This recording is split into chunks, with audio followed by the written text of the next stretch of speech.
Please grant me one night and bless me with your seed. That's what Helena, the most beautiful woman in the galaxy, has said to our main character. Why? A long time ago, she challenged him to a fight. Being trained and prepared for generations, she was sure the win was going to be easy. She attacked multiple times with the most powerful angles known to mankind, each foot position more stretched than the other, every camera angle capturing the strength of that fight. But then all of a sudden, this boy destroyed her whole ship with a finger movement and then stopped her special attack with his bare hands and asked, "You really want to fight me?" From that day on, every time Helena saw this boy, her heart would shake and legs tremble. And who's this unknown dude who's humiliating one of the galaxy's strongest? See, Earth was uninhabitable for more than 2,000 years, until a group of hunters detected a strange life force into it. That should have been impossible. Robert, this old guy, says that no one's on Earth for a long time, but Latex Leggings Captain replies that the detector doesn't lie. Something is there. The assistant tells them to get ready, and they drop to the ground. The captain asks if this is really the right place. Her assistant tells her they're still a little off. Using energy through her device, she fires a huge hole into the ground and exposes a tunnel far below. Sunja checks the instruments and confirms the target is directly beneath them. Without hesitating, Captain Tang So-young jumps into the tunnel, where she finds a massive gate with a warning on it. She asks Sunja to read the words. Sunja says, "It's an ancient language from 2,000 years ago. Says, they locked me in here. Don't open this unless you want to die." Even with that warning, the girl doesn't care and opens the gate anyway. Inside, they're shocked to find a strange furry man sitting on top of a structure. Curious, the girl walks closer and pokes the tip of his nose. The moment she touches him, she feels something weird, and then he wakes from his long sleep. A massive wave of energy bursts out of him. She tries to hold it back, but she isn't strong enough. The blast is so intense, it floods the whole cavern and keeps spreading all the way to their ship in space. The shock wave is so strong, it almost destroys the ship. Tang So-young is thrown back by the blast and can't tell if Robert survived. The furry man stands up and walks toward her, demanding to know who woke him. She says nothing. Then he announces that he'll kill all of them. Terrified, Tang Se-rik sees his arms start to lift and attacks first. She unleashes all her power in one huge explosion that lights up the cavern. The attack drains her completely, but when the smoke clears, he's totally unharmed. He tells her it's his turn and starts floating with a powerful purple aura around him. Tang So-young is sure she's about to find out what death feels like. Shaking in fear, she falls backward, then stares in shock as the man suddenly drops unconscious. Robert is alive too.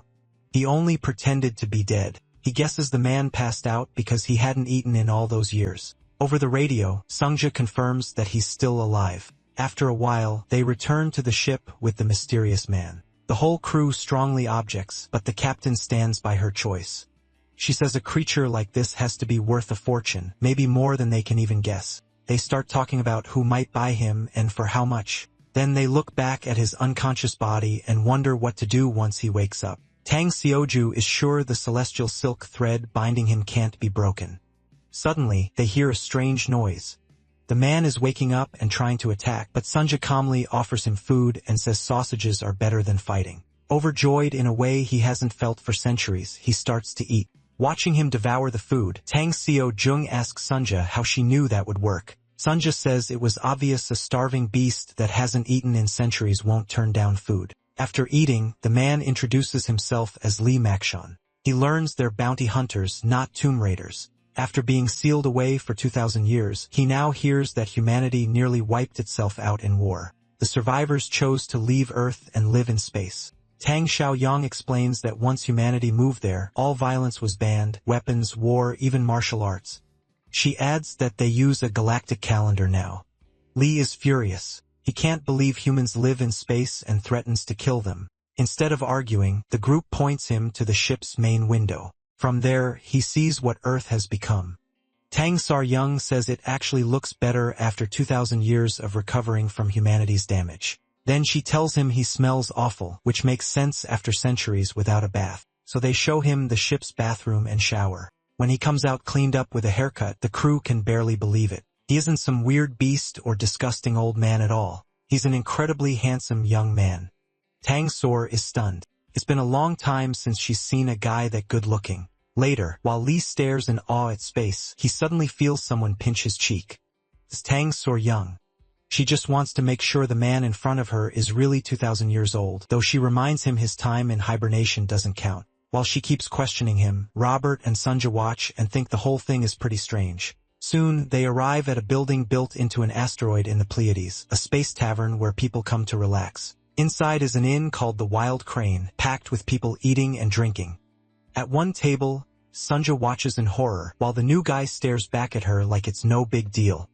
Then the reason becomes clear. He's stuffing 6 hot dogs into his mouth at once with a giant pile still left. Robert quietly asks how one person can eat that much, and Sunja reminds him Lee has been starving for 2,000 years. Robert worries he might try to make up for all that missed food at once, and Sunja says, judging by the way he's eating, that might be exactly what's happening. A moment later, he clears the plates and looks at them like he expects more. At the same time, the Wild Crane's keeper, Wong the 18th, talks with Tang So-young and asks if she's really looking for a broker. She says yes and adds that it has to be someone rich and strong because what she wants to sell is insanely valuable. He jokes that it must be something huge to make the usually relaxed blazing devil act so worked up. Tang So-young asks what a full set of original 2,000-year-old S-rank martial arts books would be worth. That gets Wong's full attention. He keeps smoking as he thinks it over. Later, after she leaves, one of the guards asks if her story could be real, saying originals like that should be worth a fortune. Wong keeps smoking and says the books are worth 0 credits. The guard asks again, shocked because he's sure they'd be priceless. Wong repeats himself, 0.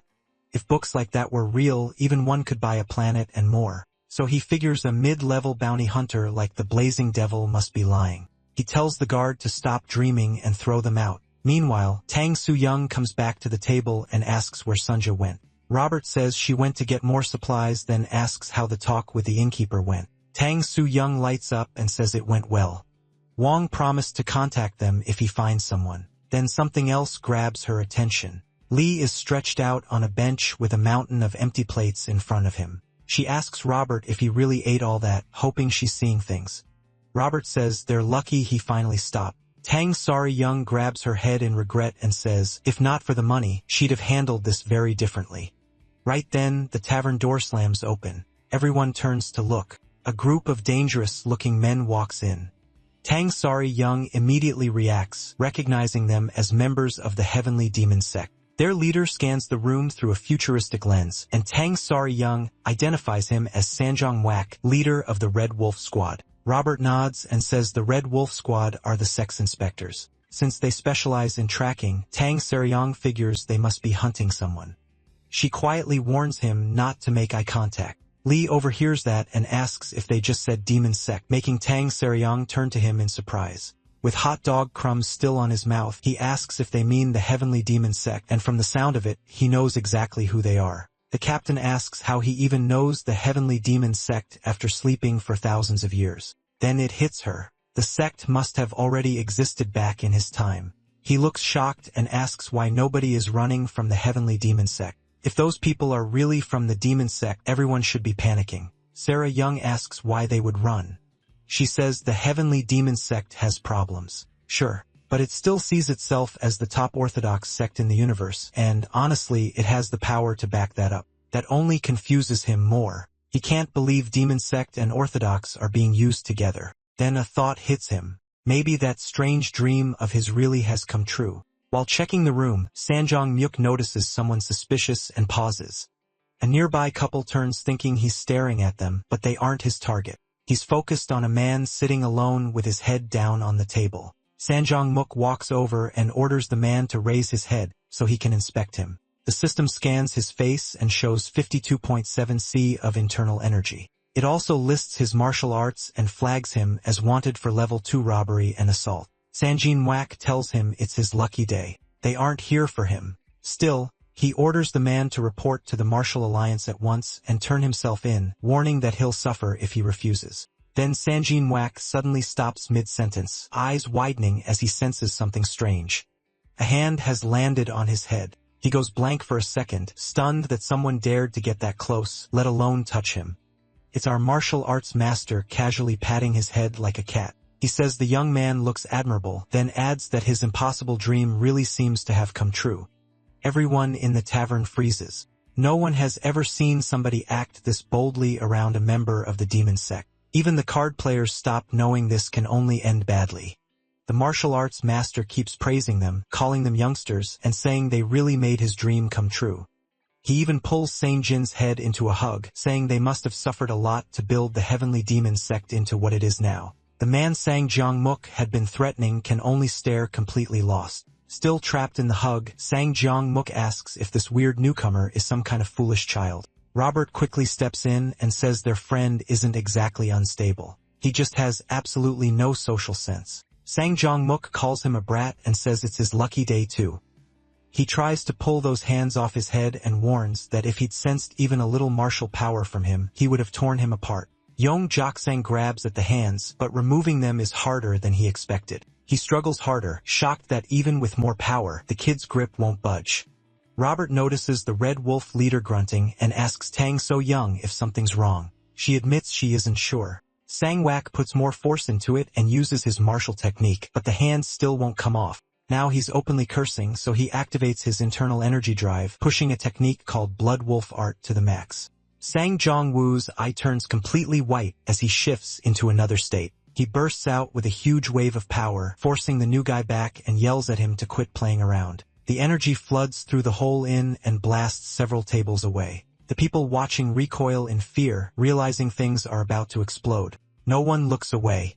They all want to see what happens next. Even his own subordinates are staring from behind with their mouths hanging open. The martial arts master calmly steps back toward his friends, leaving a short gap between himself and Sang Jong-mook.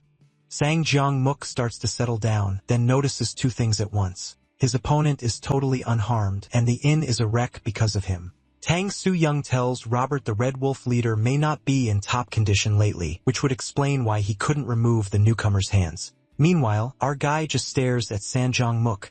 The squad leader scans him and demands to know who he is. He can't understand how someone could stand there untouched after that much power, especially when he meant to kill him instantly. The scan makes it worse. It shows no internal energy, no martial arts data, and no record of him in the database at all. St. Jean-Whack can't figure out how a natural human with zero internal energy is even alive. Before he can think longer, our guy cuts in and says the Blood Wolf demon art he used is a lower tier move from the heavenly demon sex body cultivation style. Still, he praises them for keeping it alive this long.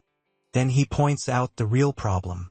His internal energy and chi are out of sync, so his training method must be flawed. He even tries to reassure him, saying today is his lucky day because he gets to meet someone who can fix that problem personally.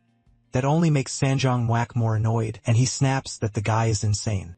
He immediately calls up a stream of liquid like fire to kill the martial arts master on the spot. Next comes a flaming hand technique, the first form of the Red Wolf demon claw. He lashes out fast, but our guy dodges by bending backward without even moving from where he stands. The attack tears past him and wrecks part of the inn, sending people into a panic. St. Jean-Whack keeps attacking with another move, Red Wolf Explosion, but our guy slips past that one too, hands still in his pockets. Now furious, the squad leader unleashes multiple techniques at once, Red Wolf Tremor Wave and Red Wolf Ghost Claw, but the martial arts master dodges them like they're nothing.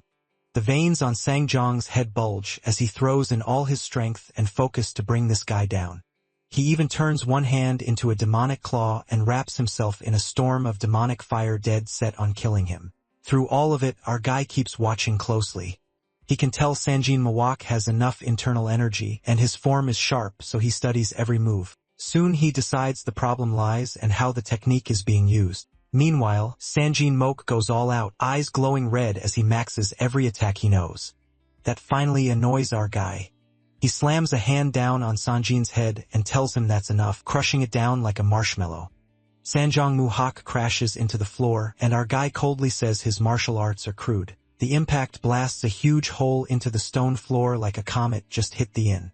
The rest of the squad can only stare at their leader with stone in his mouth, horrified. The people in the tavern are even more stunned, wide-eyed at how suddenly everything turned. Tang So-young and Robert are just as shocked. This is their first time seeing members of the mighty heavenly demon sect get beaten like this. Sanjin Wax stays planted in the crater, his head buried in the space he made on impact. Our guy stands over him with his hands still in his pockets and says he learned those skills like a parrot. Real martial arts aren't about copying moves. they're about changing them and making them your own. After correcting him, he tells Sanjin Wak to get up and attack again if he understands. Sanjin Wak doesn't move, and the martial arts master angrily tells him to stand up. The rest of the Red Wolf squad just stare, speechless, trying to process what they just saw.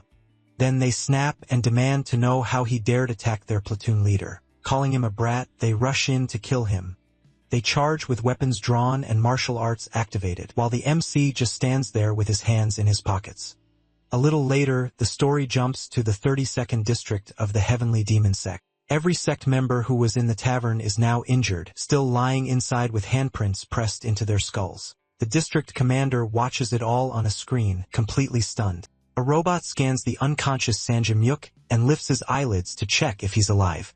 Blood runs from his nose and mouth, and he's missing a few teeth. Sanjimyuk and the others are carried away on stretchers while more SEC members seal off the area so nobody crosses into the scene. Commander Jong Rektat keeps watching and can only say one thing. This is unbelievable. A district elder, Jo Chun Rock, says they were lucky. The men only suffered heavy bruises, and none of them are in danger of dying. Zhong can't believe that. To him, they look so badly wrecked, they should all need surgery. What bothers him most is that an unknown stranger did this. Looking at the newcomer's photo, he seems harmless, but they have no idea he's carrying 2,000 years of skill and strength. Zhong asks again if one random outsider really reduced the Red Wolf platoon to this state. Then he asks whether this man truly has no record in the Martial Alliance database. Zhong confirms the stranger doesn't, though his companions do. Zhong explains that the others belong to a bounty hunter group called the Cess Devil. They usually deal with small B-class criminals or weaker. He adds that their leader is Sar Young, the Blazing Devil. Meanwhile, aboard the Cess Devil aircraft, the newcomer sits at the table with a napkin tucked in and utensils ready, clearly waiting for food. Across from him, Sa Young and Robert just stare, unsure what to ask first. Back in the Heavenly Demon District, Jo Kook wants more on Sa Young. Jo says she's a famous bounty hunter who moves between the orthodox and unorthodox sides. He also reports that her group left the Wild Crane Inn, but they can still be tracked. Jo asks if they should send people after them. Joken says no. He'll deal with it himself. Jo can only stare, confused by what that means. After that, he bows and leaves, letting the commander think. Joken then presses a button and decides to contact an ally. The system starts connecting the call on the large screen. He waits quietly for someone to answer. Soon, a priest-like man appears, Kim Sung-bom, leader of the Greenwood group, smiling at him. Kim greets him warmly, says it's been a while, and asks if Joken has a request. Joken only frowns and stays silent for a moment. Elsewhere, Seum Ryong stands by the aircraft window looking out and trying to clear her mind. Back in the 32nd district, Jo and seems to have explained the situation, and Kim asks if he wants Greenwood to take care of it. At the same time, the S-Devil aircraft keeps speeding through space. Inside, Lee starts getting annoyed that the food still hasn't arrived. Same Ryong and Robert remain seated across from him, watching in silence. They keep staring while Sun Ju grills the hot dogs, and somehow nobody says a thing. Robert finally leans toward the captain and quietly asks if she's really as scared as he is. Irritated, Sei Ryong asks what he's even talking about. He reminds her they both saw what happened. Sang Jun Mook and the Red Wolf platoon were all a rank martial artists, and Lee dropped them with one strike of his hand. That single move also smashed through Sang Jin's men, sending them flying and knocking teeth everywhere. Robert still remembers them getting blasted away like insects, with one of them crashing into a pillar. Segra Young stays quiet, then says she could have beaten them too if she got serious since they were the bottom tier of a rank. Robert admits he couldn't do much. Even risking his life, he thinks he would have only managed to scratch them. He points out that the protagonist swatted them aside like flies without any effort. Tired of hearing it, Segra Young walks over to the protagonist. She slams her hands on the table, and he looks up at her like he's wondering what she wants now. In a softer voice, she says they need to talk. He just keeps staring. The silence drags on until he finally answers, saying he'll talk after he eats. Sire Rung sits down across from him, folds her arms, and says they talk first. Then bluntly, she asks his name. Robert quickly tells her to use honorifics, but she ignores him, asks if Lee is deaf, and demands his name again. Just then, Sun Jiao arrives with a big plate of freshly grilled hot dogs, and MC's focus shifts instantly. The captain stops him right there. He's not eating until they're done, and she wants his name now. He only stares back without answering. Trying to calm things down, Robert whispers that even people say not to bother a dog while it's eating, so maybe they should let him eat first. Say Ryong isn't convinced. At last, he answers. His name is Lee Meg-jin. Say Ryong asks who he is and what he used to do, trying to understand how he pulled all that off. The protagonist just keeps looking at her, still holding his knife and fork. She waits for an answer, and the two end up locked in a silent stare. Finally, MC speaks and says he's a heavenly demon, not just any heavenly demon, but a supreme heavenly demon. Say Ryong repeats it in disbelief, wondering if he really called himself that. She thinks he's talking nonsense and jokes that maybe the hot dogs went bad if she heard him right. Suddenly, alarms start blaring through the aircraft and warning lights flash on. Everyone goes on alert while a nearby ship reports that the target has been found. Sun Jia rushes to the system and says someone close by has locked onto them. Si Ryong gets up to check and groans that the heavenly demon sect must be coming after them for what Lee did to the Red Wolf platoon. She realizes they're in serious trouble, but Sun Jia checks again and says it isn't the heavenly demon sect. A huge ship marked with a skull appears, and Sun Jia identifies the attackers as Greenwood. Outside, Greenwood aircraft close in and surround the September of Devil ship. Inside one of those ships, Kim is informed that the S-Devil craft has been confirmed as the paid target. Kim, leader of Greenwood's Galaxy Division and known as the Black Tiger of the Crescent Moon, watches in silence. A military captain asks if they should fire the EMP capture round. Instead, Kim asks if they've confirmed these people are bounty hunters. The captain says yes. They mostly work on the edge of the galaxy, and their leader is the Blazing Devil, Sire Young. Kim finds that suspicious. Why would the heavenly demon sect care about such a small group? He thinks back to his talk with Yang, who offered him this job. Kim had gladly accepted the bounty and asked what counted his mission success and what to do after capturing the targets. But Yang told him not to capture them at all. He wanted them erased completely. That shocked Kim, and he asked if Yang meant killing the targets. Back in the present, Kim says the whole thing feels wrong and suspects something else is going on. The heavenly demon sect is better at killing than Greenwood. So if they hired outsiders, there has to be a reason. The captain hears that and grows just as uneasy.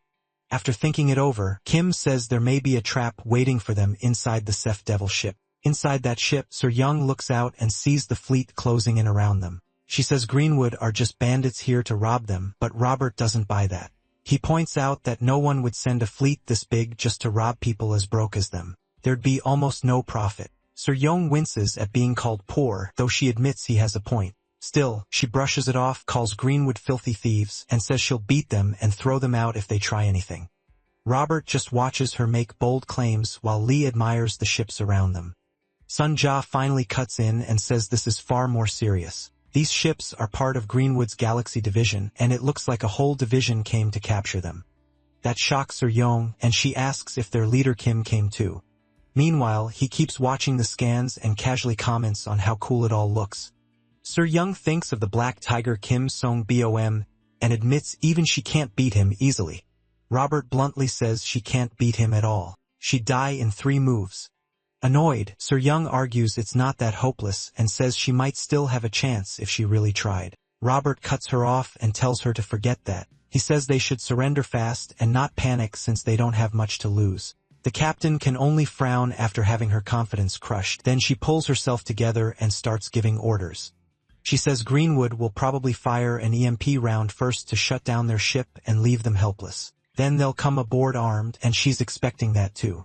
She finishes by saying they can search the ship and if they want, take any extra supplies the crew doesn't need. Robert asks how that's any different from surrendering, and she snaps at him to do as he's told. Then she walks over to Lee, who's still staring up in awe, and warns him not to panic when the EMP hits since the ship will shake a bit. Tang Soo-young adds that the EMP isn't meant to destroy anything. Space laws don't allow them to use real ship weapons, and she smugly says the protagonist clearly didn't know that. She tells him not to interfere. They'll leave after taking what they want. The only problem is if someone starts a fight and things get out of hand. Tang Soo-young then asks Sun Jia if they have a lock and tells everyone to brace for the EMP shot. But Sun Jia suddenly shouts that it isn't an EMP round. There's a photon cannon, and the system starts blasting a danger warning. That makes Tang Soo-young spin around in shock. Sun Jia says it's a ship-killing photon cannon, so the enemy isn't trying to capture them. They're trying to wipe them out. Tang Soo-young goes stiff and says this is insane. Meanwhile, Back on the Greenwood ship, the captain warns Kim that this breaks space law and could bring trouble later. He says it would be smarter to capture the targets first, then quietly get rid of them, but the division leader refuses. He says he has a bad feeling and wants the ship blown apart now. If it causes problems, they'll pin it on the client, the heavenly demon sect. Kim orders the cannons fired as soon as they're ready. Inside the Zelf Devil ship, Tang Sir Young asks if they can warp away, but Sunja says no. They're boxed in on every side. She then asks about the shields, and Sunja admits they won't work because parts of the ship were sold to cover living costs. The captain freezes in horror, no longer knowing what to do. A moment ago she had a plan. Now they're about to be blown to pieces. On the Greenwood ship, the captain reports that the photon cannon is fully charged. Kim gives the order to fire. The cannon launches at the S-Devil crew, who can only wait as the blast rushes toward them. Tang Soo-young and Sun Ju stare at it. Certain death is coming. Robert screams at the top of his lungs, while Lee just keeps watching, still not fully getting what's happening. Then the photon cannon hits and explodes, making it look like this is the end of the bounty hunters. Kim watches from his ship as the blast tears through space. The flash is so huge, its light reaches his ship. Then his eyes widen when he notices something strange. Once the flames fade, the Septiville ship is still there, completely unharmed. Keeps flying through the attack like the blast never touched it. A much bigger round ship has appeared in front of it, taking the photon cannon head-on. It slipped in at the last second and fully blocked Greenwood's attack. A woman in white armor holding a white spear stands on top of the new ship. Tang Soo-young clings to Sunja and asks what she's looking at. Kim goes pale when he recognizes the woman, the 8-foot fighting ghost. Elena stands there with her spear behind her, staring straight at the Greenwood fleet. Inside the Seth's Devil ship, Lee looks outside in shock at what's happening. Next to him, Robert and Tang Soo Young stay glued to the window, trying to figure out how they survive. Elena keeps her back to them and faces Greenwood, ready to block another attack. It's one woman and one ship against around a dozen ships, yet nobody dares make a move. Kim tenses up, wondering why Elena showed up here. She just stares back at him, waiting to see what he'll do next. The Greenwood captain says Elena is using a terraformation grade shield. They can break it by maxing out the photon cannon, and he asks if they should recharge. Kim says no. Starting a space war over one cockroach isn't worth it, especially against someone this dangerous. Instead, he orders them to prepare teleportation so he can speak with her. As they set it up, he keeps wondering why this monster came here out of nowhere. Meanwhile, Robert explains that Elena, the 8-foot fighting ghost, is an S-class bounty hunter, so wild that even major sect leaders stay away from her. He can't figure out why she's here, and Tang Soo Young says she doesn't know either. But Elena clearly just saved their lives. If she hadn't stopped that photon cannon, they'd be atoms by now. A little later, Kim teleports onto Elena's ship to try having a calm talk. He greets her as Sister Elena and says, "It's been a long time." Elena doesn't answer. She just stares at him in silence, like she barely remembers him. Kim asks if she forgot him, then introduces himself as her 50 younger brother. He reminds her they met at their mother's birthday 2 years ago, but Elena tells him to get lost. That hits his pride, but he holds himself back. So he introduces himself again, this time as the leader of Greenwood's Galaxy Division, making it clear he's not here to joke around. Tim says that rejecting him is the same as rejecting all of Greenwood, and he can't let that slide. Elena says nothing. She just keeps staring and activates her martial art, ready to fight. Robert notices and says it looks like they're about to throw down.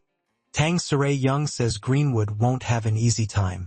Elena is not someone people can touch easily. She adds that Elena alone is bad enough, but things could get even worse if her mother lioness shows up too.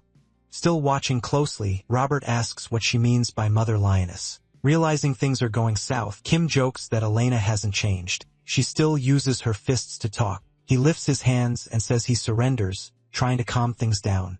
He tells her to relax because he doesn't want to fight, but Elena stays in her battle stance. Kim thinks this job isn't worth taking losses over. He so suggests settling it peacefully and asks why she stepped in. The Black Tiger asks if the several bounty hunters are her targets and says Greenwood will back off if their goals overlap. Elena turns away and walks toward the several ship, telling Kim to get lost one more time. Kim frowns knowing there's no point talking to her and keeps wondering why she came for something so pointless. Meanwhile, the Asevil crew keeps watching the whole thing from their window.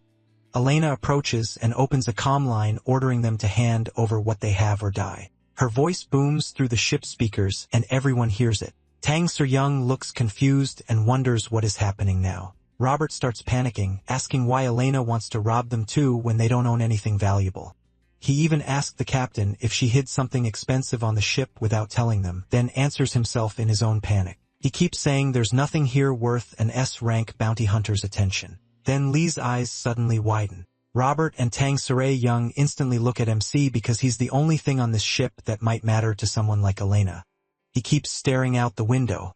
Tang Ser-young asks if he knows Elena, then even jokes that maybe they had a messy romance before he ran off. Lee tells them Elena isn't here for him. That only confuses Tang Ser-young more. The protagonist turns and says Elena is probably here because of the child behind them. They spin around, but no one is there, leaving them completely confused. The captain asks what he's talking about when there's nobody there. MC tells the child to come out and says there's nothing to be scared of. For a moment, nothing changes.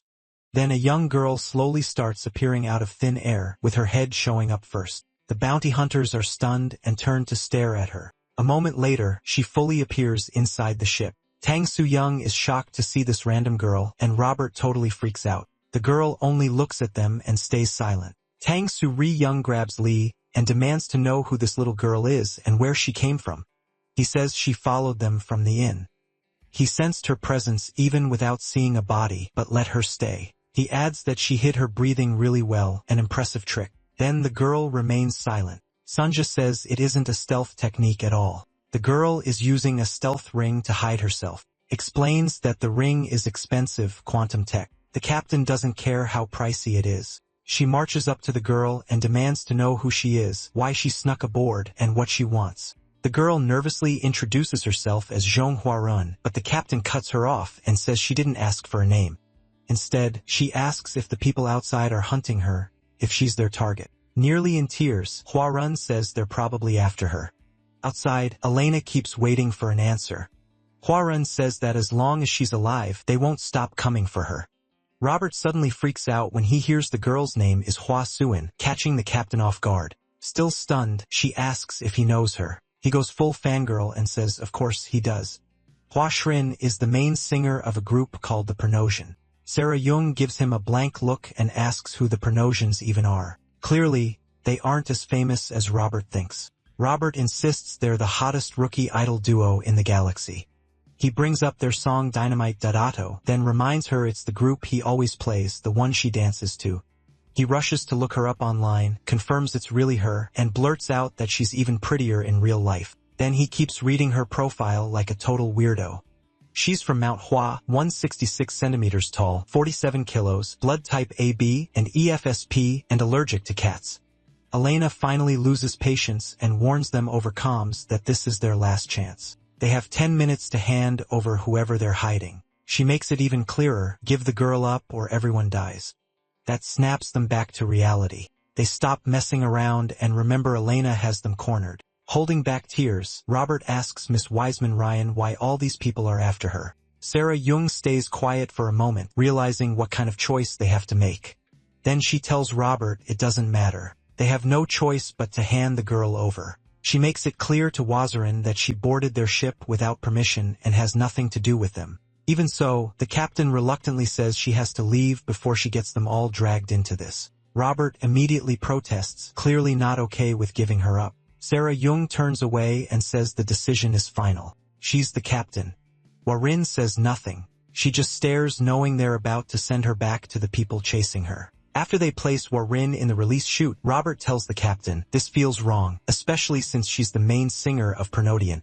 Ser-young says they can't protect her. Greenwood alone is bad enough, and Elena is on a whole different level. She explains that even if they resist, Warin's fate probably won't change. They'll just die with her. With obvious reluctance, Ser-young presses the red button. As the door starts opening, she admits to Robert that this hurts her too, but there's no other option.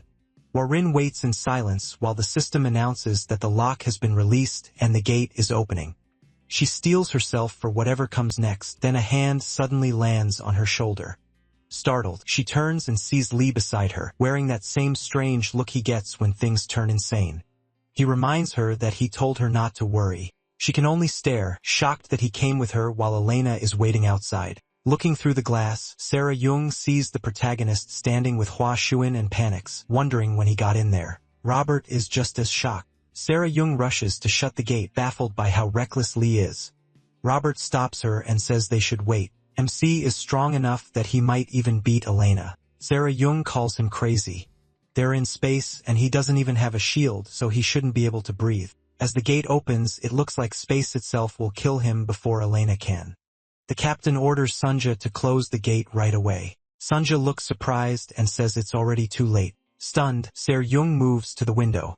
There, she sees Lee and Warin already outside, drifting through space. Horror spreads across her face. She knew the protagonist was reckless, but she still can't believe he actually went out there. Outside, MC and Hua Rin move toward Elena's ship. Hua Rin grips herself tight, bracing for what waits ahead, while he keeps one hand on her shoulder.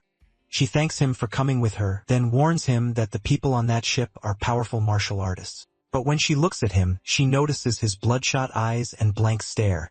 Lee can't breathe. He starts choking, trying to hold on with what little air he has left. Alarmed, Warin asks what's wrong, then realizes the truth and begs him not to say he came out here without a shield. The protagonist starts coughing and flailing, trying to get back to the ship. It doesn't work. Warin stares in shock as she realizes her would-be savior is about to die. He keeps struggling to return, but gets nowhere, and Warin has no idea how to help. From her ship, Elena watches the two of them in silence. Someone yells at Lee that it's 300 degrees outside and the pressure will destroy his organs in seconds, asking why he went out there with no shield at all. At this point, it's obvious MC knows absolutely nothing about surviving in space. He keeps coughing, turning purple as he waves his arms wildly, still trying to get back. His body swells, his eyes redden, and he looks seconds away from bursting. Then his eyelids start to close, like he's finally blacking out from lack of oxygen.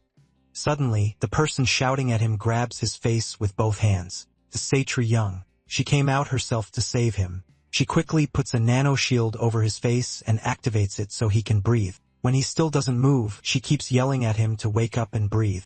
As he stays limp, fear creeps in, and she asks what he's doing and why he isn't answering. Then Lee suddenly opens his eyes. Sei Shui Young lets out a breath of relief. She says she thought he was dead and calls him a bastard. He says she's worrying for nothing. He's the supreme being of heaven and earth, and nothing in this world can threaten his life. Cedric just stares, shocked. That's his response. The protagonist then looks toward Elena's ship and sees Warin already there. Walking up to Elena, he asks Cedric Jung how to get over to that ship. Back inside, Robert is relieved to see Lee survived and glad Cedric Jung reached him in time.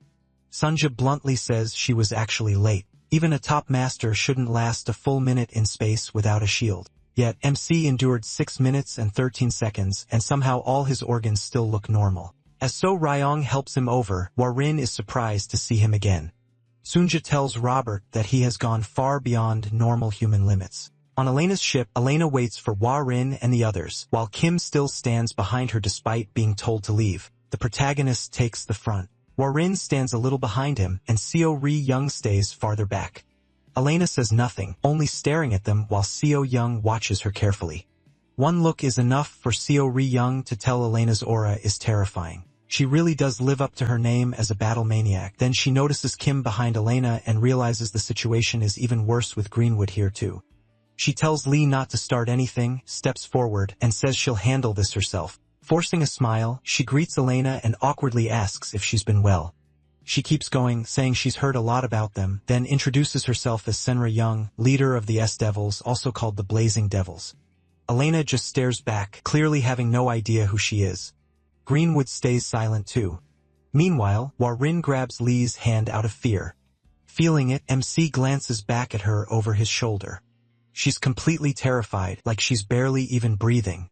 He tells her she doesn't need to be afraid. He's here with her. Warin says Elena isn't human, clearly shaken by what she can do. She explains that Elena has traveled the world since childhood, hunting worthy opponents. No one who met her has survived, and she even built a spaceship just to keep traveling and fighting. Lee sounds impressed. He calls Elena a remarkable child, someone young who devoted her whole life to martial arts, making her a rare talent. Warin says that's not what she meant. She's trying to warn him that Elena is truly dangerous. Meanwhile, San Young keeps smiling and says that as people from the Central Plain, they should settle this calmly. Elena answers by firing a deadly wave and says she speaks with her weapon. The blast tears past San Young's spot, races down the ship, and ends in a huge explosion. It looks like Elena swung her spear to wipe San Young out right away. She clearly has no patience for talking. Her blue eyes glow as she waits for the smoke to clear and reveal San Young's body. Elena stays frozen in place, still watching the smoke. The smoke hangs there because that move wasn't meant as a warning. It was meant to kill anything in its path. Then Samurai Young drops back down. She was fast enough to avoid the energy wave entirely. Samurai Young complains that she had just suggested talking. So why did Elena suddenly start swinging? From the back, Kim admits to himself that Samurai Young is pretty impressive. Even if Elena didn't use full power, that attack was still hard to dodge. Samurai Young glares, waiting for an answer. Elena asked for her name again, then says she would have been better off not dodging. The 8-foot fighting demon begins to change and activates her martial skill. Kim figures Samurai Young should know better. Elena is like a mad scorpion, and the more you provoke her, the worse your death will be. Just then, a hiccup comes from the smoke behind them, catching Samurai Young off guard. The hiccup keeps going, and Kim looks over to find the source. It's Warin. The smoke is making her choke, so Lee pats her back to help. He tells her not to panic over something this small and calls Elena's attack a childish trick. Kim is stunned by what he's seeing and can't understand how it's possible. The protagonist keeps patting Warin's back, saying the attack looked flashy, but was really just a loud firecracker. He tells her not to be scared by empty noise. Kim figures MC must have been right in the attack's path, yet he's completely unharmed while Elena keeps powering up. MC just helps Warin steady her breathing and ignores the fight. Elena keeps staring at them as her internal energy rises higher. Then she climbs to another level, and bright pink lightning starts pouring off her body. He still pays her no attention and focuses on stopping Warin's hiccups. That only confuses Elena more, and she stares at him in silence. Once Warin settles down, the protagonist steps forward and addresses Elena like a child. Samurai Young gets annoyed and reminds him she told him not to interfere. Ignoring that, Lee asks Elena why she's here. If this is about Warin, she should speak to him instead. Kim tries to scan MC, but nothing comes up. No identity, no data, not even an internal energy drive. At the same time, MC makes it clear that Warin is under his protection, so any issue with her goes through him. The Black Tiger is shocked. No idea, no drive. He starts wondering if he is some nameless natural from the outskirts. The protagonist goes on, saying that if Elena has no business here, she should leave, and he casually waves her off. As he says that, a bright light suddenly flares up in front of them. Something shining like a star appears on the radar. The glow is so intense that Ryong, Kim, and Warin all turn toward it. The light bursts across the ship, then calls down a streak of blue lightning onto the top of it, a clear display of overwhelming power. At the center of it, Lee catches Elena's glowing spear with one hand. He stops it barehanded, and it doesn't hurt him at all. Elena is still gripping the spear, showing that this was a direct attack in answer to his order to leave. With one hand in his pocket and the other holding her spear, MC asks if she came here to fight him. Kim is nearly speechless. He can't believe someone blocked a strike from Elena with just a palm, especially someone with no internal energy. Lee calmly studies her technique and points out how strange it is to use Cien Diamond Kang's radiant sword style with a spear while powering it with Shaolin's great Brahma divine art. Then he asks how someone so young already has internal energy beyond 3 cycles. He wonders if she had some lucky encounter. As he speaks, Elena pushes her internal energy drive past 90% and even more lightning spills from her body. The protagonist is genuinely surprised. Reaching 3 cycles at her age is already shocking, and now she's switching to Wudong's red sun art. He finally takes both hands out of his pockets and watches her push the drive even harder, up to 95%. Kim can only stare and wonder whether Elena was always this strong or if something has changed. Lee stays quiet, watching how far she intends to take this. He asks if she's really going all out, and his own martial energy starts to rise as his hands glow with heat. Suddenly, the ring on Elena's hand begins to shine and vibrate. She keeps her stance and pours in more energy, while the ring glows brighter. Then the ring gives off a warning sound, and Elena is visibly shaken because that sound means danger. We cut to the past where Elena speaks with her mother. Her mother says she won't stop her from leaving and chasing her dream. Kneeling before her, Elena listens as her mother says she may fight to grow stronger, but she must not get herself killed.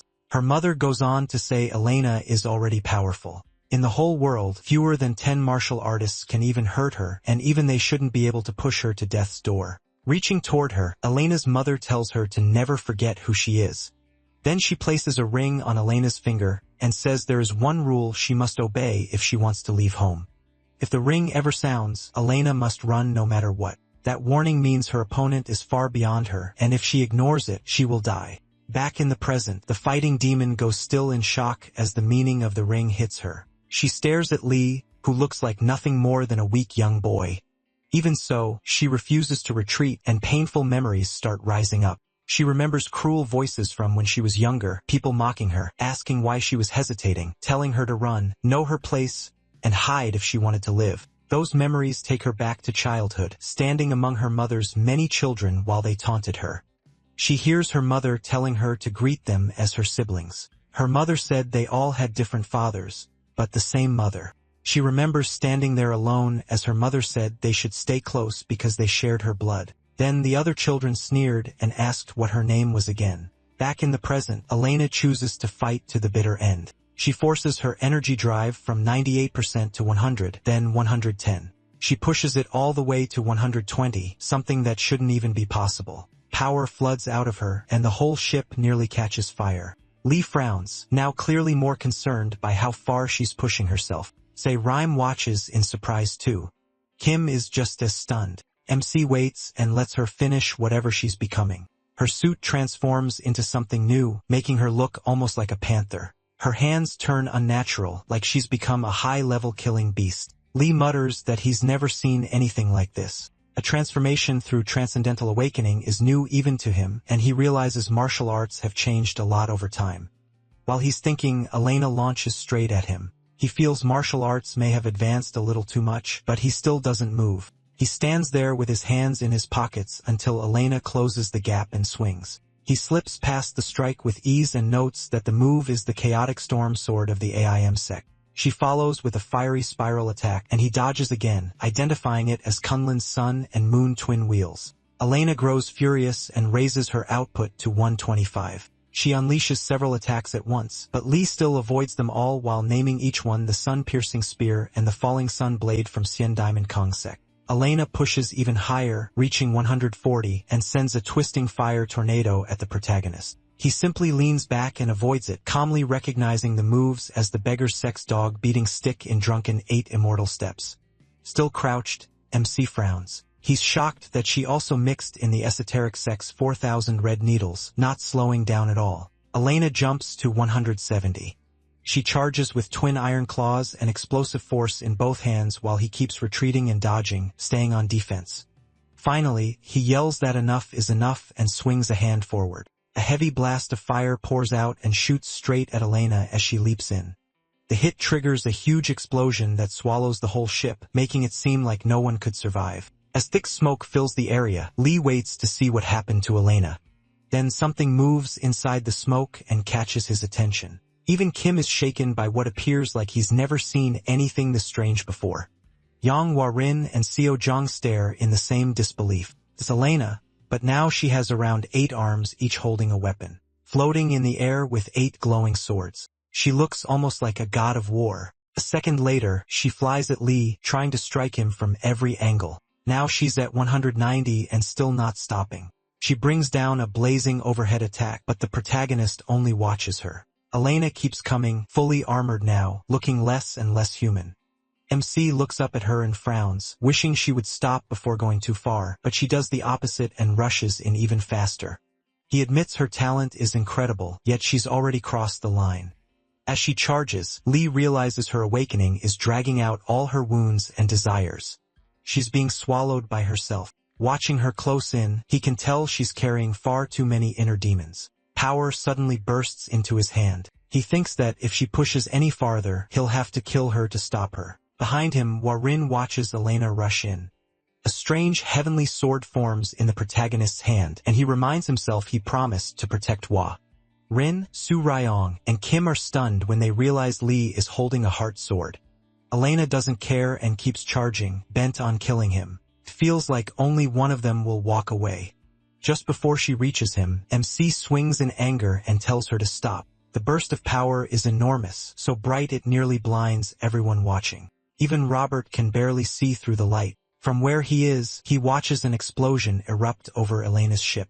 The Heart Sword's impact is so destructive that it tears the ship into several pieces. The whole ship explodes in space before the Greenwood fleet, shining from afar like a star. From the main Greenwood ship, the captain stares in horror at the place where his boss was. The blast was so violent, there seemed to be no way Kim could have survived. Then he hears a cough nearby. Kim had teleported back at the last second, just before the ship blew apart. Bloody in panic, Tim calls out Lord Cheju's name and says he's not dead. Cheju moves in to help him stand. Leaning against a wall, Kim looks out at the shattered remains of the ship. He says if he teleported even 0.1 seconds later, he would have been ripped apart. Flames still spread through space as wreckage drifts around. Standing on a large broken piece of Elena's ship, Sikryong asks Lee if he's crazy. They could have been killed. She snaps that people stranded at sea don't burn their own ship just because they're mad and says he should have held back. Blood at his mouth, he struggles to answer and says restraint wasn't an option. Seeing the blood, Cedric Rummy rushes over and asks if he's hurt. Lee keeps looking upward and says Elena's power was stronger than he expected. Cedric Rummy follows his gaze and realizes what he's staring at. Elena's naked body and broken weapon are drifting through space among the wreckage. The captain asks if she's dead since she's floating there without moving. Still watching Elena, the protagonist says she's not dead yet. Then a strange woman appears and takes Elena's unconscious body. MC realizes the sword strike didn't kill the 8-foot ghost because this woman protected her with greater power than he expected. The woman looks at Elena with pity and covers her body. She keeps staring at Elena in silence, full of sorrow. Then light from a huge ship above them shines down, and the woman carries the 8-foot fighting ghost away. Tang So-young recognizes her at once as the West Heaven Sword Matron, and Kim realizes she's his mother, the same one who gave Elena the ring she ignored. The West Heaven Sword Matron takes Elena into her ship without saying a word to anyone.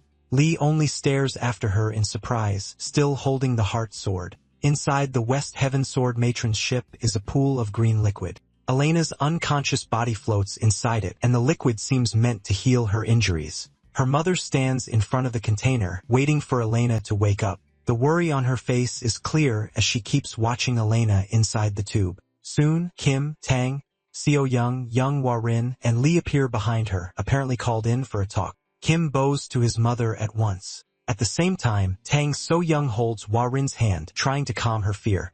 Kim says he didn't know she was coming and asks her to punish him for failing in loyalty and filial duty. She cuts him off at once, saying this is not a place for him to step into. Her tone makes it clear little children like him shouldn't speak. She tells him to act like he isn't there, and Kim silently endures it from his mother. Then she approaches Lee, gives a respectful greeting, and introduces herself as the West Heaven Sword Matron. Kim is stunned to see his mother showing him respect, and Tang So-young is just as shocked to see her act this courteous at all. The West Heaven Sword Matron apologizes for breaking the dueling code by stepping into their fight, saying family feeling drove her to it. She even offers to cut off her arm if he wants, but the protagonist says there's no need for that. He asks if Elena is her daughter and notes that Elena is in a tube. Tang So-young leans in and whispers that he's speaking to the West Heaven Sword Matron, so he should show more respect. She confirms Elena is her daughter. Lee answers that if so, it's fine. Family comes before the dueling code. Around them are many other empty tubes like Elena's. Tang So-ryung whispers again, begging him to speak politely because this woman is one of the 5 immortals.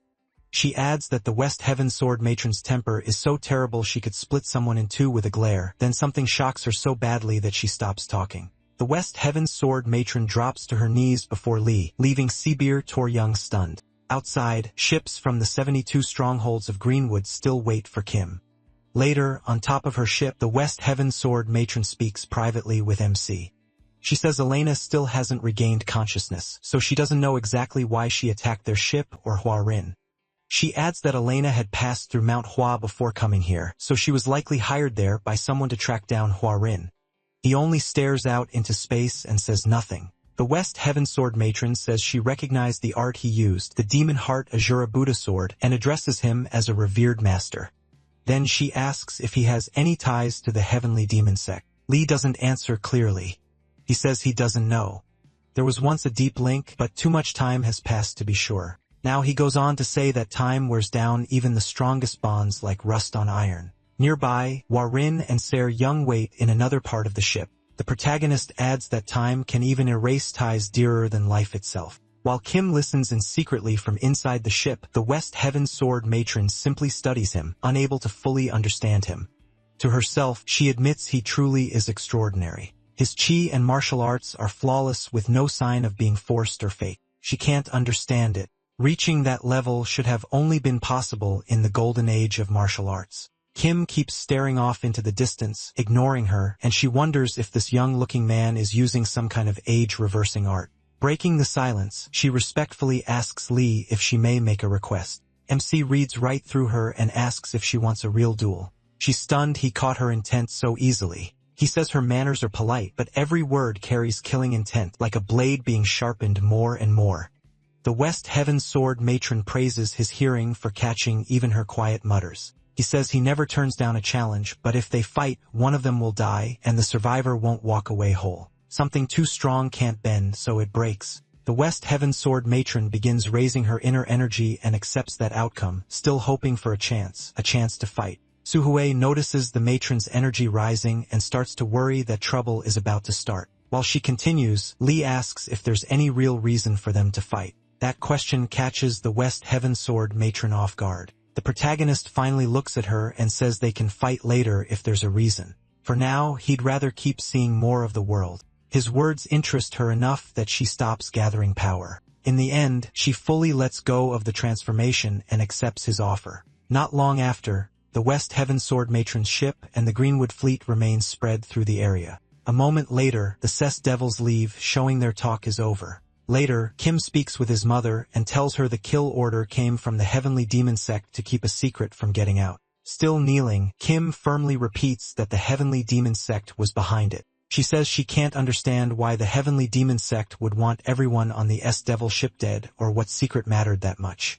She points out that Lee clearly used the sect's highest martial arts, so wanting him dead makes no sense. It also doesn't fit that they'd hire Greenwood to handle it. Kim says there's recent news that the Heavenly Demon's Red Wolf Squad was wiped out by an unknown force, and these people may be connected. His mother tells him not to think too hard about it. She says no amount of guessing will solve this, and that hits Kim hard. Instead, she orders him to track their movements carefully and report back. That alone should be enough for him. Kim proudly says Greenwood is unmatched at tracking, and reminds her he's part of Greenwood's command. His mother only looks at him. Kim stays on his knees waiting for her answer. At last, she says she'll trust him with the tracking, but he must not interfere with their affairs. She adds that she doesn't want her child getting hurt, and Black Tiger's eyes go wide at the sudden motherly concern. He glances back and quietly says, "Mother," and it's clear the West Tiger line is huge since she has so many children. Before leaving, she asks him one last thing. He quickly turns eager to hear it, then she asks for his name, leaving Kim frozen in shock. Back on the S-Devil ship, Kuya hides behind Lee, while Sawi yells at her, demanding to know what kind of trouble she's dragged them into now. Sawi is furious. She asks what Kuya did to get tangled up with Greenwood, the giant fighter Elena, and worst of all, the Heaven Sword matron. Did she flip the whole world over before coming here? Outside, everything is finally calm. No ships closing in, and no martial artists trying to kill each other. Wa looks down and sincerely apologizes for all the trouble. She admits she doesn't even know why everyone's after her. She explains that after finishing her tour, she went back home to Mount Wa, and everything had changed. As they sit to talk, Sanja piles up hot dogs for Lee. Wa says that the moment she returned, people from her own hometown tried to kill her, so she ran all the way here. Meanwhile, MC stuffs down 7 hot dogs at once and grabs 4 more with his other hand, completely ignoring the talk. So Wa says none of this makes sense to her, then turns to Sanja for help. Sanja looks just as lost and says she can't make sense of it either. Wa falls silent, unsure how else to explain it, while he keeps eating so wildly that bits of meat fly everywhere. Then a piece of meat accidentally lands in Wa's mouth. As she tries to spit it out, Robert slams both hands on the table and demands to know if she just said Mount Hua. He shoves Suhui aside and asks if she means the planet Mount Hua, his hometown too.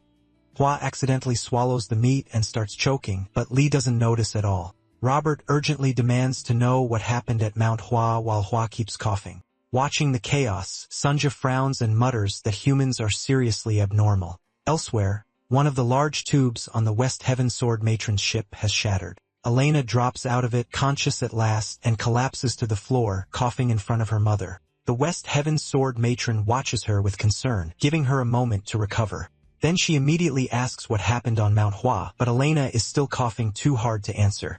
Still struggling for breath, Elena finally steadies herself and looks up at her mother. Next, the story returns to the Wild Crane Inn where Lee previously met the Red Wolf Squad. Inside, the innkeeper Wang the 18th watches footage of the protagonist's clash with Elena.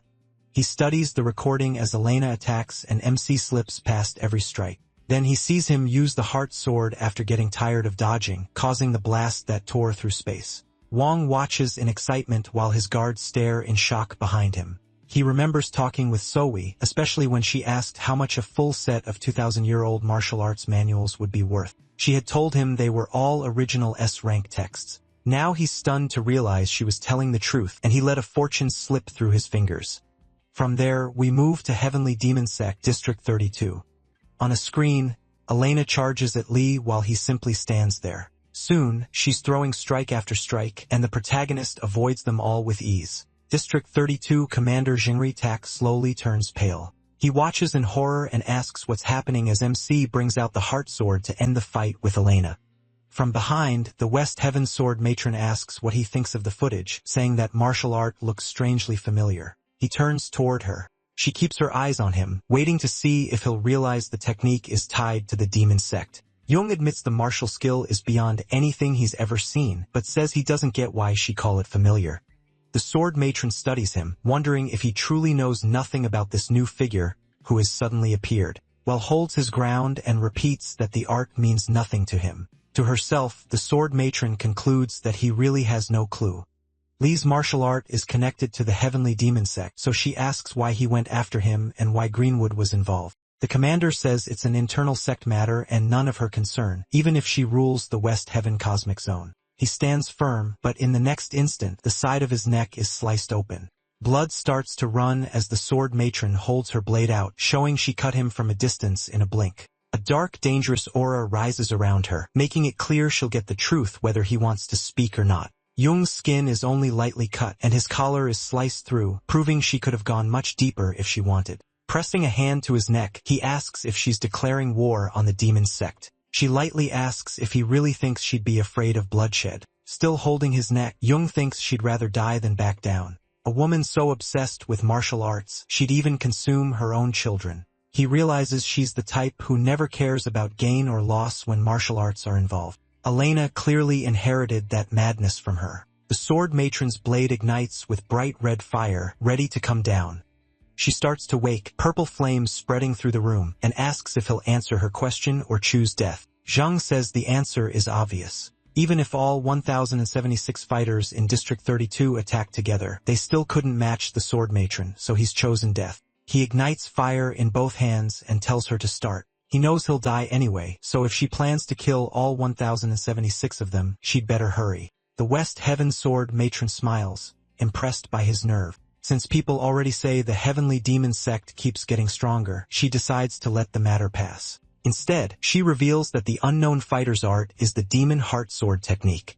Zhang, still ready to fight, is stunned to hear it linked to the Demon Sect. He asks what she means. The sword matron says the heart sword that killed her daughter was the Demon Heart Sura sword technique, the second highest art in the Heavenly Demon Sect. Jung is genuinely shocked. He says that's impossible. The Demon Heart Sura sword technique has been lost for thousands of years, and no one in their sect has used it. She shrugs that his lack of knowledge isn't her problem. She's told him what she knows.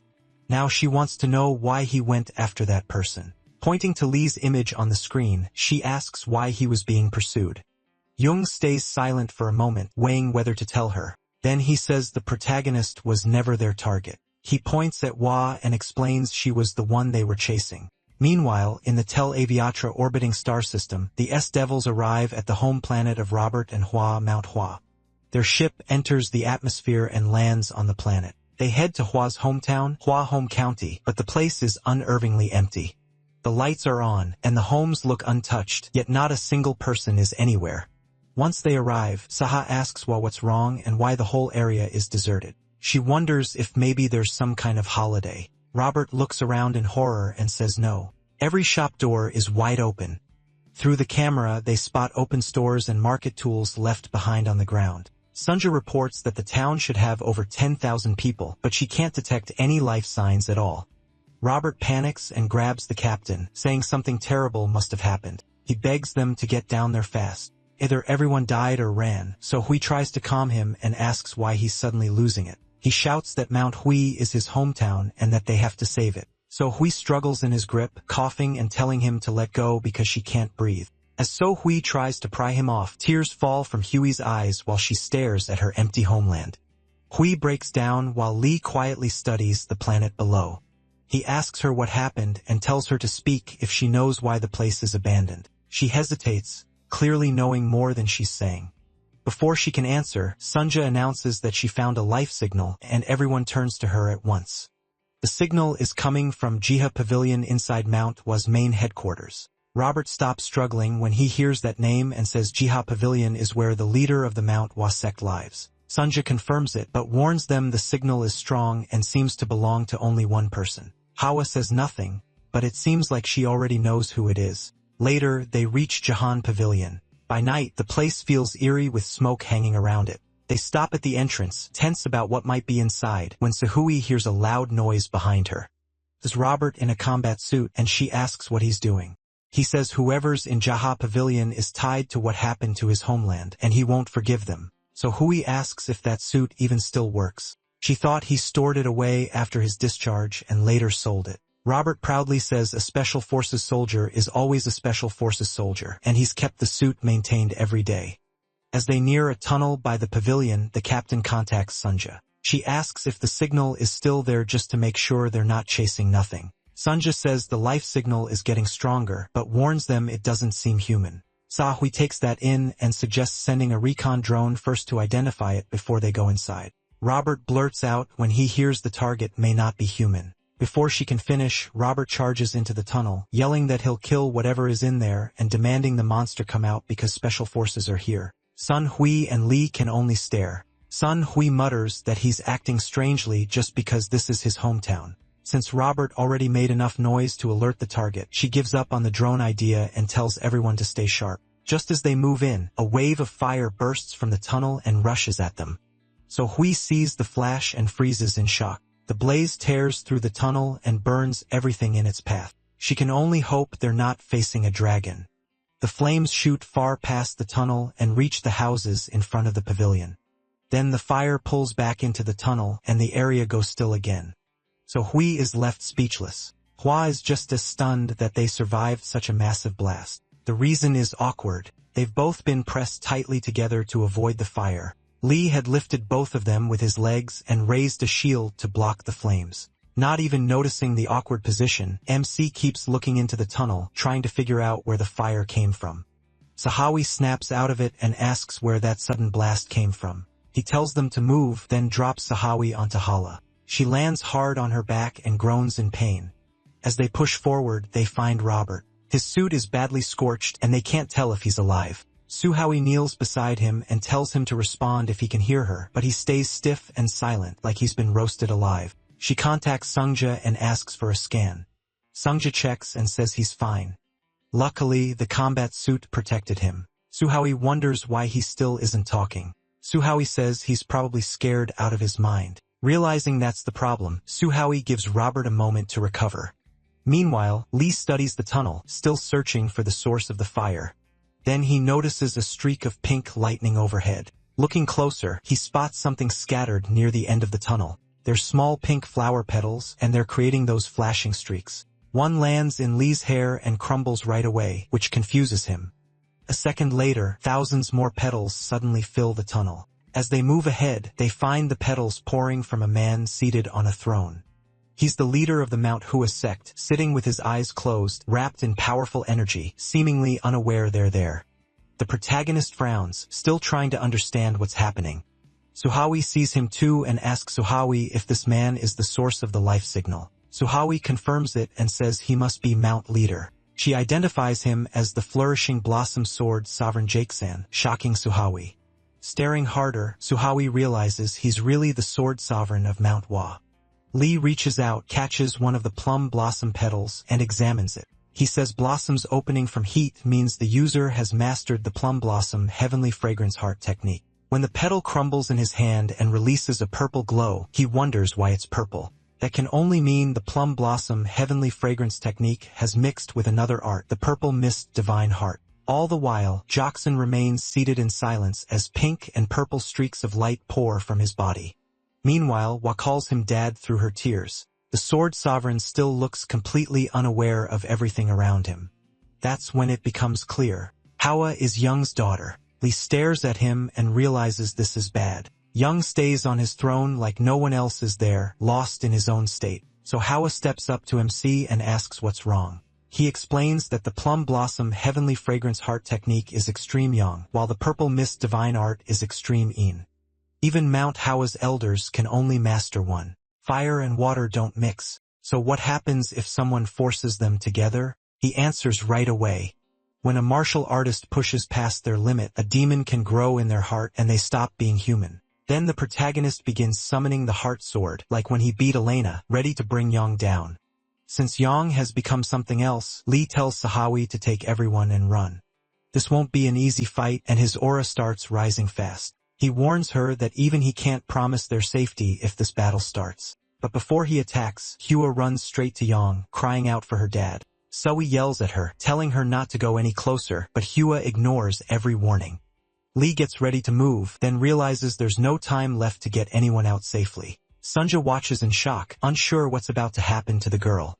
With only 2 seconds left before 18, Sunja realizes everyone there is in danger. Still ignoring them, Hor reaches out and hugs her father, even with that wild energy still pouring from him. Sunju's screen ticks down to just 1 second before 18. Inside the tunnel, Hor hugs him, and somehow the energy doesn't harm her at all. So Hori stares in disbelief while Lee stays focused to see what happens next. Then the blossoms and light around the throne suddenly turn bright yellow and start fading. Young those rises from his seat and hugs Hor back like he can finally sense her now. He looks down at her with clear fatherly love and gently holds her head. The captain is completely shaken, asking how this terrifying monster suddenly turned into a caring father. Over comms, Sungja says this is normal now because the world has gone back to normal. Aboard the ship, Sungja stares at the screen in disbelief as Suhui asks what she means. Sungja says everything is normal again.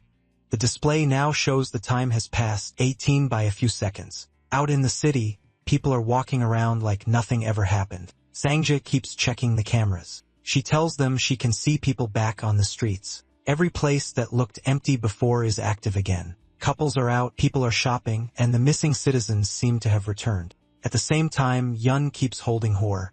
Suhui watches the screen, unable to understand how every missing person came back at once. Lee, though, doesn't look relieved at all. He just keeps frowning. The townspeople move through the morning as if they have no idea the whole city was empty just moments ago.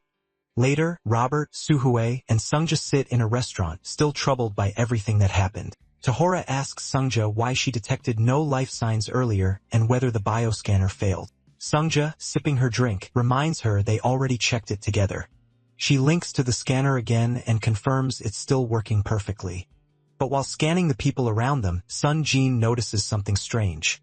Everyone's internal energy is drained. Adults and children alike show no internal energy at all. Robert says that might not matter if they seem fine, but Sohor still can't shake the uneasy feeling. He tries to brush it off. They thought these people were dead, and now they know they're alive. Then he decides he's hungry and wants to order. Robert calls over a server, and Sohori points out how he was panicking earlier, but now acts like nothing's wrong. As the waitress heads their way, Robert tells the others she's finally coming. When she gets close, he starts ordering a double serving of noodles and a large special dong pork, then suddenly cuts himself off. She walks right past him without reacting at all. Robert freezes, hands still raised, wondering if her service is awful or if she just didn't hear him. He turns and sees her helping other tables, then asks why she ignored him. When she comes back their way, he brightens and loudly tries to place his order again. She passes him a second time without a word, like he isn't even there. Robert goes stiff again, then blurts out in confusion, asking why she keeps ignoring him. Sung-jae explains it's not that the woman didn't hear him. It's more like the people here can't see them at all. No one in the restaurant has looked at them once. Even up close, people move past them like they're background objects. In other words, these people aren't aware of them at all, as if they don't exist. So Ho gets a very bad feeling, but says she doesn't want to jump to conclusions yet. Elsewhere, Yang has already moved on and is calmly having his morning tea. He pours tea into small cups and settles in like it's any normal day. He drinks in peace even with guests right in front of him. Hoi tells Lee her father would never normally drink alone while others are present. Nervously, she calls out to him, but he still can't see or hear them. She says he's been like this ever since she returned from her trip, while Yang quietly keeps sipping tea. Ho tells Lee the strange part is that her father still handles all his usual duties. He inspects things, eats, and tends the garden at the exact same times every day, like clockwork. MC walks up to him, unsettled, and waves a hand in front of Yang's face. There's no response, and Hui says it's useless. She warns that interrupting his routine can cause trouble, but he doesn't wait and snatches the teacup from Yang's hand. Hui panics, shouting that this was a terrible idea and telling the protagonist to move. Caught off guard by her reaction, MC almost misses Yang swinging a sword straight at his neck. Before the slash can land, Lee bends back and narrowly dodges it. The blade sweeps past him, and Yang instantly turns the sword down to pin him where he is. He rolls away in time, avoiding a string of fast follow-up strikes. Yang moves with blinding speed, but Lee keeps up. The attacks come so fast it looks like several swords are cutting at once, leaving the protagonist no choice but to keep dodging. Then Yang gathers force in his palm and tries to unleash it at point-blank range. MC gets serious and rushes in, saying that's enough. He can't let that attack fire off. He slams his palm into Yang's to stop the technique before it fully erupts. Even so, the clash sends out a huge shockwave that tears through the room and nearly hits Hugh. Watching in fear, she screams for Lee to stop. The blast throws Yang back into the smoke, but he holds his ground. Yang rises again with killing intent, lightning flashing around his body, all because his tea was interrupted. The protagonist notices the same sign as before, extreme Yang and Een acting together. Hui yells that the only way to stop him is to give the teacup back, while Lee keeps his eyes on Yang. He says that when someone tries to pass an impossible limit, the body shouldn't be able to handle it. They should fall to inner demons, burst apart, and die. As Yang's power keeps growing and he walks forward, MC can't understand it. This level should be impossible. Yang should already be dead. Yang keeps advancing, wrapped in fire along with purple and pink light. Then a giant plum blossom appears again, its pink petals stained with purple, floating in front of Yang as he moves ahead. He stares at Yang and feels something is deeply wrong. He looks human, but not fully, and he starts wondering what happened to him. Hua Rin yells at Lee to hurry, warning that waiting any longer could be dangerous. The deadly plum blossom rushes at the protagonist while he stays low. Watching in fear, Hua Rin can only hope he throws the cup in time. MC suddenly pulls out the teacup and gets ready to throw it. He draws his arm back to put more power behind the throw, then he hurls the cup straight at Yang. The cup shoots toward the huge plum blossom in its path. It flies right at the center, as if the flower might block it, but the cup punches through the middle and keeps going. The moment it breaks through, the flower bursts into dark purple gas. Ta Rin watches nervously, praying the cup reaches her father and ends the fight. Then Yang snatches the cup out of the air, showing that this was what he wanted all along. As soon as he gets it back, the pink flames and lightning around him start fading fast. The wild energy disappears, and everything begins to calm down. Yang returns to normal and sits back down to drink tea like nothing happened. He calmly pours himself another cup, acting like Lee and Hua Rin aren't even there. He frowns, realizing someone almost died over a teacup. Hua Rin finally starts to relax now that the crisis is over. Later, night falls, and the world grows dark again. Hua Rin tells Lee she came back home half a month ago after finishing her interstellar tour. At the same time, Sun-jae, Yang, and Robert moved through the crowd. Hua Rin says that when she returned, everything had changed. The three keep walking through town, wondering if anyone can even notice them. Hua Rin explains that the townspeople act like wind-up dolls, repeating the exact same words and actions over and over. Robert reaches out and stops one of the men in the street. Hua Rin says things get even stranger when someone interrupts the townspeople. The man Robert stops freezes in place without even turning around. Robert tries asking him what's happening on the planet, but the man stays focused on his iPhone and gives no response. Robert cuts himself off. When he realizes the man isn't just ignoring him, he's completely frozen. Griffin tells Lee that whenever someone interferes with them, they stop. Robert waves at the man but gets nothing back, and he notices everyone else has stopped too. Riffron says that's when the next strange thing happens. All those people start fading away. The man Robert touched vanishes right in front of him. Robert can only stare, stunned. He turns to Sunja and asks what just happened. Did they all teleport? Sunja watches the disappearances and admits she doesn't know. Sorel looks at her in disbelief and asks how even she can be unsure. The android says it does resemble teleportation from the particle pattern, but the scale is way too large. Seryong asks what she means by that. She hadn't even noticed everyone else was gone too. When she and Robert look around, they realize they're completely alone. She asks Sunja where everyone went. Still scanning the area, Sunja says every life sign on the planet has disappeared. The captain is shocked and asks her to say that again. Warin tells Lee that after the people vanish, something even worse appears. She points outside and says strange creatures show up once the streets empty out. Out in town, Seo Dae-young, Robert, and Sunja begin noticing something strange ahead. A whole army of robots starts marching toward them. They move in perfect order as mist spreads across the ground. The trio stares in horror, and Robert blurts out, asking what those things are. Each robot carries a sword as they keep marching closer in rhythm. The fog thickens, and soon hundreds of robots close in from every side. The captain says she doesn't know what they are, but one thing is clear, they're in serious danger. She freezes watching the robots close in with nowhere left to run.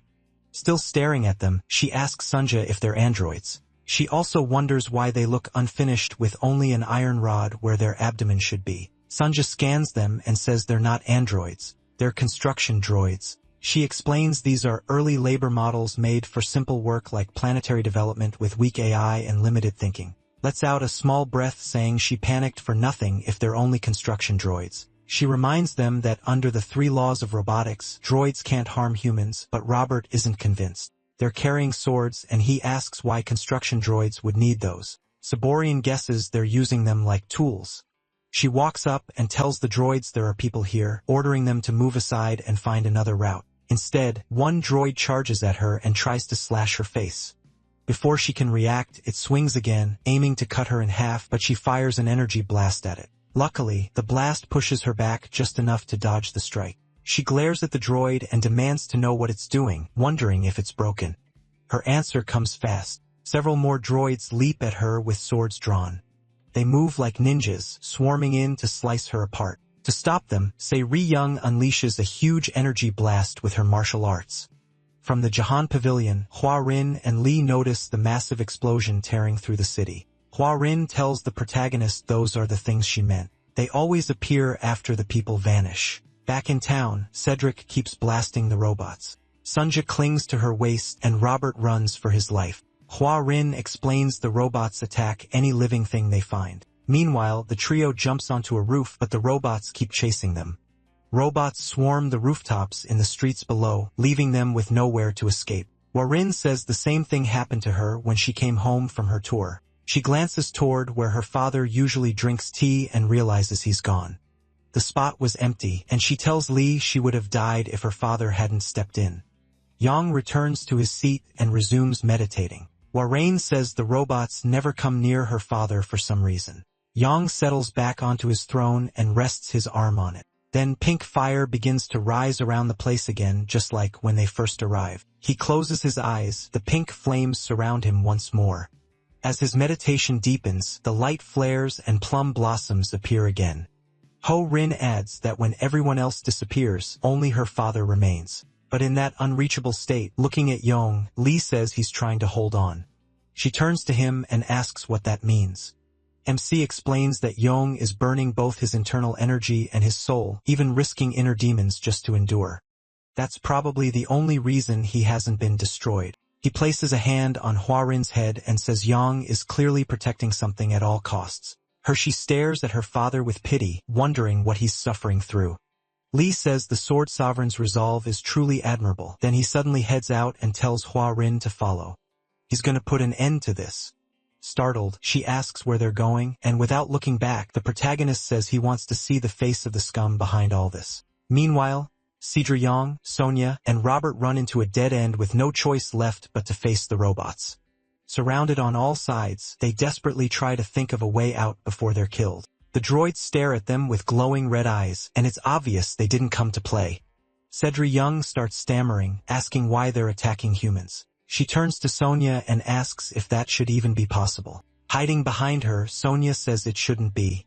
Android systems aren't supposed to break the 3 laws of robotics. She says attacking humans isn't even an available option for them, but that's clearly what they're doing. The captain asks why they're acting like this and whether they're malfunctioning or just don't recognize them as human. Using his special forces background, Robert figures these things aren't normal androids. If robots can't hurt humans, then they must be the combat models he once heard about. The robots suddenly rush them from all sides trying to skewer them, and the group braces for the hit. Cedrillon draws her sword and tells Sonia to stay low, hold tight, and avoid the blades. Then several light beams blast the charging robots out of the air. The shots hit hard enough to tear some apart and knock the swords from others. A huge blast follows overhead as many of the robots explode. Sergio Yang and Sonia freeze in shock, wondering who just stepped in. It's Robert. Back in his combat suit, he opens fire and says these things aren't droids.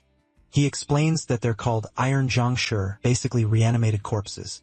Even after being exposed, the Iron Zhangshi regroup and prepare to attack again. Far away, Count Rachel Archimonde watches the whole battle on a screen, and Aide identifies the people on it, Blazing Devil Tang, Cedrillon, and beside her, PL-0316KB-BT intelligent android Sonia. She adds that the third one is Robert Carlyle, former First Sergeant of the Northern Galaxy Combat Unit's Special Tactical Division. The one giving the report appears to be an Iron Zhangshi too, and she says the S-Devils are bounty hunters who mostly work around the galaxy's outer regions.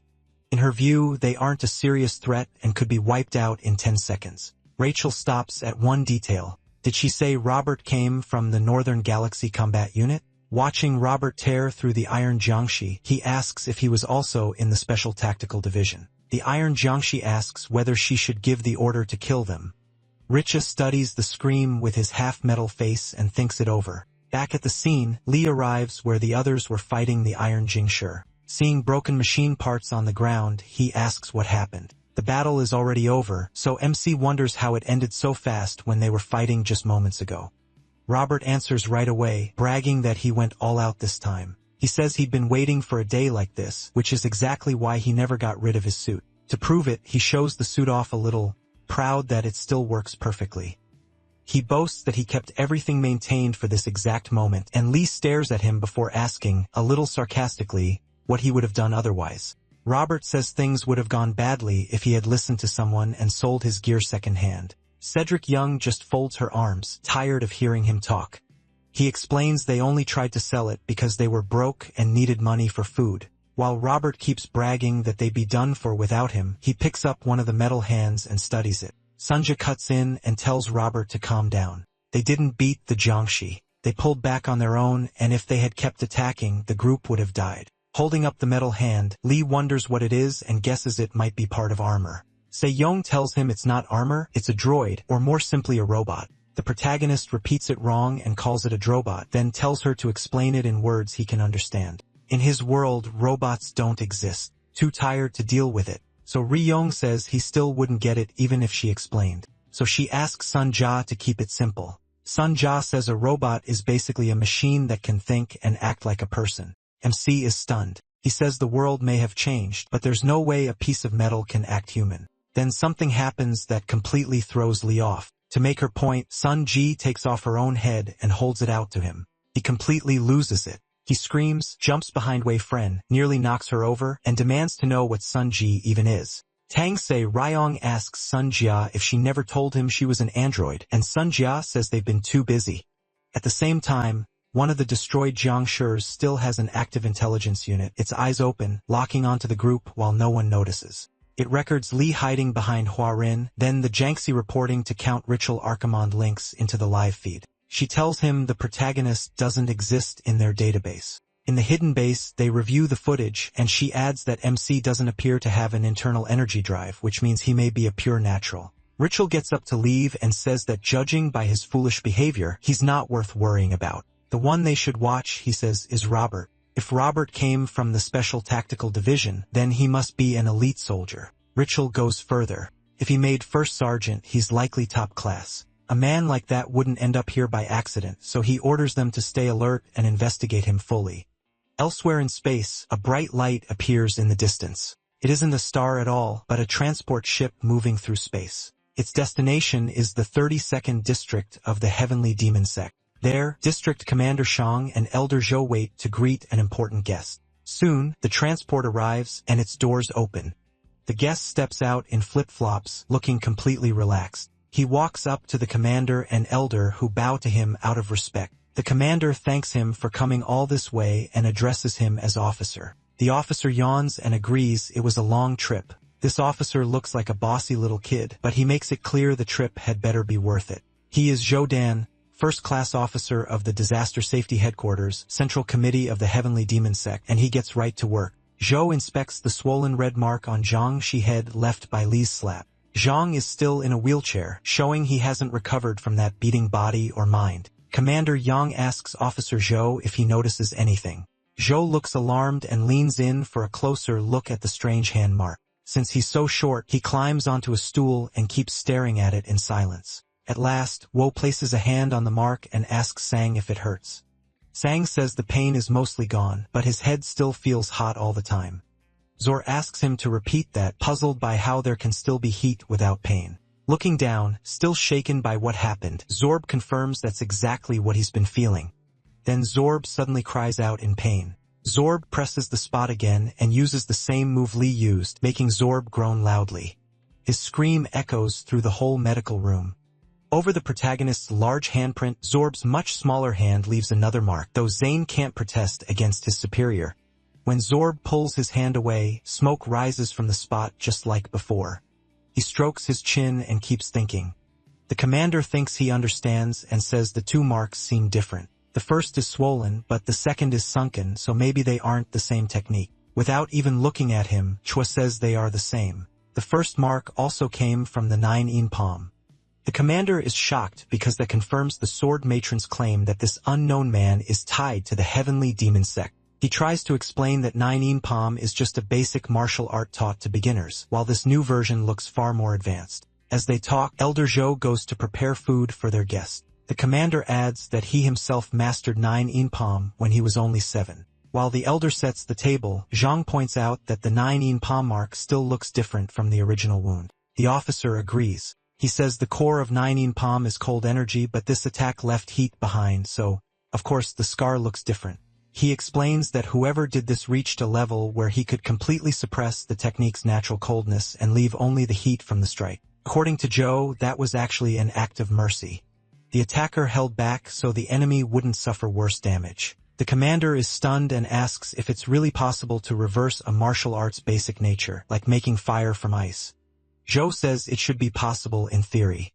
Then, as he waits for the food to cool, hunger wins out. He tells the commander they can pause the talk and eat first, even offering him black bean noodles. Commander Zhang frowns, amazed that Zhou can think about food right now, but finally agrees that an empty stomach won't help them think.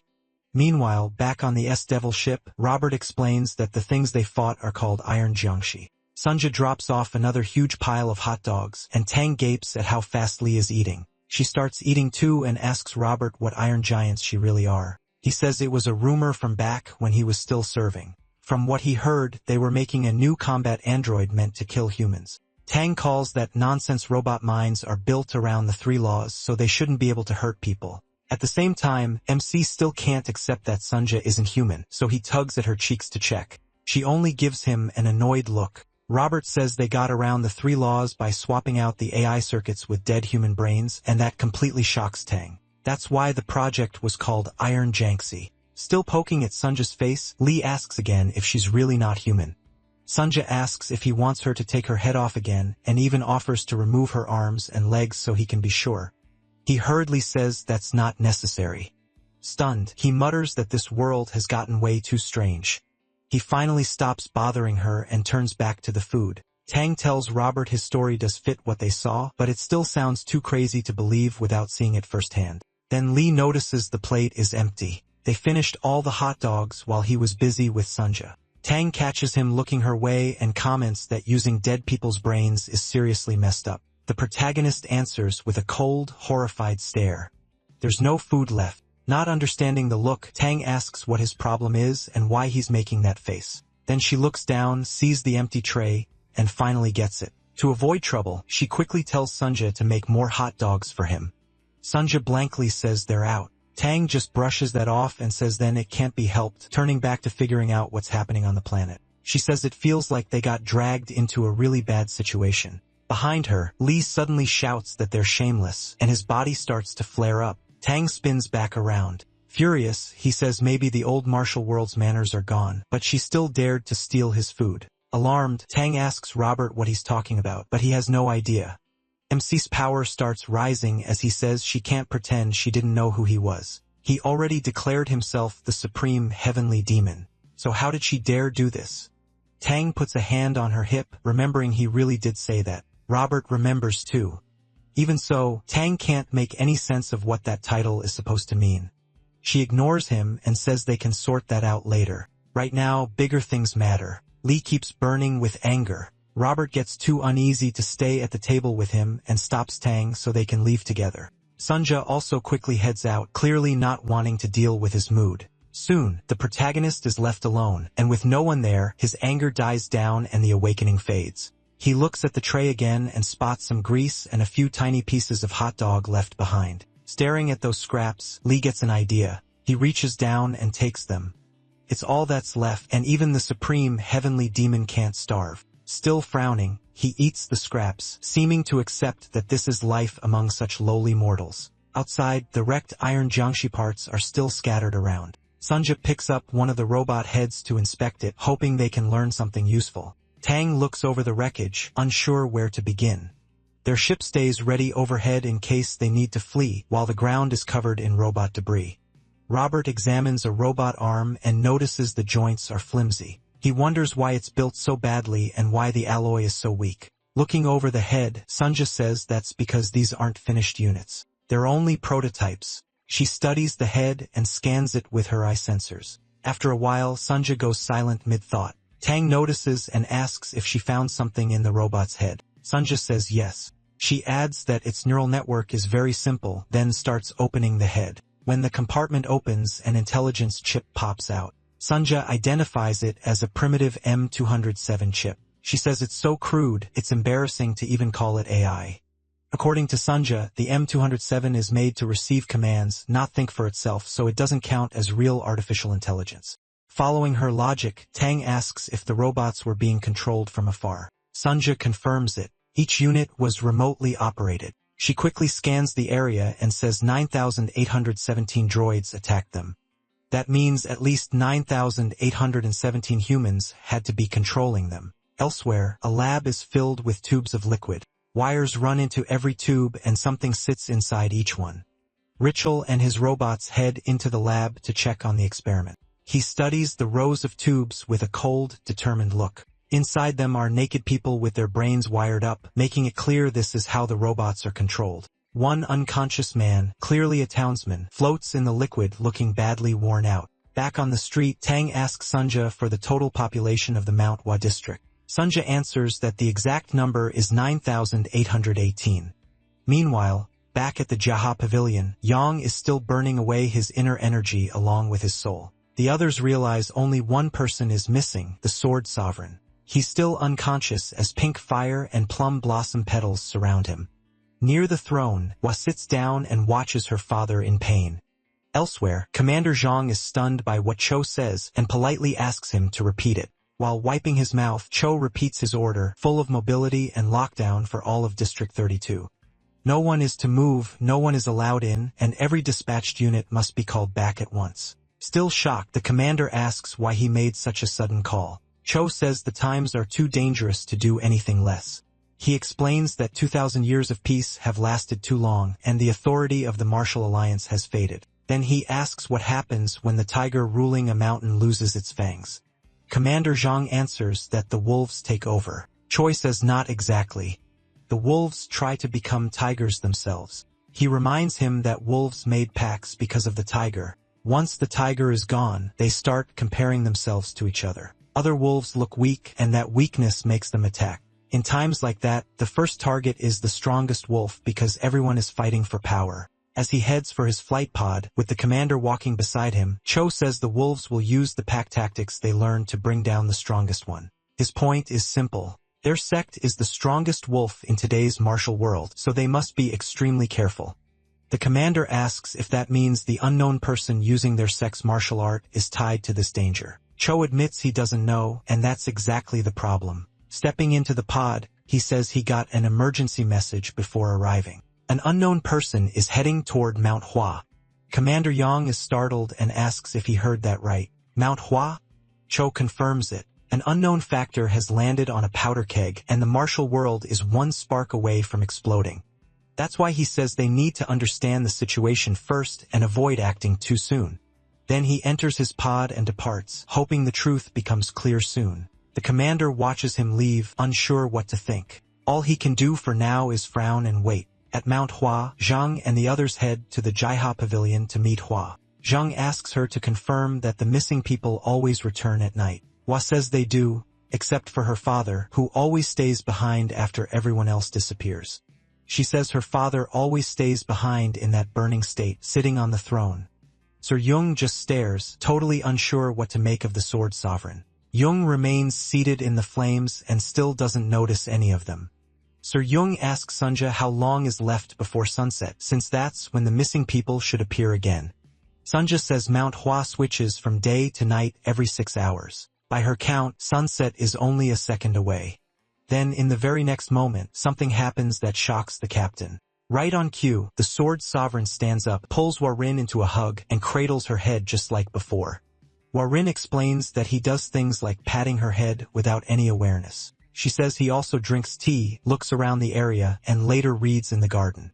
Those are the exact same things he was doing before she left for her birthday tour last year, so this has been repeating for a long time. For some reason, the cycle starts again every sunrise. Still looking down, Warin adds that everyone else repeats the same routine every day too. Over the comms, Robert warns the captain that something's off. None of the people are appearing. From a rooftop, he reports that the streets are still empty. Sir Yung gets uneasy and asks Sunja if she's picking up anything. Sunja says she's detecting something else instead. Looking at the captain, she says that rather than the people returning, Sir Yung seems to be fading away. Sir Yung starts vanishing before their eyes, stunned by what she just heard. She looks at her hands, sees them turning see-through, and wonders what is happening.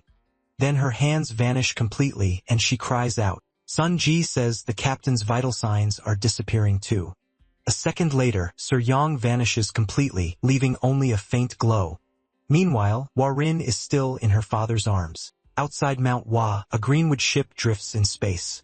Inside, Kim, leader of the Galaxy Division, studies Mount Hua and its twin moons. Captain Chai Ju rushes in to report something. A teleport signal was detected from the center of Mount Hua a short while ago. Their analysis confirms the person moved was the blazing devil, Sir Yang. Kim asks where she was sent. The captain answers that she was teleported to Genta, Mount Hua's second moon. Meanwhile, we shift to Genta, the second moon of Mount Hua. Somewhere on its surface is a deep hole. From inside that dark pit, a shocked scream rings out. The light left behind when Suri Yang disappeared suddenly appears in the hole. She keeps screaming that her body is disappearing. At first, she's invisible, then her body slowly starts forming. With her legs still missing, Suri Yang panics and wonders if she died and turned into a ghost. Thinking she's talking to God, she begs to be brought back because she still has too much left to do. But when she lifts her hands to pray, she sees they've fully returned, stops yelling, and wonders what's happening. Now visible again, she keeps asking what the heck is going on. Then she notices people in front of her and realizes this probably isn't the afterlife. Sitting before her is Count Rachel Archimond, with his android assistant at his side. Count Rachel Archimond says nothing and simply watches her settle down. Sir Yang stares back and asks who he is. He stays silent. He only frowns, giving her a cold, sinister look. The room stays quiet and neither of them speaks. Back on the Greenwood ship, the captain tells Kim the teleportation looks unusual. There are no signs that the person being moved gave consent. If that's true, then this may have been a forced transfer unilateral teleportation, which is banned by galactic law. He warns that this is serious and suggests reporting it to higher authorities. Without turning around, Kim asks if there's anyone above him. The captain gets the message and falls silent. Then he quickly says no, bows, and declares the Black Tiger as his only command authority. Kim approves and tells him to keep watching for now. It's too early to say anything. After all, if someone is using technology banned by galactic law on that moon, they may have powerful support behind them. He orders the captain not to interfere carelessly and to investigate first. They need to know whether learning more will help them or hurt them. The captain answers with a sharp yes, sir. Kim keeps watching the twin moons, quietly wondering what this all means. Not long after, new intel reaches the West Heaven Sword Matron, and she asks if she heard that right. Elena has just told her about the man she met at Manhwa, so she asks her to repeat it. Still kneeling, Elena says the man claimed to be her father. She makes it clear he said he was the one who fathered her. Then she adds that she even lost to him in a duel. That shocks the Sword Matron. Since beating Elena is no easy thing, she thinks of Manhwa and realizes the man who defeated her daughter and called himself her father is now there. Back on Manhwa, Robert slams his hand on the table. He shouts that they have to save the captain, getting just as worked up as usual. Furious, he yells that some bastard dared to kidnap their captain, while Lee quietly listens. When the swearing keeps going, MC admits he can't understand what Robert is saying and asks Sunja what he's talking about. Sunja says she'd rather not translate because it's mostly cursing, so she keeps working instead. Heron says the place where Sir Young was taken may be tied to what's been happening on this planet. She thinks the others may have been taken the same way, though they still can't prove it. Sunja cuts in and says they actually do have proof. The disappearances on Manhwa match a forced teleportation, taking someone without consent, and that kind of one-sided teleportation is illegal under galactic law. Robert yells that this means everyone is trapped somewhere. He says they can't just sit there, and this time he grabs Lee by the shirt. He turns to Sunja and asks what's wrong with Robert, but she just walks off and ignores them. She tells the protagonist that Robert seems to have PTSD from his military days, so stress makes it hard for him to control his anger. Meanwhile, Robert keeps cursing right in MC's face, still gripping his shirt. Lee looks at him and tells him to let go. Sunja says it's useless. Once Robert gets like this, he doesn't listen to anyone. Then he speaks to him in his martial form, and Sunja notices that might actually work. Robert immediately apologizes and lets go of the protagonist. Sunja just stares, thinking Robert could enter an anger management contest. After that, they get back to the real issue. Sunja explains that forced teleportation has a distance limit. A long-range jump isn't possible, so they can rule out another planet. That leaves 3 places, Manhwa itself or one of its 2 moons. Lee steps over to the window, looks at the moons, and asks if she can tell which one the captain is on. Sunja says she scanned Manhwa and found no life signs besides the Sword Sovereign, so the planet itself can be crossed off. That means only the 2 moons are left, Genta and Sakaris. She adds that both moons have life signs, but because they're so close together, it's hard to tell exactly where they're coming from. Lee looks at her and asks if that means they have to make a random choice.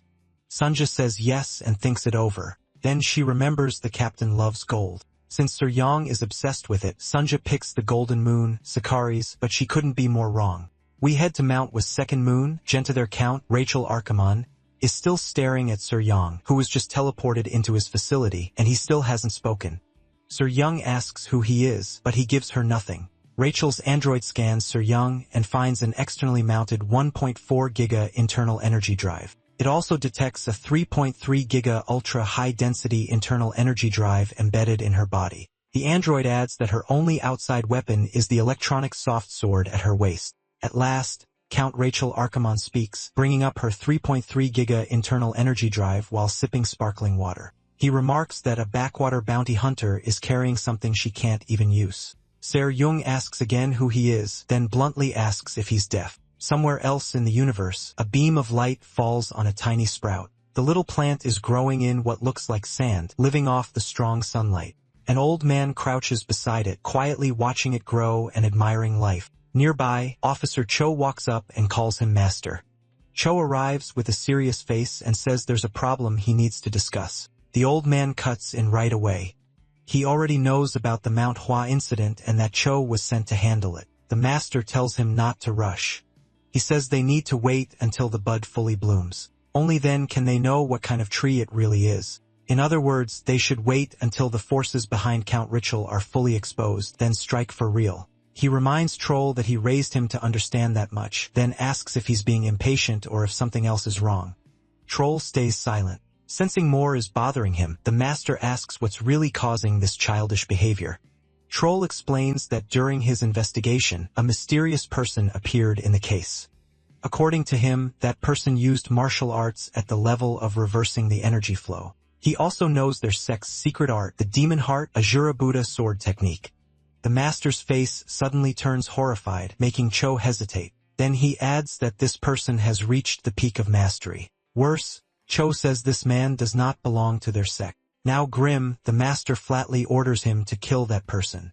At that moment, the seedling behind them suddenly withers and dies, seemingly from the master's influence. Cho asks him to repeat that because he can hardly believe it. The master turns red with rage and calls the man an anomaly, a monster. He orders Cho to find him and kill him no matter what. It seems the leaders of the heavenly demon sect are hiding something. Cho is clearly shocked, but he says nothing.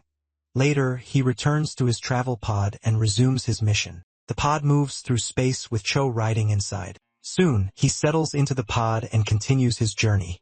Meanwhile, on Genta, Tang Ser Young asks Count Rachel Archimonde again who he is and whether he can hear her. Rachel Archimonde ignores the question, tells his android to inspect her, and keeps sipping his drink.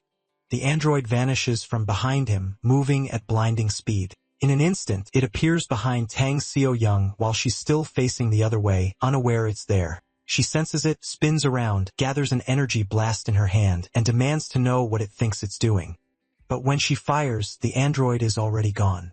A second later, it's behind her again and grabs the back of her neck. Tang Su Ryong is stunned by how fast it moved. She can't believe the android is this quick. She's never seen anything like it. Rachel Archimonde calmly tells her to give up. Resistance is useless. He says he'll ask a few questions, and if she answers well, he'll spare her from endless suffering. Fed up, Tang Su Ryong tells him to shut up and shoves the android back. That makes the Count take notice, and he wonders if she can use an adaptive style of martial arts. Tang Su Young grabs the electronic soft sword at her waist and swings to cut the machine down. She whips the blade around, making a storm of slashes, but the android quickly pulls away. Thanks to its speed and tracking ability, it dodges every strike. Then it spots an opening and moves in to touch the captain. The android closes the gap and nearly reaches her, but Tang Sarah Young sees it and aims her sword at it. The machine slips past the cuts and tries to seize her arm. Count Rachel tells her this is pointless because the android holds data on every martial art in the world. Tang Sari Young keeps attacking, but the robot gets past every blow. She starts to realize he may be right. The machine is reading her moves with ease. Even so, Tang Su Young doesn't back down and tells the Count not to make her laugh. She rushes in head-on, but the android sidesteps and avoids the blade. Then it catches an opening and strikes her in the back. The hit lifts her off the ground and throws her across the room. Tang Su Young crashes face first, unable to stop herself after the sudden blow. The android stays ready, waiting to see how she'll respond. She quickly gets back to her feet and raises her sword again. Taking her stance, she signals she's still ready to fight. Rachel keeps drinking, though he's surprised she got up that fast. The android watches her closely, ready to pressure her again. Tang Se Ri Young holds her stance and waits for it to move. Sweat starts to show as she realizes this fight is tougher than expected, and her usual martial arts won't be enough. She needs something new. While she thinks the robot disappears again at incredible speed, it slips behind her, but this time Tang Su Ryong senses it right away. As the android reaches to grab her from behind, she stays perfectly still and acts like she hasn't noticed a thing. The moment it commits, Tang Su Ryong vanishes and turns the trick back on the robot. She jumps high out of its sight, leaving it searching for where she went. Spinning in the air, she lines up her sword for a strike on the way back down. The android quickly finds her and leaps up to meet her. Tang Su uses a move called Bullet, firing the sword straight down like a shot, trying to pin the android to the ground. The soft sword straightens and dives with deadly force. It shoots right at the robot's face, and for a moment, her plan looks like it might work. But the robot blocks with its hands and knocks the blade toward the ground. Everything happens in an instant, and the android keeps rising to catch Tang Saro in midair. It closes in and nearly grabs her as she falls. But because the sword is adaptive, it wraps around the android's arm, showing this was part of Tang Saroyoung's plan. The robot heats its arm, aiming to burn through her stomach area, while the captain seems stuck in midair without her weapon. Then the sword coils around the arm and redirects itself upward. The soft blade shoots back up at the android. A second later, it pierces the android's head and destroys it before it can react. The light in its head goes dark. Its intelligence unit is gone. All of this happens in mid-air as both bodies begin falling. Seeing his prized android destroyed, the Count smashes his cup in anger. Then he stares in shock, recognizing the move she used as the Dark Heaven Blood Dragon Dagger of the Sichuan Tang clan. The android drops lifelessly, and Count Rachel Archimonde can only stare. Tang Saroyoung hits the ground right beside it. She quickly rises, clutching her stomach from both the fall and the heat the robot struck her with. Now it's Rachel Archimonde asking who she is. Saroyoung only glares at him in silence, blood starting to run from her mouth. Still shaken, the Count says the Sichuan Tang clan was wiped out 10 years ago without a trace and demands to know how she learned their martial arts. Saroyoung still doesn't answer. Instead, she says she'll have to use stronger methods now that it's come to this. She activates the 3.3 Giga energy drive inside her body, the one Rachel Archimonde claims she couldn't use, and decides desperate times call for desperate measures. The drive is the Shanwu Divine Art Drive, powered by a Qi Internal Operation System or Qi-OS. She pushes it to full power. That shocks Rachel Archimonde even more because the Shanghua Divine Art is a secret passed down only to the Tang clan's head. With the second internal drive now running at max, Saroyoung launches up with explosive force and tells him to shut up. Count Rachel Archimonde stays put and watches her rise, realizing she plans to take control of the sky and attack from every direction. Wrapped in bright green light, Saroyoung lifts off the ground. Then an explosion bursts out, releasing thousands of green and white arrows like a giant firecracker. Rachel Archimonde stares in shock as he recognizes the technique, the infinite rain blossom. All the arrows fly at him at once, and he still doesn't move. The sheer force of Saroyoung's attack causes a huge explosion inside the facility. Back on the West Heaven Sword matron's ship, Elena tells her mother that the way she met that mysterious man was strange too. Elena says she went to Manhwa to collect a bounty. When she arrived, she blacked out. The next thing she knew, she was standing right in front of him, just like always. Count Rachel Archimonde sits on the couch, silently watching her with a cold expression. Elena says she still doesn't get why their first meeting had to happen like that. For a moment, they just stared at each other without saying a word. That makes the sword matron realize Elena is describing one-way teleportation. In the memory, Count Rachel Archimonde tells Elena not to be shocked. He says he brought her there to grant her wish. Elena stares at him, confused about what he means. He asks if she doesn't want to grow stronger and stand above the world. Rachel says that dream is why Elena earned the name 8-foot fighting ghost and even turned her ship into a dueling arena, chasing battle after battle.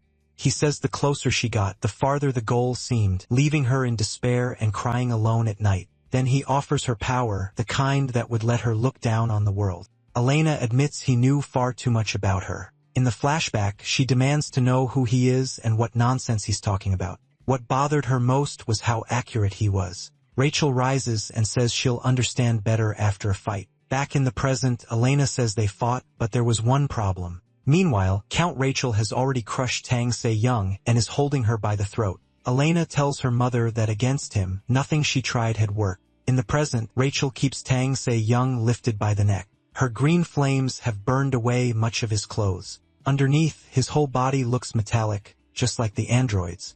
Tang Se-young struggles to breathe under his grip and starts bleeding from her mouth, the same way Rachel once held Elena by the throat after beating her. In that memory, he told Elena he would make her strong like him. He even claimed he was doing it because she was his daughter, though Elena clearly didn't buy it. Back in the present, Rachel orders the weakened Tang Se-young to answer him. He says if she talks, he'll make her frail body strong. The only price, he adds, is throwing away her useless mind. Hearing all this, the sword matron is genuinely shaken. Elena says Rachel gave her something, then her body suddenly shines with bright blue light, stunning the sword matron. Elena tells her this power came from him. The sword matron stares in shock and realizes the ability is steel fortification. At the same time, Sungja keeps scanning for the captain while the ship gets ready to depart. Robert starts yelling again, asking why they still haven't left and telling Sungja to move the ship already. She checks the radar again and sees a new signal appear. A red dot shows someone is close and heading straight for them. Because of that, Sunja halts their trip to the Cicerus moon when she spots the approaching ship. A small pod appears in front of them, and it looks like it belongs to the heavenly demon sect. Both crafts stop in the air, and neither side makes the first move. On the S-Devil ship, Robert demands to know what's blocking them and says they should tell it to move before he crushes it. Sunja says they can't do that, and he asks why. She explains that even though it looks tiny, it's a celestial-class battleship far beyond what their ship can handle. Worse, she says, it belongs to the heavenly demon sect. Robert is stunned and wonders what the heavenly demon sect wants with them.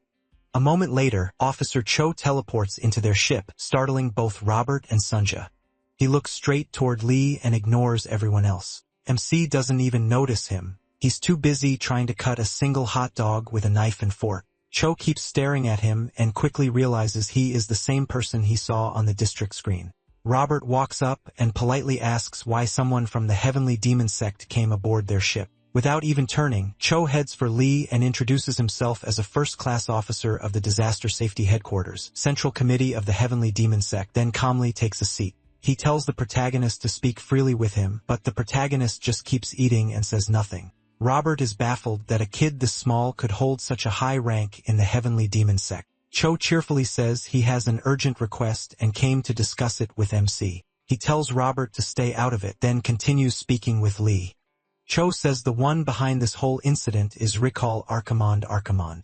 He explains that Richal used to be a leading scientist who oversaw military weapon development for a defense company tied to the human government. The project was called Steel City, which explains the iron Jiangshi that attacked them on Mount Hua. Cho says Richal was cast out for his brutal methods, then vanished. Now he adds, Richo is hiding here and running experiments on an even bigger scale. While Cho explains all this, Lee doesn't even look at him and keeps eating. Cho goes on saying Richo wasn't merely expelled. He was secretly funded to keep working, likely by factions inside the human military. After finishing the hot dog, he simply asks Sunja for water, ignoring everything else. Cho stares at him, shocked that he gets no reaction after dumping all that information. He can't help wondering who the protagonist really is. Robert cuts in and asks if Cho really means a military faction is behind all this, part of the human government's military. Cho confirms it and warns him to stay out of it because this is beyond civilians. Meanwhile, Sunja hands Lee some water, and he still says nothing. Robert asks about their captain, reminding Cho that she was kidnapped. Cho says there's nothing they can do and that all they can do is pray for her. That sets Robert off. He slams the table, calls it nonsense, and tells Cho to shut up and leave. They're rescuing their captain, and he doesn't care who Cho is or whether he tries to stop them. Lee finally speaks and tells Cho to listen. He says Cho may not be interfering, but they still won't follow his orders. MC says he's been thinking about why Cho would hand them such valuable information in detail. The only reason, he says, is that Cho wants to use them as tools and avoid the burden himself. He sneers that a bald little kid is trying to play him. Cho only asks who he is, calling him Noble One. The protagonist doesn't answer that. Instead, he asks if that was Cho's real reason for coming here. Cho says nothing and stays silent. Lee gets up from the table and says that if not, then they have nothing to do with each other and never will. At last, Cho asks the question hanging in the air, does MC have any link to the Heavenly Demon Sect? He flatly says he has none. Cho says he'll accept that for now, but asks again to be if the protagonist truly has no ties to the sect, then whatever he does next is entirely his own, and the sect will say the same. Without even turning around, Lee says that's fine and tells him to leave, because he's busy. Soon after, Cho returns to his ship and departs. MC watches him go, seeming more interested in the officer than he let on. To himself, thinks it's a relief that the demon sect still has some capable people. As Cho travels on trying to sort things out, he thinks the boy has talent, but he's still too green. Then they get back to the main issue. Robert says it's time to handle this properly and save their captain. Sunja agrees but says the coordinates have changed. Their target is no longer the moon Sicarus. It has shifted to the moon, Genta. It seems Cho had something to do with passing them those new coordinates. The story then moves to Genta, the second moon of the Mount Hua planet. Deep in its surface is the massive shaft Ricci carved out for his facility. Inside, Tang Su Ricci lies on the ground. Weak after her defeat, Count Ricci drags her deeper inside toward his private lab. There, a large operating table waits near the entrance, fitted with restraints to lock someone in place. He drags Suri Young in and straps her onto the table. She asks what he's planning, and he glances back at her, asking if she's finally awake. She only answers with a hard glare. Ritual says she woke up faster than expected. He seems impressed, saying there really is something unusual about noble bloodlines, especially a lady of the Sichuan Tang clan. See her Young asks where they are and what he plans to do to her. Ritual tells her not to be afraid. He claims he's going to free her from pain by wiping her memories, even the worst parts of her past. His real plan is much worse. He wants to add her to the people in the tubes and turn her into an iron jiangshi, a mindless servant that only obeys. Hearing that, Sayer Young clenches her hand and tries to gather energy, but nothing comes out. Ritual says it's pointless. He sealed her meridians and shut down her nervous system. As he opens the restraints, he explains that her body won't answer her anymore because he paralyzed her brain and spine. Seo Young struggles harder to move, but it still doesn't work. He coldly tells her to stop wasting her strength, then something unbelievable happens. Sarah Young rises anyway. Even after her central nervous system was blocked, she tells him not to be stupid. People of the Sichuan Tang clan can be killed but never controlled. Then she uses a strange technique. Her eyes turn red, and blood starts running from her eyes and mouth. Before Ritual can answer, she plants both hands on his chest, and he catches a strange smell. A bright yellow substance pours from her palm. It burns through his steel body and slowly forces its way inside. Ritual realizes too late that it's poison as her hands sink deeper into his chest. She tells him it's called pigeon blood poison. Every Tang clan child is born with a tiny piece of deadly poison in the heart, a final gift meant for the moment they die. As she says it, more blood spills from her eyes. The poison starts wrecking Ritual's body, and he grabs her arm to pull it away. Sayer Young says that's useless. The more her heart burns, the stronger the poison gets, strong enough to melt metal. Just like she said, the hole in Ritual's chest grows wider. Calling him a disgusting monster, she says she has one last thing to tell him. He stares at her in fear, waiting.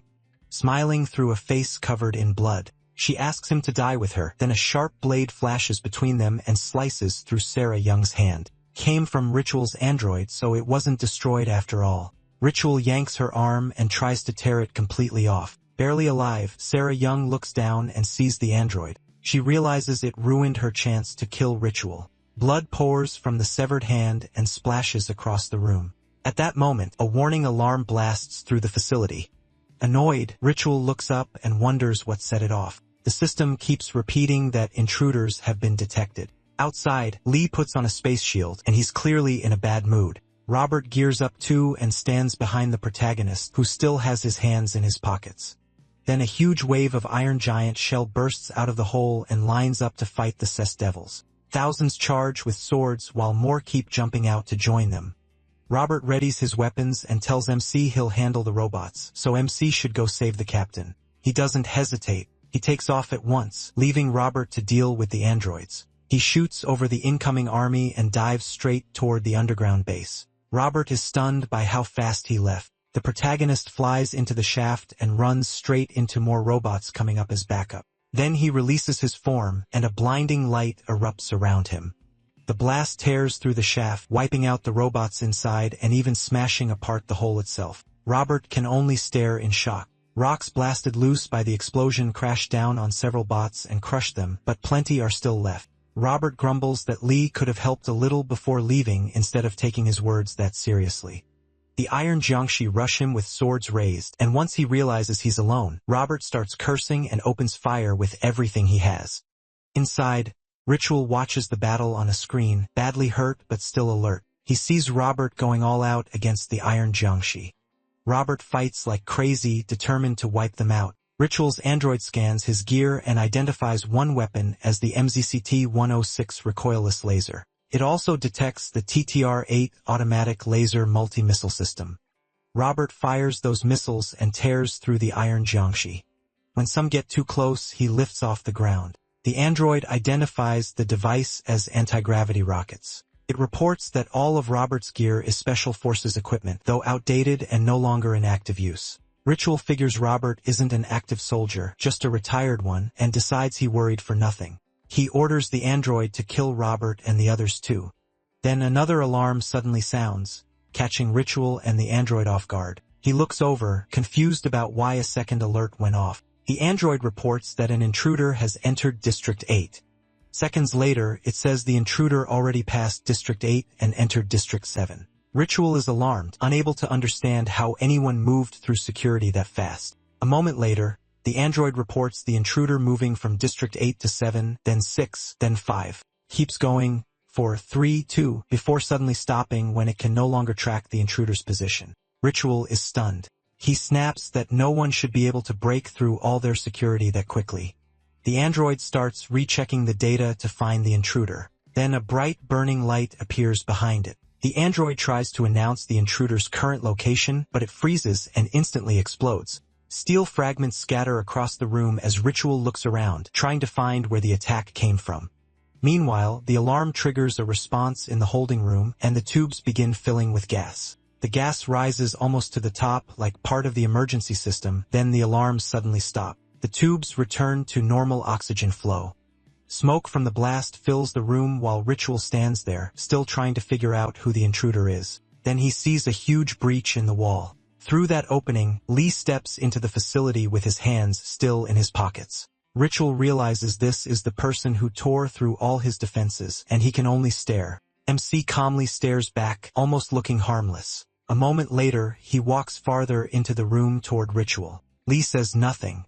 Ritual is still in shock, wondering who he is and how he got past every bot to reach this place. While Ritual is still staring, he moves in an instant and appears behind him. He heads towards Seo Jong, who is strapped to the table, and Count Ritual turns to follow him. She is covered in blood and bound with one arm. The other has already been cut off. Ritual finally breaks the silence and demands to know who the protagonist is. Lee ignores him and keeps looking at Sarah Jung's blood-covered body. Then he says, Ritual has ruined a girl who had only just entered her youth. He adds that Ritual doesn't even treat people like people, pointing to the thousands trapped in the tubes. Looking straight at him, MC says he's nothing but a monster. Ritual just keeps staring, too surprised to react. Lee's glare alone shakes him. Ritual rudely asks again who he is and what he wants. The protagonist answers by raising a hand and using a martial art. Sanker Jung's soft sword lying on the floor suddenly reacts and scrapes against the ground. Then it lifts up and glides forward on its own. Lee tells Ritual he doesn't speak to things that aren't human. While continuing to call the sword, the blade leaps from the floor and flies between Ritual and MC. Instead of driving it through Ritual's head, he guides it past his ear, a warning of what he can do.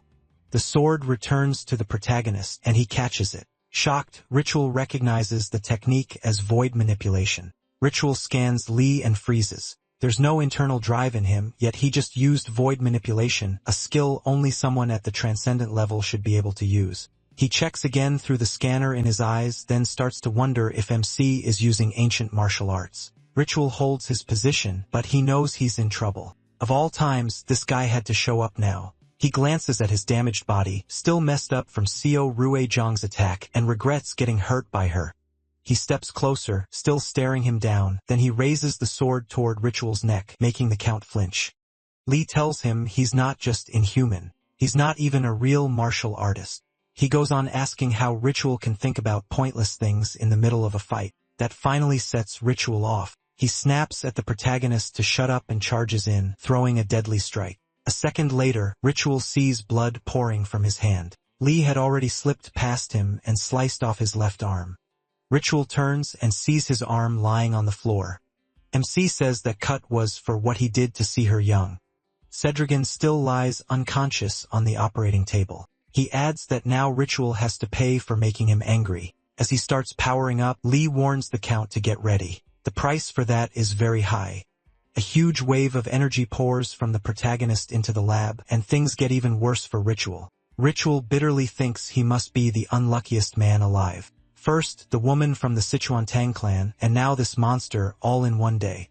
His internal drive is below 40% because of the chest wound Cedrigan gave him, so he knows he has almost no chance of winning. With no other option, he decides to gamble everything. Ritual activates his internal drive and forces it to maximum output.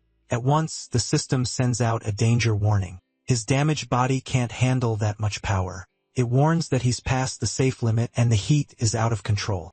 but Ritual ignores every alert and keeps pushing the drive at full power. Lee notices it and finds the technique bizarre. He wonders how the world got this twisted with people using power their bodies can't handle and thinks back to the old days of martial arts. Then a weak voice nearby tells him to kill Ritual. MC glances over to find where it came from. It's Cedricence, awake now, but clearly in terrible shape. She warns him that Ritual is about to trigger a self-destruct, so he has to kill him first. Lee looks back at the count, but he's already too late. Light starts pouring out of every opening in Ritual's body, like he's about to blow apart. He realizes there's no stopping it. Ritual takes his own life, and a blinding light swallows the facility as the explosion begins. Elsewhere, Robert's weapons start giving out. He's burned through all his ammo. His TT-R8 missiles are empty, and the system tells him to reload. His photon cannon runs dry too, and that needs reloading as well. Even his V-10 Laster Claymore starts failing, and the system reports it needs repairs. His fireproof suit is also breaking down and needs replacement parts. Worst of all, hundreds of bots are still surrounding him ready to attack. Robert grumbles that he warned the protagonist about this. If the protagonist had stayed to help earlier, they could have cleaned this up easily. The machines don't care. Once they notice he stopped firing, they slowly move in. Robert yells for them to stop and says everyone should take a short break, calling them scrap metal bastards.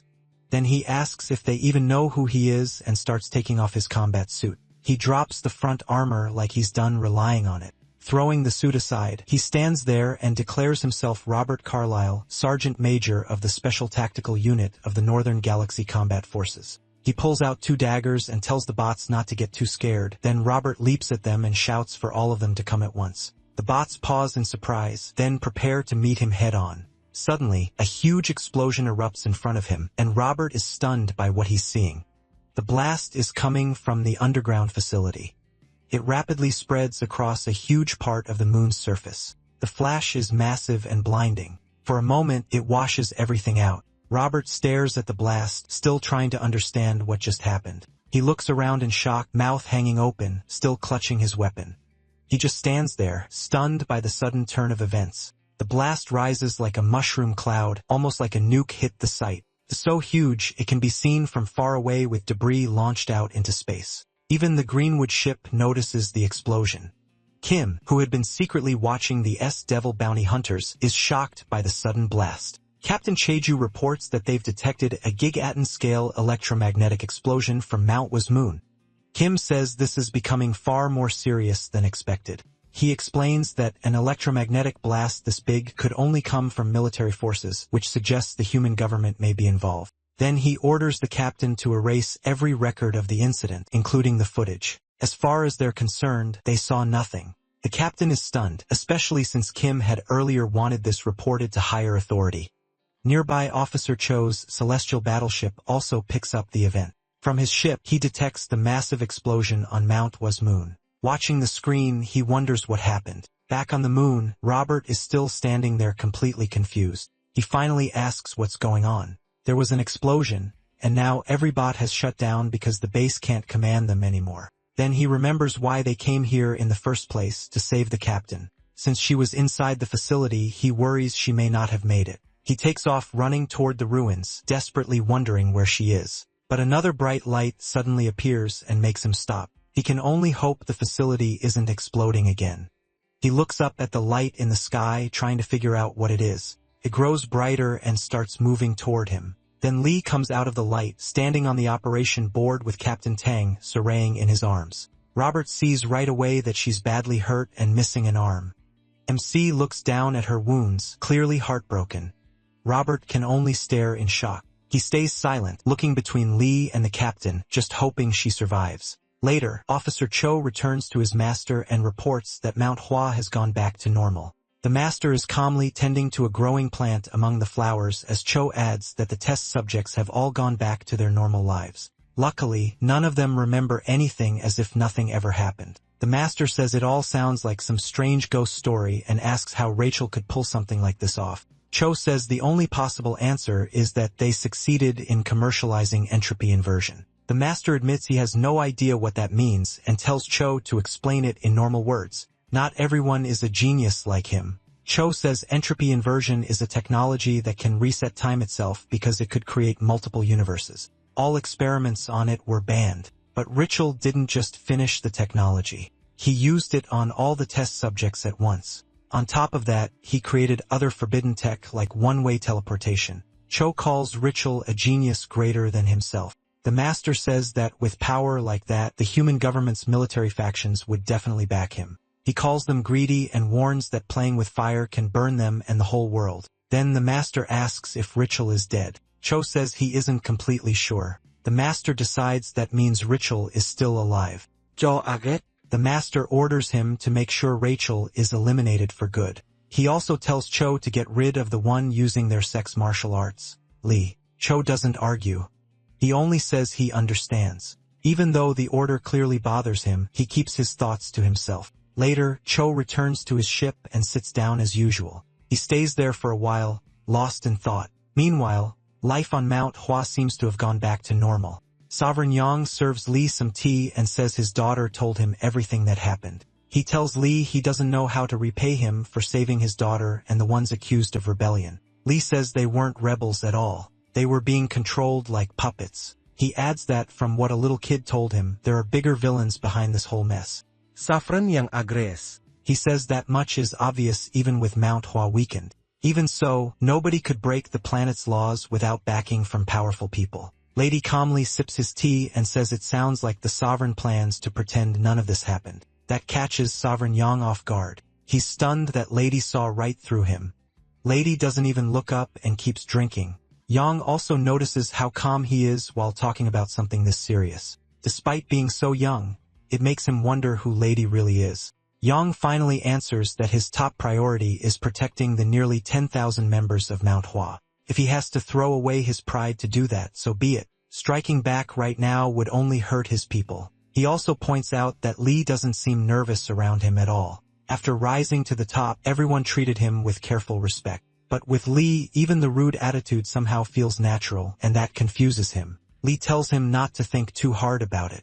He chose to live while looking down on the world and on everyone in it. That's simply how he lives. That answer hits Yang hard, and he starts wondering if Lee sees himself as some absolute being. After all, he just said he looks down on the whole world. So the Sword Sovereign asks who he really is. Lice says it's better not to know. Since Yang has chosen to keep his eyes closed to these things, he should leave them closed.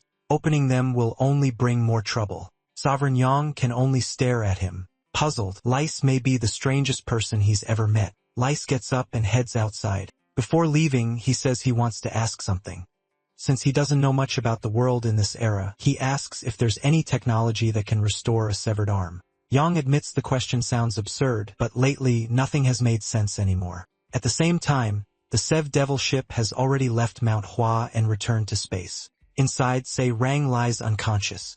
She's sealed in a life support unit that keeps her breathing and barely alive. Sun Jia stands nearby, watching her vital signs. The readings are bad enough that Sun Jia leaves the medical room in silence. Robert stops her right away and asks how the captain is doing. Sun Jia bluntly says the captain is in serious trouble. Robert can't understand why. He says she only lost an arm and that should be fixable. Sun Jia explains that Tang Su Young's blood is filled with poison made by her own body, and the worst part is that this poison has no antidote. She's done everything she can to slow it down, but it keeps spreading into her organs. Panicking, Robert grabs her and says they need to rush to a major hospital. He demands to know why they haven't left yet. Sunja repeats that there is no cure and the nearest big hospitals are far away, in places like Kina and Nebula. She's not sure the captain would survive the trip. Robert lets go and quietly asks what they can do now. Walking away, Sun Jia says they should get ready to say goodbye. She reminds him that the captain always joked that after she died, they should strap a shield to her and send her into space so she could explore forever. She says she'll save up enough money to buy good armor for the send-off. Robert just stands there, crushed by what she means.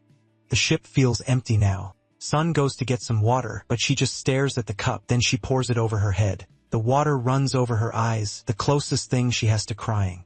Then her eyes widen when she notices something strange.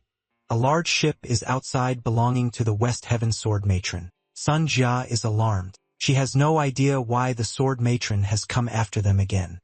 On that ship, the Sword Matron watches the Cess Devil. She seems deeply worried as if she already knows about what happened, and it's clear she wants to speak with the bounty hunters.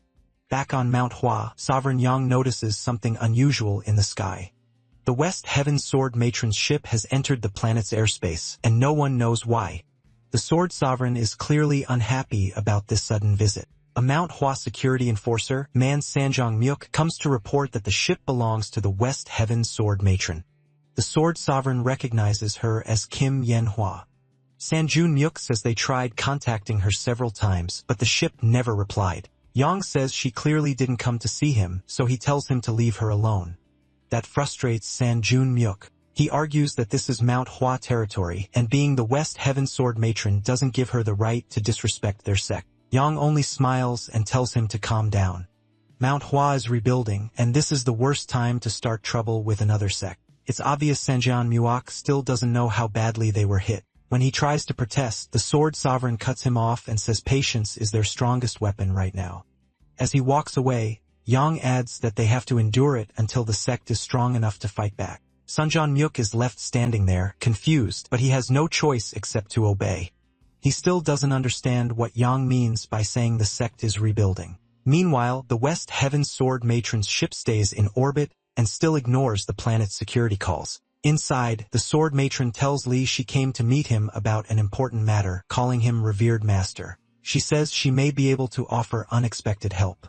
It turns out she has already taken Surayong's unconscious body from the Seb Devil ship. She tells Li she can heal the girl who came with him, Tang Sarayong. Li asks if that means she can reattach the severed arm, wondering how advanced technology has become. The Sword Matron says restoring the arm is easy. Basic medicine, really. The hard part is removing the blood poison in her heart that has already spread through her body. Lei didn't know about that poison before. Hearing it, he says Tang Su-young must be from the Sichuan Tang clan. No wonder she's reckless and hot-headed. The Sword Matron praises his sharp insight and says the blood poison in her heart is a secret art of the Sichuan Tang clan, allowed only to its nobles. Li asks how she knows that, but in the end, he accepts her offer and asks her to save Tang Si-young. She doesn't answer right away and simply waits for him to respond to what she said earlier. Then Li tells her that since she helped him, she can go ahead and name her price. Asks directly what she wants. The Sword Matron says there's someone she wants to meet and she's sure Li can open the way. Li notes that her voice is full of killing intent. She's furious. He says it sounds like she means someone he's met before. Not long ago, he met a man who made him want to beat him to death too. Li adds that if she means that person, she's too late because he already died. The Sword Matron solemnly says Rachel is still alive. The real problem is that he's hiding somewhere much deeper. He's apparently concealed in a place called the Galactic Nebula in the Vista Union system on the 108 Zu R4H moon. That's exactly why she needs Li's help. Meanwhile, on the 108 Zu R4H moon, there's a military droid dump owned by the human government's Southern Galactic Corp. A strange woman walks up to a pod standing in the middle of the site. She carries a cloth, ready to cover whoever is inside the pod, and waits patiently.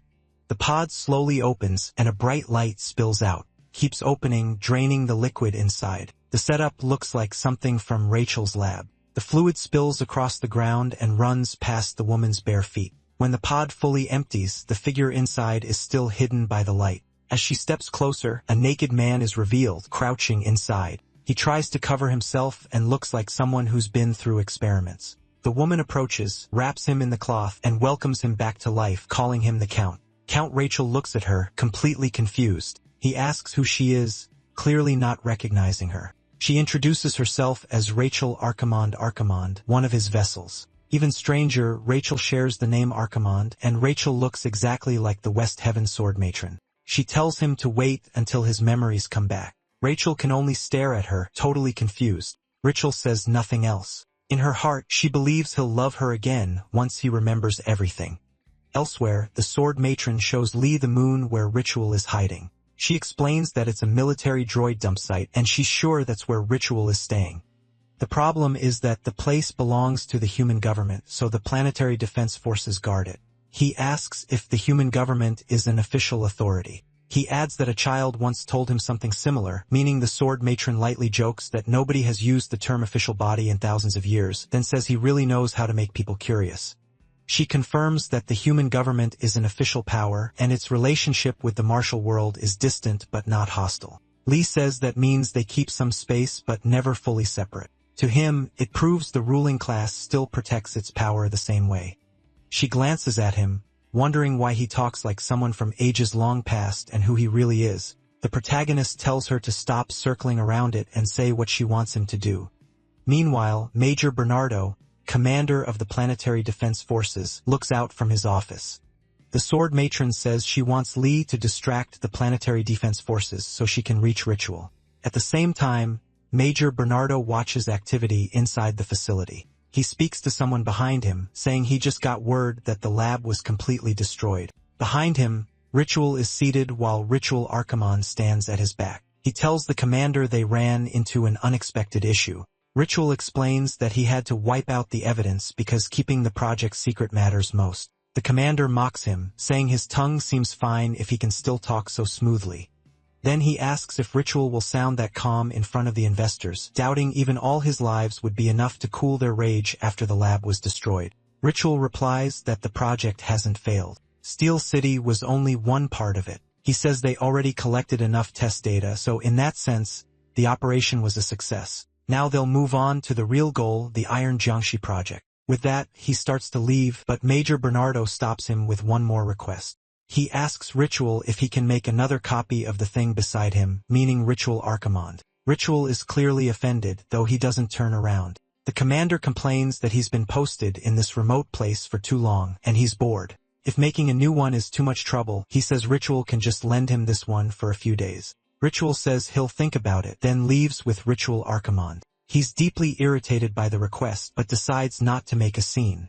In his mind, Bernardo is pure trash. Bernardo, meanwhile, can't understand why Ritual treats something non-human like a real person, and he finds it insulting. Somewhere else, heavy rain falls. Tang So-young seems healthy again, and she still has her soft sword with her. Soaked by the rain, she stands there blankly, looking around. She wonders why all her memories feel so dark. Then the Sword Matron appears before her and says Tang So-young may seem careless, but she's been hiding behind a thick mask this whole time as a noble of the Sichuan Tang clan. Tang So-young only stares, not really understanding what she means. The Sword Matron tells her to come with her. She's here to take her back. Tang So-young refuses, saying she has to protect the transference gate behind her.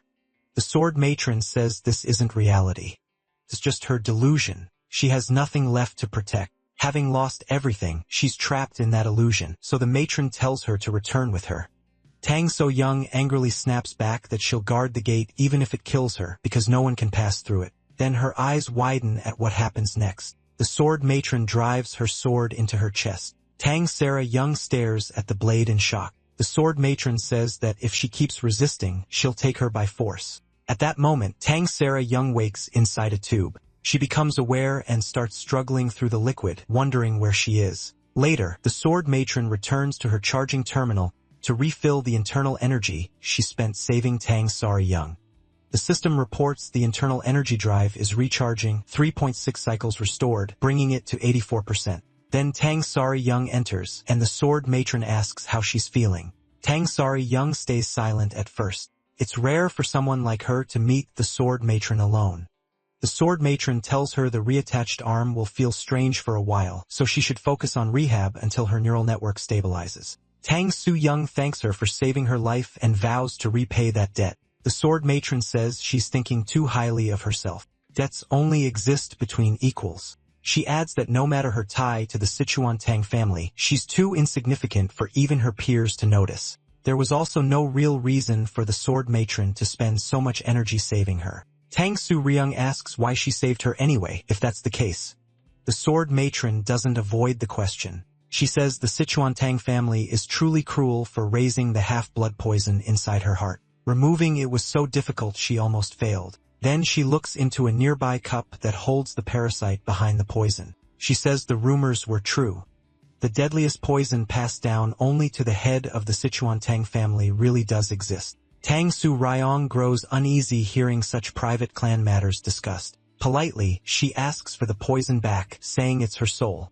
A moment later, the system announces that the internal energy drive is fully charged. The Sword Matron removes the cables and tells her that when she chose death, she already activated the half-blood poison, meaning she had abandoned it. So now it no longer belongs to her. Tang So-young can only stare in despair, realizing she can't fight back or argue.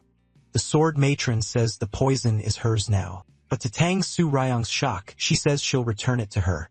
In exchange, Tang Su Ryong must tell her everything she knows about that man without leaving out a single detail. Tang Su Ryong freezes, wondering who she means, then her eyes widen when she realizes it's MC. Elsewhere, MC returns to the Manhwa planet to speak with Sovereign Yang. The Sword Sovereign says he wanted to meet again to repay the kindness they received, addressing him as revered master. The protagonist tells him to let it go. He helped because he wanted to. A cup of tea is enough for him, but the Sword Sovereign says debtor and creditor don't see things the same way, and Manhwa isn't used to owing anyone. So Sovereign Yang offers honest advice as repayment: stay away from the West Heaven. Sword Matron. He calls her a poisonous spider living in the deepest dark. At the same time, Tang Su Ryong leaves the room after speaking with the Sword Matron. As she walks, she notices someone strange nearby. When she looks over, she sees Elena standing there with a sad expression. Back on Mount Hua, the Sword Sovereign tells Li that the Sword Matron spreads darkness to everything she touches. Tang Su Ryong ignores Elena completely and keeps walking, wanting no trouble. But Elena suddenly warns her not to feel safe just because she lived. One day, she'll die by her hands. Even the matron's own flesh and blood is affected by that darkness. On the ship, Tang Su Young asks Elena why she's threatening her. Did they really have some score to settle? She says she doesn't remember anything like that. Elena answers that the only reason she hasn't acted yet is because her mother saved her. The two women fall into a tense silence. Tang Su Young finally walks off saying Elena really is just like her mother. Elena angrily tells her not to ignore her and repeats that she'll die by her hands. Tang Su Young keeps brushing her off and says Elena can say whatever she wants. Before leaving, the captain turns back and asks one question. She faces Elena, who waits closely for what she's about to say. Tang Su Young asks why Elena keeps speaking to her so casually and just how old she is. On Mount Hua, Li thanks the Sword Sovereign for the warning, but says he'll deal with it his own way. Sovereign Yang adds that he doesn't know what favor she asked of MC, but her real goal must be something else. He believes she's chasing someone important to her. Then he tells him an old Jang who's saying, any man who meets the West Heaven Sword Matron never escapes her grasp. That's because of how extreme the ideal she's chasing really is. He says he met her too when he was younger. Back then, she told him she wanted to bear his child, believing a child made from both their bloodlines would be the most perfect being in the world. He says she was stunning, and even though he was already engaged, turning her down wasn't easy. He even admits that part of him still regrets saying no. Young adds that rumors say more than 100 men fell for her. At the same time, Richel enters his lab on the moon in Nebula, while the Sword Sovereign explains that those men all gave her their genes. Inside, Richel checks on Richel Archimond, a copy of the Sword Matron he created. Seeing her brings back ugly memories, and his face immediately sours. The Sword Sovereign goes on, warning Li that she always leaves those men behind once she gets what she wants. That's why people call her the Black Widow. Like the spider, she uses her mate and then destroys him. The protagonist asks if that means she has a lot of children. The Sovereign says yes. Over 100, maybe one for every sample she took. Shocked, Li wonders how she could give birth to that many when she still looks so young. Young tells him she doesn't have them the normal way. He explains that she grows them through gene cultivation and test tubes. With that method, she could make 100 at once. MC finds the whole thing strange and says the world has really changed. Then he asks why she wanted so many children when raising even one is hard. Young says she's chasing the absolute one, a perfect being. It's her way of reaching a dream she could never achieve herself, but none of her creations ever satisfied her. That's when humanity caught her interest. The Sovereign warns him one more time not to get too close to her. Li calls that a real shame and stands after finishing his tea. The Sovereign looks confused and asks what he means by a shame. He walks off saying it would have been nice if she were his type, because sometimes he wishes he had a child of his own. The Sovereign can only stare, not sure how to answer that. Later, Sir Young returns to the ship's bridge and gets mobbed by her crew. Robert throws his arms around her while Sunja grabs her leg. Both of them gush that they knew she'd make it back. Clearly bothered, Sir Young tries to pull Robert off and asks for some space, but he refuses, saying everyone missed her too much. Off to the side, Li just keeps eating his hot dog, completely unfazed by the noise. When she finally gets free, Sir Young walks over to him and awkwardly admits she heard he saved her. That's her version of thanks, and she only has one thing to ask. After a short pause, she asks if he's older than her. Lee only gives her a puzzled look. Taking that as a yes, she decides he must be older, maybe uncle old, maybe even grandpa old. Then she suddenly grabs the plate of hot dogs from in front of him and tells Sunja to bring him healthy food instead, saying someone his age shouldn't eat this stuff. When the protagonist lifts the last bite on his fork, she orders him to put it down. That instantly kills his calm mood. A deadly aura bursts out as he enters his martial form and warns her to back off if she wants to live. Robert and Sunja can only stare as their captain and ancient guests clash again. With Sir Yong, Karen, violence seemed to come together. Far away, in the 32nd district of the Heavenly Demon Sect, Zhang Ruitak is shaken by new information. He stammers and asks the sword matron in front of him to say it again. In a calm voice, she confirms what they learned about the man called Li. 2,000 years ago, a man willingly sealed himself inside a stone chamber under Mount Tai on Earth. His name, she says, was Li Makjin, and he was clearly tied to their Heavenly Demon Sect. Zhang Ruitak impatiently waves that part off. He says he got it already and wants to hear the next part again. Looking him straight in the eye, the sword matron delivers the real shock. Li Makjin once called himself the Heavenly Demon Supreme. Zhang Ruitak goes pale with shock like the title itself hit him. Elsewhere, the Duke is in his lab loading data from a chip while his assistant says everything checks out. Once the process is done, the Duke orders it returned to its master, and instantly the chip flies into his hand. After that, he goes to Bernardo and presents the item he asked for. Bernardo can't believe it. The iron-sinking Jiangxi project was supposed to turn living human bodies into battle droids. On top of that, they were meant to use superhuman martial arts. But no matter how he looked at it, this thing barely seemed human. The Duke says it soon will, and then it leaps onto the other soldier's face and crawls into his nose. His whole body starts bulging with veins. The Duke explains that this android enters a human body, shuts down the brain's nerves, takes over the nervous system, and turns the victim into a living android. It also carries data on the deadliest martial arts in the world. In short, it's built to kill. So why does it look like that? Well, its genes didn't match the test subjects, and that's why it ended up deformed. The chip comes back out and the man drops to the floor. The Duke tells them to prepare for tomorrow's demonstration. Now that the prototype is ready, they need to show the investors and stop the complaints. Bernardo says they waited 10 years for this, so how is he supposed to accept that his 500 million investment turned into a monster like that? The Duke tells him not to worry. Once it meets its real owner, it'll work properly. Then he says Bernardo should go and become that true owner, the perfect project, Iron Jiangxi. Back on Lee's ship, Sunja says they've reached the farthest point they can go. Any closer would cross the security line.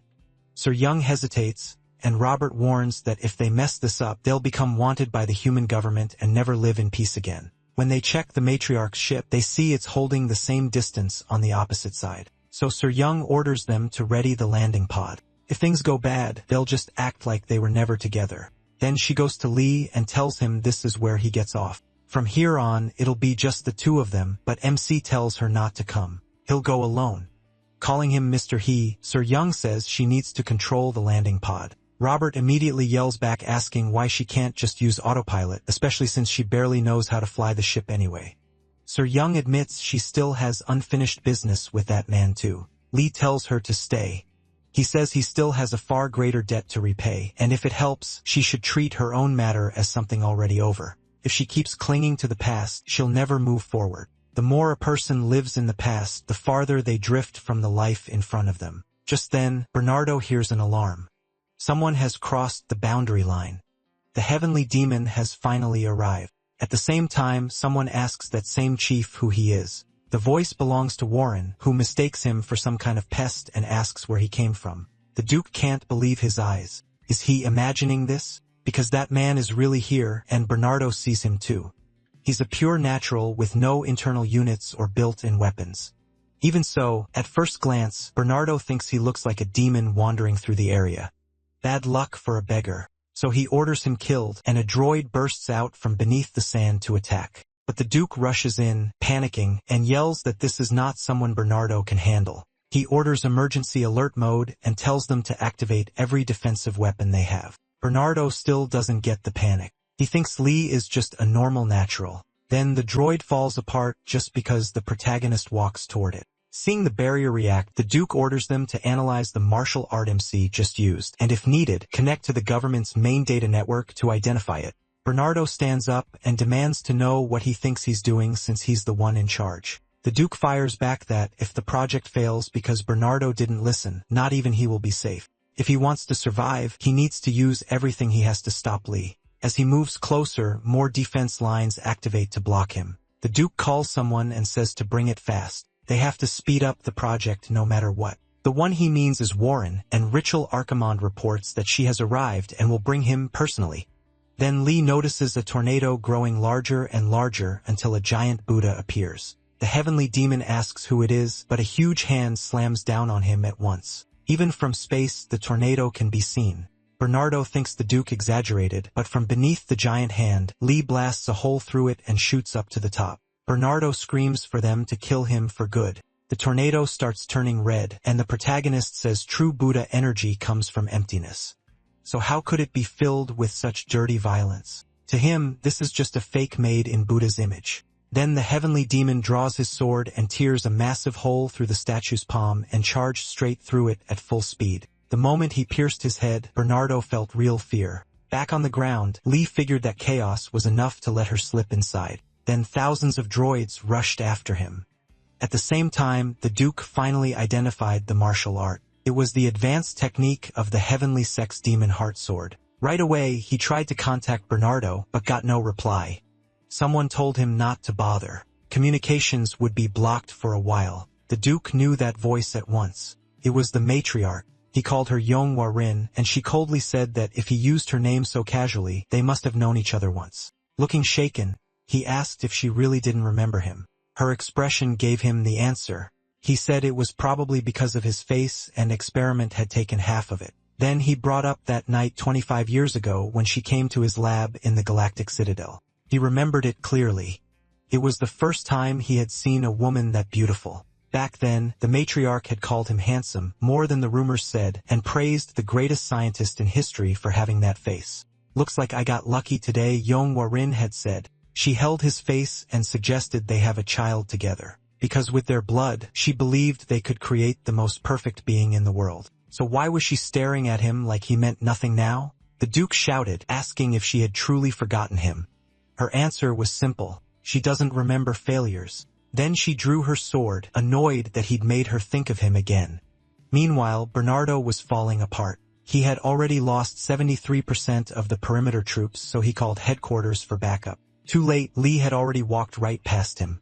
Bernardo demanded to know who he was. MC, it's already carved on your grave, he answered. Then he asked his own question, where was the half-monster man? The Duke couldn't accept being called a failure. He insisted she was wrong, that he could still grant the wish she once wanted, most to create the ultimate perfect being. Even if she failed, he would make it happen no matter what. He wasn't the failure, he said she was, for leaving him. Then he screamed that he had completed it after giving his whole life, heart, and soul to the work. The matriarch answered by running him through. So, yes, she did remember him, and that only made her more annoyed because he talked too much. When Lee arrived, all he found was the Duke's corpse. The cuts were perfectly clean. She had ripped out his heart without the slightest pause. Whatever small bond they once had, she showed no mercy. But then the Duke started speaking to him, saying she didn't understand his worth yet, but soon she would, and she'd see how valuable he really was. Lee told him to let it go. He was already dead, and forgetting was death's greatest kindness, so the sooner he accepted it, the better. The Duke refused. He said he wouldn't die because his creation was proof of his eternal worth. Just then, Warren arrived with Rachel Archimonde. Lee was stunned. Why was that girl here? He moved at once to ask her, but a golden light flooded the area. Bernardo's alarm blared again. He wondered what was happening now as the base ordered him to flee in the emergency ship. He hadn't given that command. Then a girl's voice said she had. She called it a favor for old time's sake. If he wanted a soldier's ending, he could stay behind. That would suit him too. Another massive ship had appeared, leaving Tang Seryong and the others stunned. They had never seen anything like it. Sun Ju said it had appeared out of nowhere just seconds ago. Robert said that wasn't even the worst part. If you checked the insignia, the ship belonged to the human government. Meanwhile, Lee stepped back watching Warren give off an enormous amount of energy.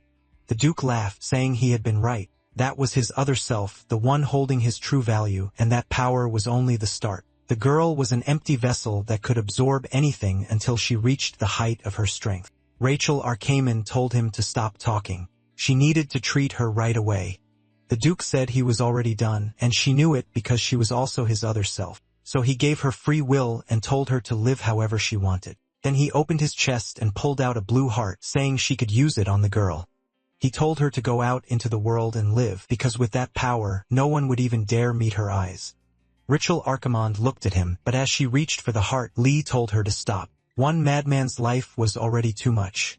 Whatever the reason behind this, she should ignore it and return the girl to normal. It was a warning he wouldn't repeat it. Rachel Arkaman replied that this wasn't madness. He had simply lived desperately and fiercely.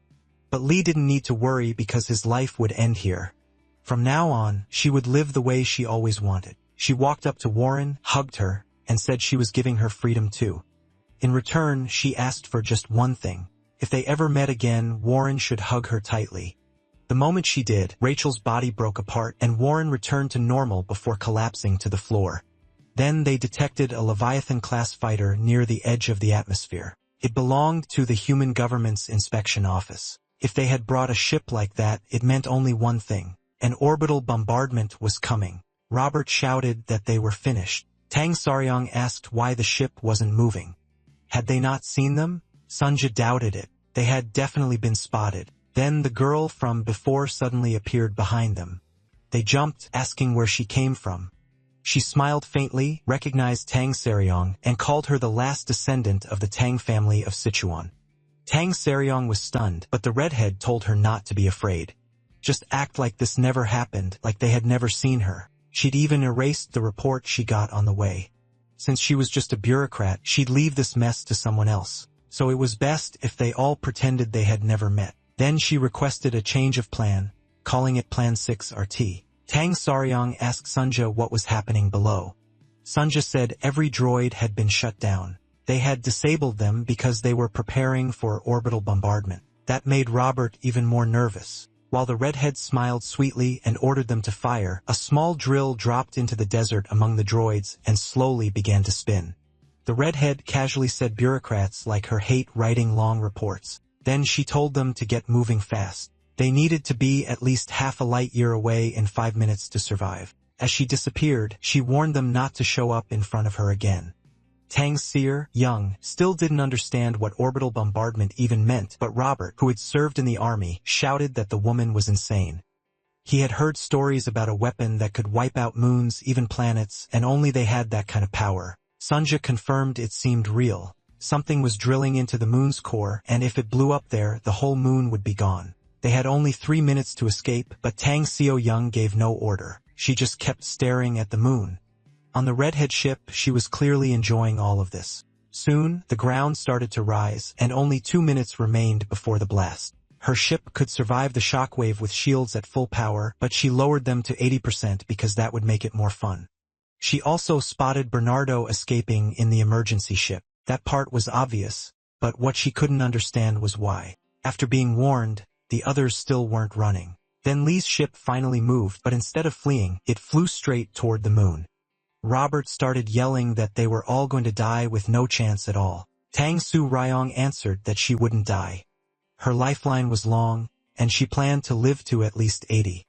Sunja, who had no palm lines or fate at all, still said her lifespan was 5,000 years, though even she knew what Tang Su Ryong was doing was crazy. As they got closer, the temperature climbed to 300 degrees. Robert shouted that he didn't want to be cooked alive. Sunjo picked up a life sign ahead, but the area around it was already at least 700 degrees. Then they saw Lee floating out, carrying Warren. The flames were burning his skin, and he muttered that this was absurd. The heat and chaos felt like hell itself. Then he saw a demon even bigger than himself watching him. Was this finally his end? The heavenly demon wondered. He found it almost sad, because if this had happened yesterday, he would have gladly thrown himself into that demon's mouth, but not today. He had promised to protect that girl, so he told the demon to back off, swearing he'd come find it himself once she was safe, but only Lee could see it. Then Tang Su-young yelled at him to stop hallucinating and get on the ship. On the redhead's ship, They reported the outside temperature had reached 1,500 degrees, and the massive explosion would come in 10 seconds, yet there was still a faint life sign. She figured the warning had been pointless. Once the core fully blew, the heat would jump to 6,000 degrees, and not even a god could live through that. Great, she thought. That means no report for me. Even inside the sealed door, Lee and Warren still couldn't get in. The heat was too extreme. If they opened it, everyone inside would burn to ash. Tang Suare said it didn't matter. Since they were all about to die, they might as well die together. After the blast, the protagonist was no longer burning, and a monk-like figure stood before him.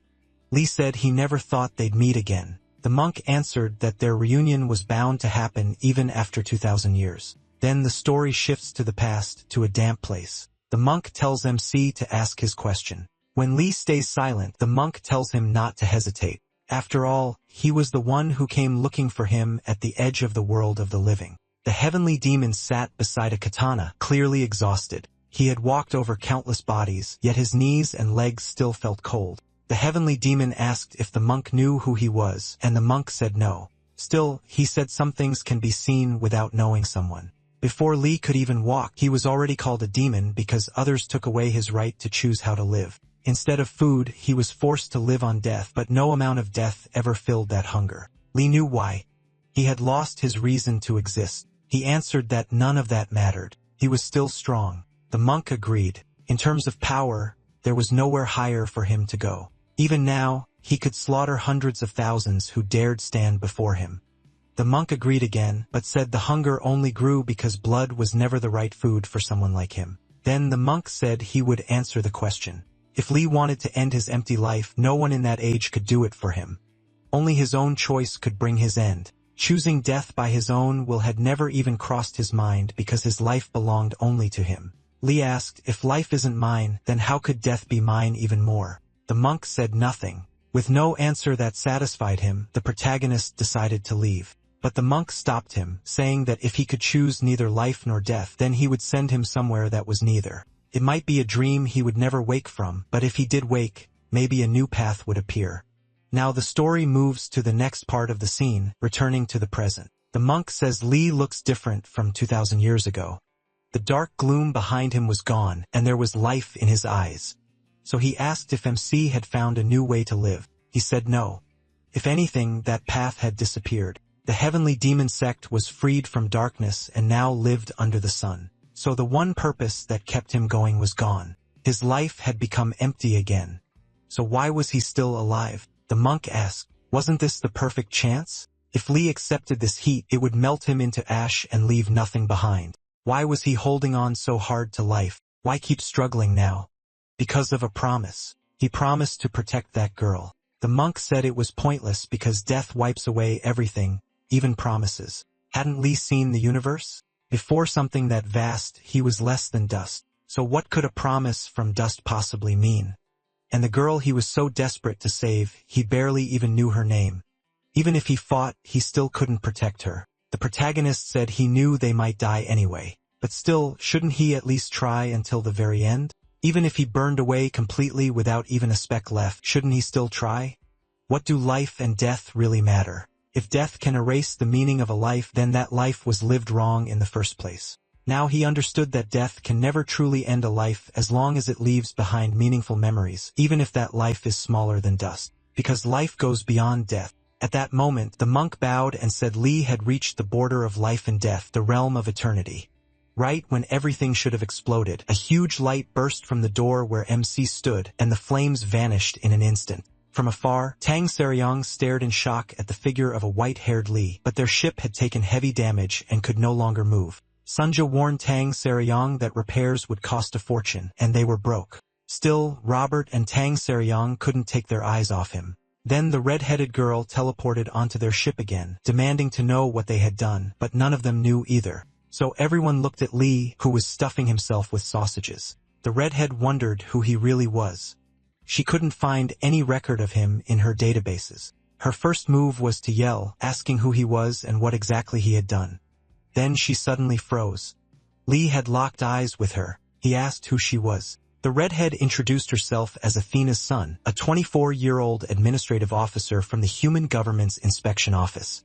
Then without meaning to, she blurted out that she was single, had dated 4 men, dumped 3, got dumped by 1, never even kissed him, and acted cold about physical contact even though she secretly liked it. She had no idea why she was saying any of that. Lee then asked if she was the one behind the explosion. Athena said she only carried out orders to hide the Iron Jang Wuxi project no matter what. They feared the incident could spark a civil war between factions. The protagonist said he didn't care about any of that. Because of her explosion, these kids got hurt, so she had to put everything back the way it was. Could she do that? Athena confidently said yes. Right away, insect-like robots began repairing the ship. Meanwhile, Sunja checked Warren's condition and found no brain damage or physical injuries. She had only fainted and would wake up soon. Lee said that was a relief. While that was happening, Athena asked Tang So-young who MC really was. Tang So-young said Athena should ask him herself since she didn't know either, then started bringing up the shady things Athena did at night when nobody saw her. Athena snapped and told her to shut up, warning her not to reveal a single word she'd said. Tang Sarah, you just teased her, asking what she was going to do. Athena froze again when she noticed Lee staring at her from behind. A moment later, she was back on her own ship, wondering what just happened. What exactly was he? Robert and Sungja said everything was working normally again. Tang So-young corrected them. Not everything. She looked at Lee's hair and asked if he actually liked it. He asked what she thought. Tang So-young honestly said no. It made him look like someone trying too hard to seem cool and tough. The protagonist agreed. He didn't like it either, so they cut it back to how it was before and dyed it black again. Back at the Heavenly Demon sect, Zhang Rieta was shaken after speaking with the matriarch, so he asked headquarters for permission to check something, whether anyone had willingly sealed himself inside stone 2,000 years ago. The system said the age was unknown, but the name was Lee Mak-jin. When he tried to dig deeper, the whole system went into red alert. On Mount Hoas planet, Warren's father felt deeply ashamed that he hadn't even noticed what his daughter had gone through.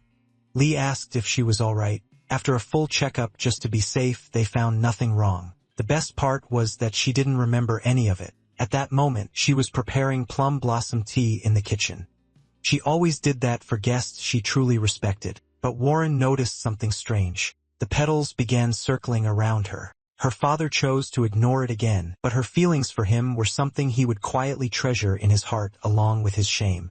Lee told him there's nothing shameful about bowing your head to protect your child. That's a father's duty. And for a father with nearly 1,000 children, shame is more like a luxury. Warren's father glanced at him, thinking MC felt different now. The pressure around him had always been overwhelming, but this was on another level. Lee said goodbye and told them he would leave at dawn, asking them to forget about each other. After he left, Warren's father lowered his head. Elsewhere, Tang So-young was in her room, looking at herself in the mirror and checking the mark that had been put back on her arm. Then Lee arrived, asking if he could come in. Tang So-young said that was something he should have asked before opening the door. Later, they sat together on top of the ship. Tang So-young asked why he had gone to her room. Instead, Lee asked what happened to the Tang clan of Sichuan, catching her off guard. She said, in short, they were all destroyed. It ended in total ruin, and everyone died except her. The subject was still too painful, so she didn't want to say more. He asked if she wanted revenge. He called it a pointless path. Still, if she wanted, he would help. Tang So-young asked why he was contradicting himself. Why help with something useless? Because your life matters, Lee said. And to begin a new life, you need to finish that revenge. Tang So-young said that was hard to accept. She knew he was strong, but they weren't close enough to share something like her revenge. It was better if she handled her own business. The protagonist replied that, at least to him, they were close. In this new life, Tang So-young was one of the only people he knew. And if that still wasn't enough, he'd even dig up old ties and repay the Tang family that way. Back then, the one man MC chose to remember was Tang Chongwu. Even without accepting it, he kept calling MC his friend. As the Tang clan's young master, he left MC with a debt. Tang So-ryong said that debt was from 2,000 years ago, over 100 generations back. It was too old to pass down, so he should let it go. He told her revenge doesn't care what sword it uses. It uses anything it must, even its own heart. So if he couldn't stop her from being foolish, he'd be that sword. Then the protagonist got up and told her to think it over. Tang So-young said there was one more thing she needed. When Lee asked what, she said, help me make money. In the Andromeda Nebula on planet Tartaruga, Tang So-young brought MC to the scoundrels market. It was a place where people sold martial arts and all kinds of odd items. Lee asked why it was so empty. She explained that scoundrels avoid moving in daylight. Even accidental eye contact can start trouble. He asked what happened if that did occur. Here, it often led to fights, and showing weakness meant you wouldn't last long. That's why they come out at night, then they can act like they didn't see each other. So why come during the day, Lee asked. Tang Su-ae Young said it was simple. They were looking for someone who could move around in broad daylight. Right then, 3 men dropped in behind them, and the girl riding one of them knew Tang Su-ae Young right away. She mocked her for showing up alone, saying she must be tired of living. Tang Su-ae Young fired back with a joke about how she still hadn't grown at all. That only made the girl angrier, and she pulled out a red sword. Tang Su-ae Young told her to calm down. It had been 7 years, so she could at least say hello. Then she introduced her to Lee as Baek So-wi, same age as her, tiny in size, one sweet but much nastier after learning she'd never grow more. Even so, they used to be close. Watching the smaller girl try to rip Tang So-ae Young apart, the protagonist doubted they were ever that close. Tang So-ae Young claimed it was all over a small joke. She had only borrowed a secret manual from Suhue's family, the demonic ghost sword, and close friends borrow things, right? Then she admitted she sold it. That's also why people started calling her Demon. That even explained how she got the huge ship. Suhue was furious. Selling it was beyond crazy. Tang A Young told her to settle down. She came to return something far better, worth many times more than the manual, an ancient top-tier martial art treasure. Suhue didn't believe her and demanded to see it right away. Tang Young slipped behind Lee and said, "This is it." Me? MC wondered. Tang Su-ae Young reminded him he'd promised to help her make money. After that, Suhue dragged both of them to her father, saying she didn't bring Tang Su-ae Young because she trusted her. She just needed permission to kill her. Tang So-ae Young told Lee not to mind that. Suhue actually liked her. Then she explained this was Triad Headquarters, one of the 4 groups that ruled Tartaruga, and Suhue's father was its leader. He asked what exactly he was supposed to do. Tang Su-ae Young said it was easy. He just had to sell himself for a very high price. The sect leader said seeing her again was outrageous. He never wanted to face her in this life, but Triad law came first. Betray the group and steal its treasure, and the punishment was death. So Hui smiled, sure Tang So-ae Young was about to die. Tang So-ae Young argued she didn't steal the manual. She only borrowed it, and now she had come to return it. He answered that even bringing it back wouldn't be enough. A debt grows with interest. Once again, she moved behind Lee and told him not to worry. So Hui snapped at her to stop stalling and accept death already. She'd make it quick and painless. Her father cut in and said he'd hear Tang So-ae Young out one last time. So Hui warned that if he let that girl escape again, she'd be truly disappointed in him.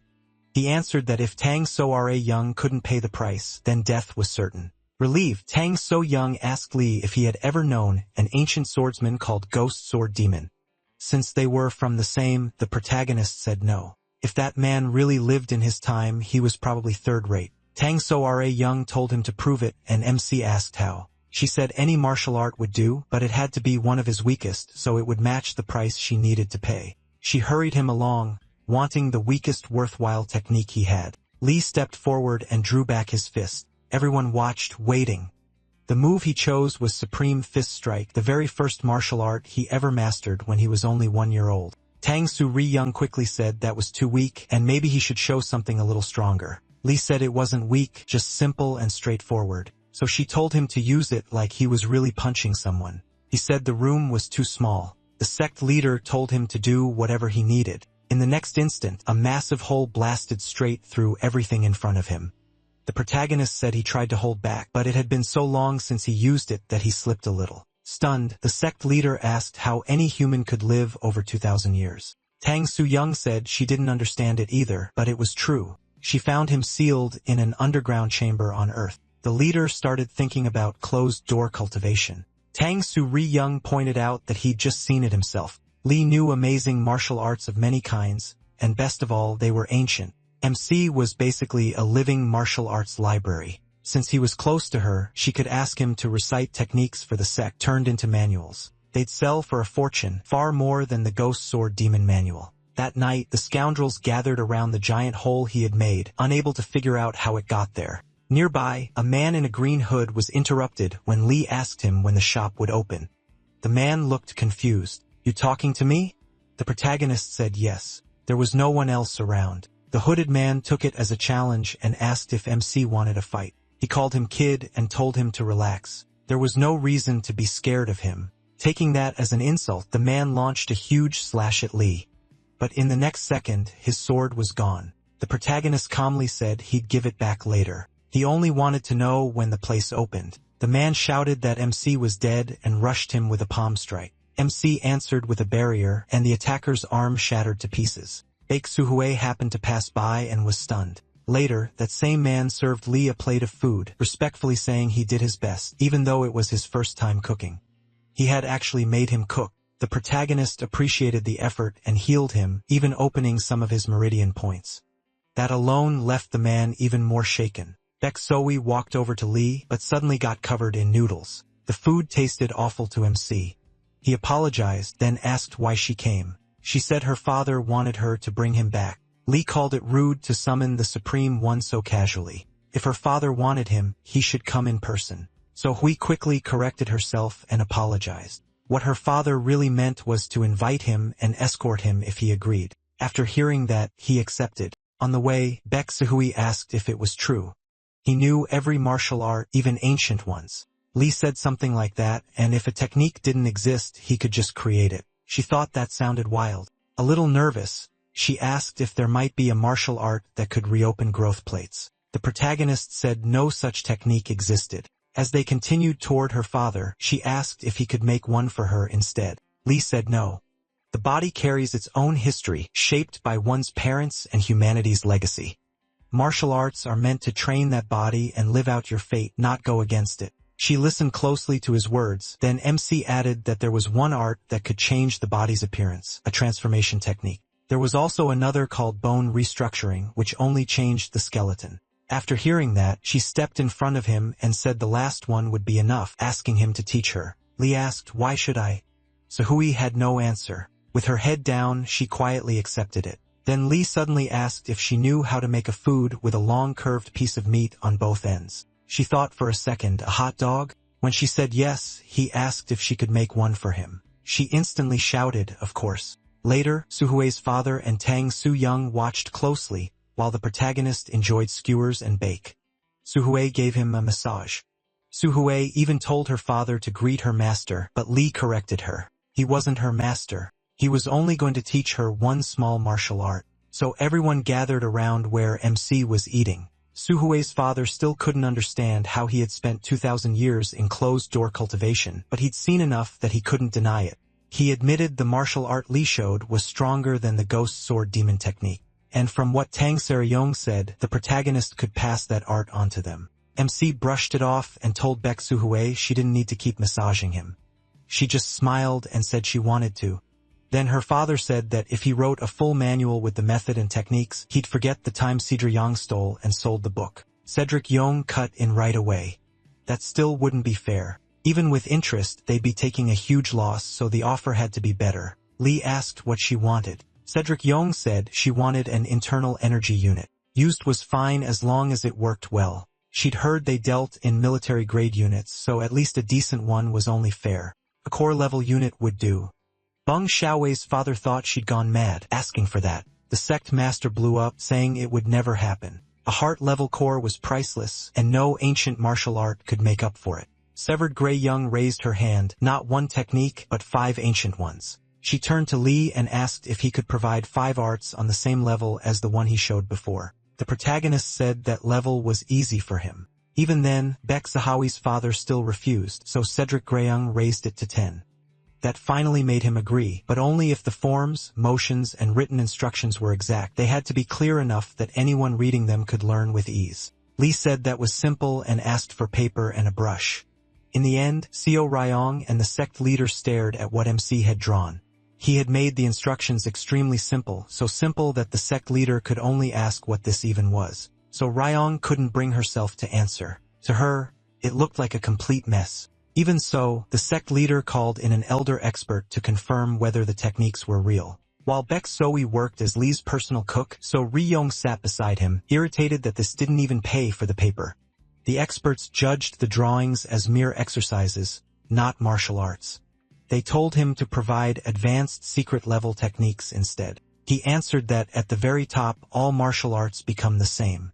The ones he gave were easy to learn and still led to that same peak, which made them better. Cedric Young got his point but said they still needed something more impressive. Lee refused. Techniques that already had owners couldn't be passed on. That broke the laws of the martial world. He told her to stop pushing. For now, he would teach that girl the inverse body transformation technique. Then the protagonist took Baek Sa-hui away. Cedric Young felt everything was ruined, so she went with the sect leader to try one more time to persuade him. But when she saw that he wasn't even responding, her hope started to fade. Then he finally spoke, saying it was a martial art never seen before, a kind of power most people would never witness even once in their lives. He asked if she could truly convince Lee to help the Three Poles Alliance. So Reagan said yes. They needed each other, and without her, MC barely even ate. She also added the matter of the heart-level core. The sect leader said fine. He led Sir Reagan elsewhere and asked how she knew they had a heart-level core. Even she was surprised. She had only suspected it and never thought it was real. He explained that the heart-level core was one of the martial world's 3 legendary treasures. Yet despite all the rumors, no one had seen its true form. That was because making one required approval from the Central Alliance. It was like nuclear weapons in the past, power so dangerous that building it in secret would make you everyone's enemy. When Cedric Daug asked how they made one, he said they didn't. It had simply rolled in inside a room with a huge hole. He told her what she wanted was down there. At the bottom stood something like a knight holding a sword. A year ago during winter, a modular transport escape pod crash landed on Tartaruga, and that creature came out. Everyone who met it that day died. Only after hundreds more deaths did they realize it was a supreme master far beyond them, and its terrifying power came from a heart-level core. Sarai Wong asked why it was just staying there. The leader said he didn't know. A year ago it came on its own and settled there. The only certain thing was that this being was a ticking bomb. Now that rumors of the heart-level core were spreading, every major force would come for it, and signs of that had already begun. So if she wanted the heart core that badly, she should take it and use that chance to persuade Lee to act for the old martial world. After that, Sijueong left the place and passed a very tall girl. Then she stopped, realizing it was Baek So-hui. Baek So-hui couldn't believe she had been recognized, and the reason was clear. The technique Lee taught her had worked even better than expected. She explained that if her growth plates had stayed open, this was exactly how she would look. Su Ryong understood, and Baek So-hui shrank back down. She was still only a beginner, but at the highest level, she could keep that form for a whole week. Seo Ryong brushed past it and asked where her master was. When she found Lee, she asked him to go to that being, get the core level unit and bring it back. If it refused, a light smack should be enough to make it listen. He said the energy felt dark, like dragon power was leaking out of it. He warned her that if she tried to take it for herself, that thing would devour her. Better to leave it alone. If all she needed was internal energy for training, he could share his own. So Riang hadn't expected that. Later, she told Lee she couldn't accept it. He asked why, since it was basically the same result. Annoyed, she said she wanted revenge with her own power. The protagonist pointed out that sounded contradictory. Sungja stepped in and told him not to question her. That was just Sungja's genius brain short-circuit. So Riang started throwing a fit and Lee decided to let it go. At that moment, a man with glasses informed Baek So-hui's father that Elena had arrived in the city. The leader already knew. Other factions would use every connection they had to lure top-tier masters here, so the smartest move was to stay out of it and watch. The monk then arrived where 3 men were gathered. One of them was about to drink, but the monk took it first. He mocked them, saying tea offered to an enlightened high monk was a great honor for lowly beings like them. One man attacked without warning, but the blow did nothing. Feeling the strange power coming off him, he realized the monk was an Asura Buddha. The monk then reduced his body to dust. All he said was that he had been warned. The others immediately lowered their heads. The proper way to face a living Buddha. Pressing his palms together, the monk politely asked those kind-hearted souls to guide him to the Black Waters faction. No one answered, so the monk called them trash and asked if they wanted to die. All 3 instantly raised their hands and said they'd show him the way. Just then, someone else reached the giant hole and saw the night overflowing with energy. He slowly moved closer, checking it and sensing just how massive its internal energy was. Then he thrust his sword at top speed and shouted for the core to be handed over, managing to stab into it. Elsewhere, Lee was busy eating sausages. Elena spotted him from far away, and so did the monk, because a huge light was shining across the city. Earlier, the Triad faction had raised every defense around the monster and ordered everyone indoors. Their leader was already plotting. This was Mogu Yung, leader of southern Tartaruga, known for his unshakable longevity. So they had pulled out of the fight for the core? No way. He was clearly waiting for the lion and tiger to clash so he could profit from both. And if a lion and tiger were already in play, a bear would surely join too. This battle was going to turn into total chaos. Back at the giant hole, Elena had already arrived. She looked on and saw in the distance, atop a building, the body of that man hanging there. He was a divine master from the Piercing Spear faction. The monk appeared and asked if she knew that faction. They seemed awfully proud. They called him a once-in-a-thousand-years genius, but that was the fate of arrogant famous sects. No one could stand in Buddha's way. What waited for them was death. Elena asked why he was here. The monk answered that where there was a great offering, Buddha naturally came to consume it. At last, fortune seemed to be on his side. Elena activated her drive and warned him not to interfere if he valued his life. The monk mocked her, saying an ignorant fool dared threaten a Buddha who had reached the nirvana of life and death. She didn't even understand enlightenment. But when Elena's power kept rising, the Buddha told her to wait. There was an order to things. If they fought now, the winner would be badly weakened and others would take advantage. Besides, the real problem was the monster below. Otherwise, they'd end up like that dead man. So he proposed they join forces to defeat the monster, but Elena wanted no alliance with someone like him. If he got in her way, she'd kill him. Then Elena leaped straight down toward the knight. The Buddha only sneered at her for failing such simple math. In his eyes, she was a fool rushing to her death. When Elena finally reached the spot, she was genuinely surprised, not because of the knight, but because someone else was there. It was Lee already waiting. Why was he here? That was all she could think. The matriarch had warned Elena to make sure she remembered this time.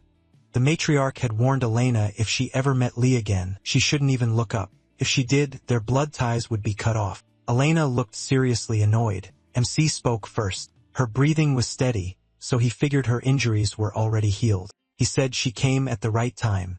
He had plenty of questions and needed answers. A sudden pain hit Elena's body. She couldn't even breathe and had no idea why. Flustered, she told Lee to ask whatever he wanted. She would answer. He noticed the knight's energy wasn't gathered in one place. Instead, it was spread through his body, so Elena started studying him. She explained that his energy container couldn't hold that much power and had melted. That condition was called internal demon possession. Lee pointed out that if that were true, the man should show twisted desires, but there was nothing. He was more like an empty shell. Elena warned the protagonist to be careful, but he ignored her, and a huge wave of energy burst out. Elena had to shield her eyes, yet Lee walked forward like it didn't affect him at all. Elena knew core level power was like a nuclear blast, but MC was holding it back with only his body. Then he removed the helmet to check his face. He looked ordinary, just a guy with glasses. The protagonist asked who he was. Then the story shifts to Sawi, staring into a mirror. Using the technique Lee taught her, she had grown a lot, basically everywhere. She asked, "This is what she really looks like now. So did he like it?" But she was talking to a small photo on her desk, a picture of her with that same glasses-wearing boy who had the core. So Hui wondered where he had gone and what he'd been doing all those years. In tears, she begged him to come back soon. She had changed this much, but the person she most wanted to show wasn't there. Lee looked into the boy's eyes, since eyes were said to be the door to the soul, but his were completely empty. Elena said there were no brain signals. The overload may have melted his brain. He wasn't really a person anymore, just instinct. Lee argued that if instinct remained, then the memories guiding it had to remain too. His life wasn't over yet. Still, that miserable thing controlling this boy was buried deep in his heart. The only answer was to tear it out completely. MC said that would kill him, but there was no other choice. After a moment, he walked up and told the boy there was no way to save him. But if he had any last words, the protagonist would listen. Then he used his power to enter the boy's inner depths. He told him to focus even if it was dark and there seemed to be no escape. If he held on, they might still reach each other. Soon, the veins across Lee's body swelled from the overload of wild energy. Then he found him and the boy began to see something.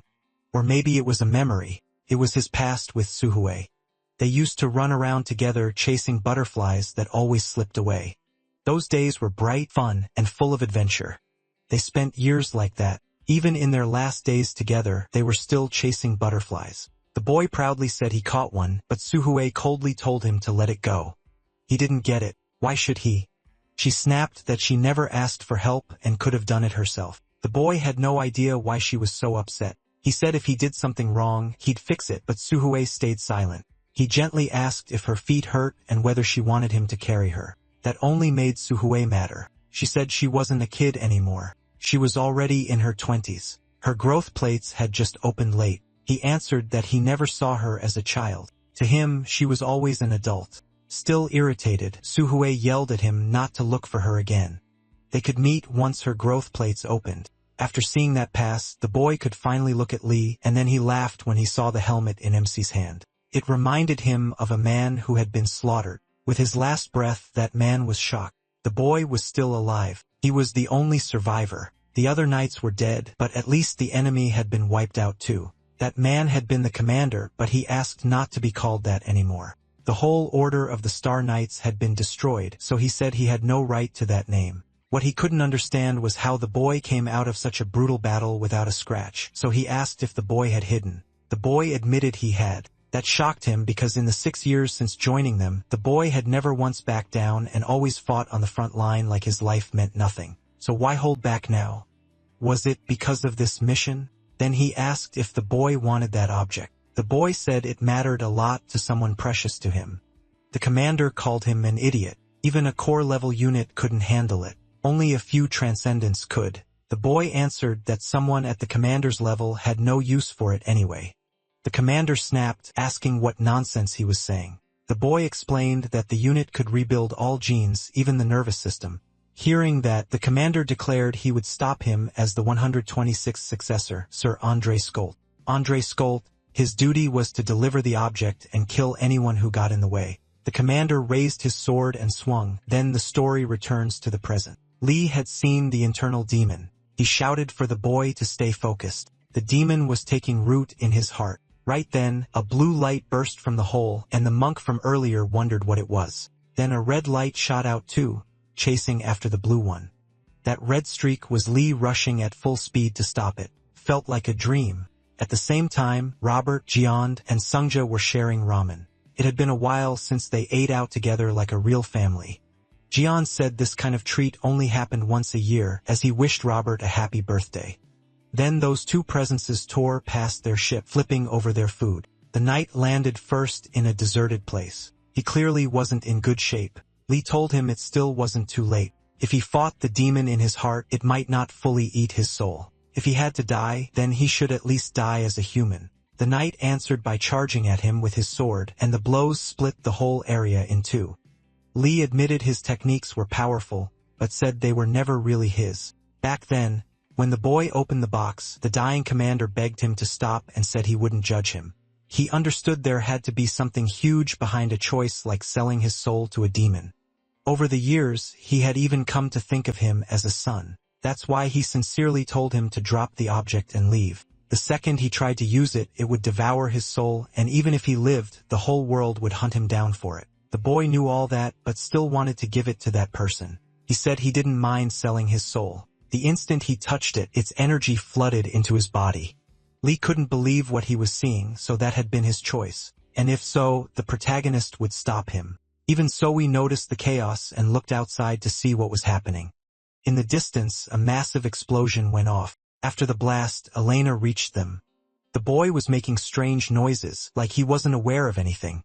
Lee asked Elena if she had said it was lodged in his heart. That meant the only way to remove it was to take out his heart. Elena confirmed it. She had even brought a special tool to remove it without contaminating him again, and offered to do it herself if MC wanted. Lee refused. Taking a life was not something to hand off. What was carved into a heart had to be handled personally. That was part of karma too. He told the boy to close his eyes and rest. Instead of just taking his life, he would take on his karma. He said he'd go to hell in the boy's place. Then someone shouted for him to stop. It was Jenda. He arrived calling out the name Gurren. Lee asked if he knew the boy. Jenda said someone else knew him even better. Sawi had come too, and froze when she saw the protagonist's hand in Gurren's chest. Since Lee had already seen their memories, he stepped back. Jenda explained that Gurren was Suhue's childhood friend. They were always together, so much that it made him jealous. Then one day, Gurren suddenly vanished. After that, Suhue changed. She had been cold and distant, but later turned clumsy and smiled a lot. To Jenda, though, that smile looked more like crying.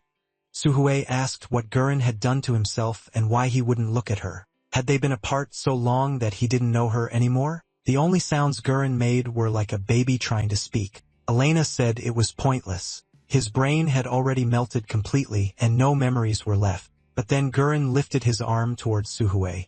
She took it as proof that he still remembered her. Just as they were about to touch hands, Jend rushed in to stop her. Lee had warned him that contaminated radioactive energy was pouring from Gurren's body. If Sukui touched him, she would die. Sukui answered that Gurren was still the same. Seeing she didn't care about the danger, Jend let her go and told her to do what she wanted but not blame him later. Elena told Lee they had to stop them. MC said that sometimes a bond is meant to become everything. As their hands were about to meet, Gurren suddenly closed his fist and told Sukawil to step back. Everyone was stunned when a banner dropped behind her, and it wasn't the only one. More of them dropped, and then a huge flower wrapped around both of them. It was a barrier. Lee cut it open at once, but they were already gone. Only a seal remained, and he knew it right away. It was a Shaolin primal formation used by someone who had reached nirvana. He asked if they knew a Shaolin master close to transcendence. Elena remembered the monk's title, Asura Buddha. At the Blackwater's headquarters, the monk had arrived with Baek Sukui and Gurren. He called himself Amitba, the Buddha who crossed hell to get here. Then he asked why they hadn't waited a little longer. He'd made it through hell, and now he wanted the rest of his payment. A man in white stood up. The monk asked if he was the one paying the debt. Looking at those big pockets, he guessed the money had to be on him. The man stepped forward. He was the emperor of the Eastern Skyfist. The Buddha greeted him, and the emperor asked if they knew each other. The Buddha said they were only old acquaintances whose paths crossed once. The emperor told him to answer properly. With a finger snap, he struck the monk, but someone at that level wouldn't die from a move like that. The emperor realized he was one of those Shaolin monks. He even admitted it was impressive for a 30-year-old to know a technique normally reserved for elders. He vaguely remembered a boy who served beside the great elder Myankin 20 years earlier, so it was him. Smiling, the emperor said that as Myankin's disciple, he had one reason to spare him. All he had to do was leave the rest behind. The monk stayed right where he was. The emperor asked if he didn't hear him. Why wasn't he running for his life? The monk raised his palm. He said he'd leave after the bill was paid, 85,000 credits. So he really wanted to die. The Buddha asked how a man who had already walked through life and death could still be threatened. Then he mocked him. Had living so long made him senile? The emperor said, "Fool. Mengchun had raised him badly, and if the monk wanted death so badly, he shouldn't complain." When the emperor reached for the flower, the Buddha yelled for him to stay back. He still hadn't paid, but the monk was holding his stomach. The earlier strike had left him badly hurt. The emperor called him insane. Even then, the Buddha kept repeating that he still owed 85,000 credits. He insisted on payment because the corpses there included his contractor, and the emperor killed them all. The emperor told him to stop spewing nonsense, but the monk said he could keep going all night if that was what it took to get paid. Then he used the Lion of Prajna, a forbidden Shaolin art. Even that couldn't hurt the emperor because his Vajra body was tough like diamond. With one blow, he smashed the monk's face. Was he still going to keep talking nonsense? He asked. Since the monk couldn't speak, he only lifted his hand. The emperor answered with even more punches to the face. In the middle of it, the cocoon holding Gurren and Bai Suhui opened. After crushing the monk's skull, the emperor said every monk he knew had always wanted to reach nirvana. Then, to his surprise, from inside the flowers, only a Shaolin seal appeared. The monk had actually used it to move Bai Suhui and Gurren somewhere else. Furious, the emperor destroyed the seal before it could fade and rushed after Gurren. When the others arrived, the monk looked dead. But who could kill an Asura Buddha? Only a legendary master could do that. Elena said the only person she could think of was the emperor of the Eastern Skyfist. The heavenly demon said the monk wasn't dead. Why did he think that? Li said the monk was hurt, but a faint spark of life remained. The boy had amazing talent. Then he asked, "Where did you send those to?" The monk only lifted his hand. In another plane, Gurin touched a flower while Bek Sahui stood beside him. He smiled and said, "Look, caught it." But unlike before, she reached out with both hands, amazed by the butterfly's beauty. Gurin asked why she looked like that. Was she crying because she didn't like it? She said no. She just couldn't understand why a captured butterfly wasn't trying to escape. None of this felt real. Gurin only laughed, and nearby was a Shaolin Yin-Yang seal. He said she might be right. Until recently, his chest felt like it was on fire, like a burning ball was stuck in his heart. But right now, they should just enjoy this moment. They had found each other again. Bek Sahu cried because she knew that if this wasn't real, she would wake up and lose him again. She apologized. After that, they both sat on the dry tree.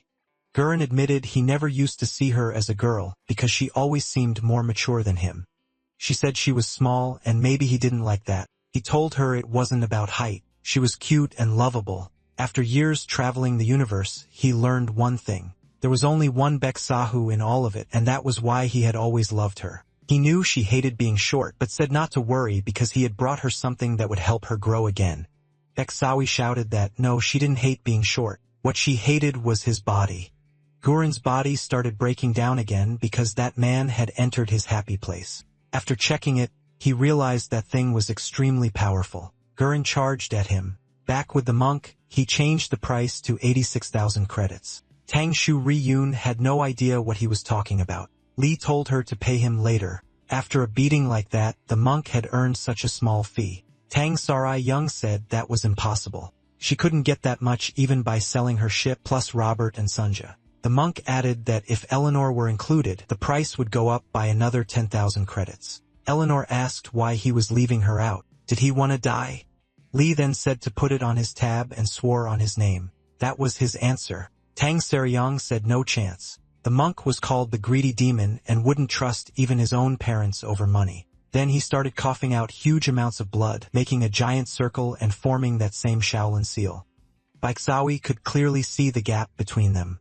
Gurin had been completely overwhelmed. The emperor asked if he really thought having a huge sword meant he could cut anything. He said Gurin wasn't even strong enough to wield that blade, yet he still trusted it. Then he revealed that Gurin wasn't the only one with a core-level unit and said he'd be taking it for himself. Bek Sahui jumped in and yelled for him to let go, but it changed nothing. The emperor flung her away. Even on the ground, she begged him to let Gurin go, saying she'd do anything. Instead, he drove his hand into Gurin's chest and tore out his heart, then tossed the body aside. Right then, the others arrived. Tang Sari Young could only stare sadly at the boy's body. Enraged, she screamed at him to get away and fired a wave of purple power. With one hand, he knocked it aside and struck back with a punch. Before it could hit her, the heavenly demon touched her and pushed the attack away. The emperor couldn't understand how he had done that. Was it because of the man behind her? He wondered if it was the internal energy transfer technique. Elena gave quick context. This was a master beyond compare. Along with his mother, he was known as one of the 5 great supreme masters. In the whole galaxy, fewer than 10 fighters could match him in battle. After hearing that, Li walked up to him.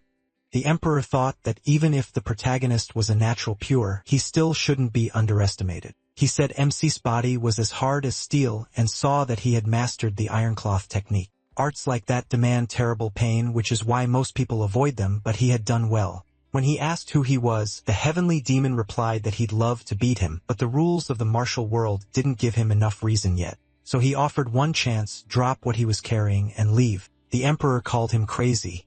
An instant later, the heavenly demon's fist sank into his stomach and dropped him to his knees. Li said he had just given him one more reason to hit him. There would be no second chance. How dare you? The emperor began to release his inner energy, but Li cut him off and told him to watch carefully.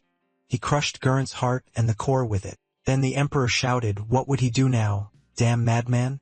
The heavenly demons started beating him down. The emperor couldn't understand why those blows hurt so much. After the barrage, Li stood over him. His face was swollen from the beating, and he finally collapsed. After that, Bek Sahui took Gurin and rested him in her lap on the tree. It had been a long time since she last did that. Tang Saryong said they had to take her away. If they left her there, she would never move, not even with her last breath. They had to do it even by force. Lee walked over and told her to move aside. He would let her say goodbye the right way. Then the heavenly demon used his power, pouring red energy into Guren's dead body. Tang Seryong asked Elena if she knew what he was doing. Shocked, Elena said it was returned to the origin. What was that? A state where someone becomes one with nature itself, and nature is everything, including life and death. She said she thought it was only a legend because reaching that state should be impossible. What kind of man was he? He was using origin energy to replace the blood flow that had stopped. Borrow my life and see this world one more time. Guren came back to life again. Baek Sahui couldn't stop crying. He told her he had a favor to ask and wondered if she would grant it. She said yes right away. He could ask for anything, even 1,000 favors, and she would do them all. Just don't cry, he told her, because she looked prettier when she smiled. And stop hiding your eyes. They're beautiful. Baek Sahui removed the eye patch.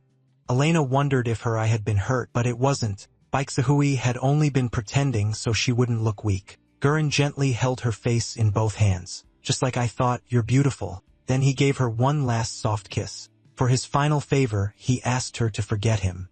After that, they built him a grave and buried him beneath the dry tree. Later on Sarayang's ship, she told Sunja to get them out of their fast. She didn't want to stay there any longer. At the same time, the heavenly demon looked into a mirror, thinking about Baek Sawi's earlier request about the inverted body transformation technique. She wanted him to remove it. He told her she could keep it, but he would never use it again. Not having a power and choosing not to use it are two different things. After that, the group continued their trip. Meanwhile, the matriarch arrived in a ruined place filled with burned bodies. The emperor stood before her. She said nothing had changed. He was still using his own followers as sacrifices just to dump his anger. Those boys probably only wanted to make him proud. He brushed it off, saying they weren't his disciples. He only taught them a little so they'd be useful. Trash like them meant nothing. She answered that she was impressed he had survived such a brutal beating. The emperor warned that if she came to provoke him, she was wasting her time. Anger only made him stronger, but she said he had it wrong. She wasn't there to mock him. She came to warn him, stay away from that man because he belongs to her. If he ignored that warning, he wouldn't survive next time by pure luck. The emperor snapped, asking what she had just said. The matriarch went on, people think the iron cloth technique is unbreakable, but in truth, it gathers all the body's weak points into one hidden spot. So why had the protagonist hit him everywhere except his left forearm? His vital point, maybe the protagonist only wanted to beat him, not kill him. While MC was busy eating a pile of sausages, Tang Su-young, without even looking at him, said that since her energy core was gone, he should at least give her that internal energy once. He said it was already too late. He had drained his origin energy to bring that boy back for a moment. Now it would take at least 3 years to recover. Still, he promised that once it returned, he would share it with her. Tang Su-young shot back. How was that supposed to help now? There were already 85,000 credits in debt, and that money-crazy monk would keep chasing them forever. At that same moment, the monk was with an accountant who asked how much should be transferred since 100,000 credits had already been prepaid to the Black Waters faction. The monk told him to send all of it to the Shaolin Temple. The accountant was shocked. Again, why send everything? Why not keep some to live on? The monk said to send it all. Old and sick people deserve better food. As for himself, he'd just steal whatever he needed. 2,000 years ago, in an underground chamber somewhere in the star system, a man named Lemmigen, who practiced the martial arts of our sect, entered seclusion and called himself the Heavenly Demon. The other man said he would look into it, though it was probably just a lie meant to shake the sect. But this secret had been buried for 2,000 years. Even the elders at the top didn't know it. So how could he call it someone else's invention when the sect itself had nearly forgotten it? If he really has returned, if he truly is that 6th heavenly demon Lemmigen, then that would mean there are now 3 heavenly demons in the universe for the first time. Right? Heavenly demon sect, the 94th demon Hui Shuquan. He said leaving this to someone else would become a huge problem. Back on our protagonist's ship, Tang Seo-young was confused when Sunja admitted they were broke.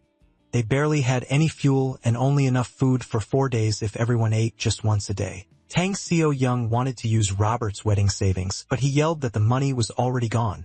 She had pushed him to invest it in the wedding, and that savings had come from 10 years in the army. Then Sunja said there was an even bigger problem. Lee kept eating sausages like nothing was wrong, and those had been the last ones. Nobody wanted to find out what happened if he got hungry again. At the First Moon Tavern, Tang Su-young tried to make a deal with the owner by offering some of the protagonist's martial arts scrolls. She only had a few left, so they were worth a lot. The owner said that meant they had to be originals. Tang So-young offered him a special discount if he bought the whole set. The tavern master said they were too valuable for her to be that greedy. Trying to close the deal, she asked for just 1 month of food, fuel, and sausages. Expired sausages would be fine too. The master stayed silent, so Tang So-young said she'd just sell them to someone else. That made him offer a job instead, pick up one client and take them home.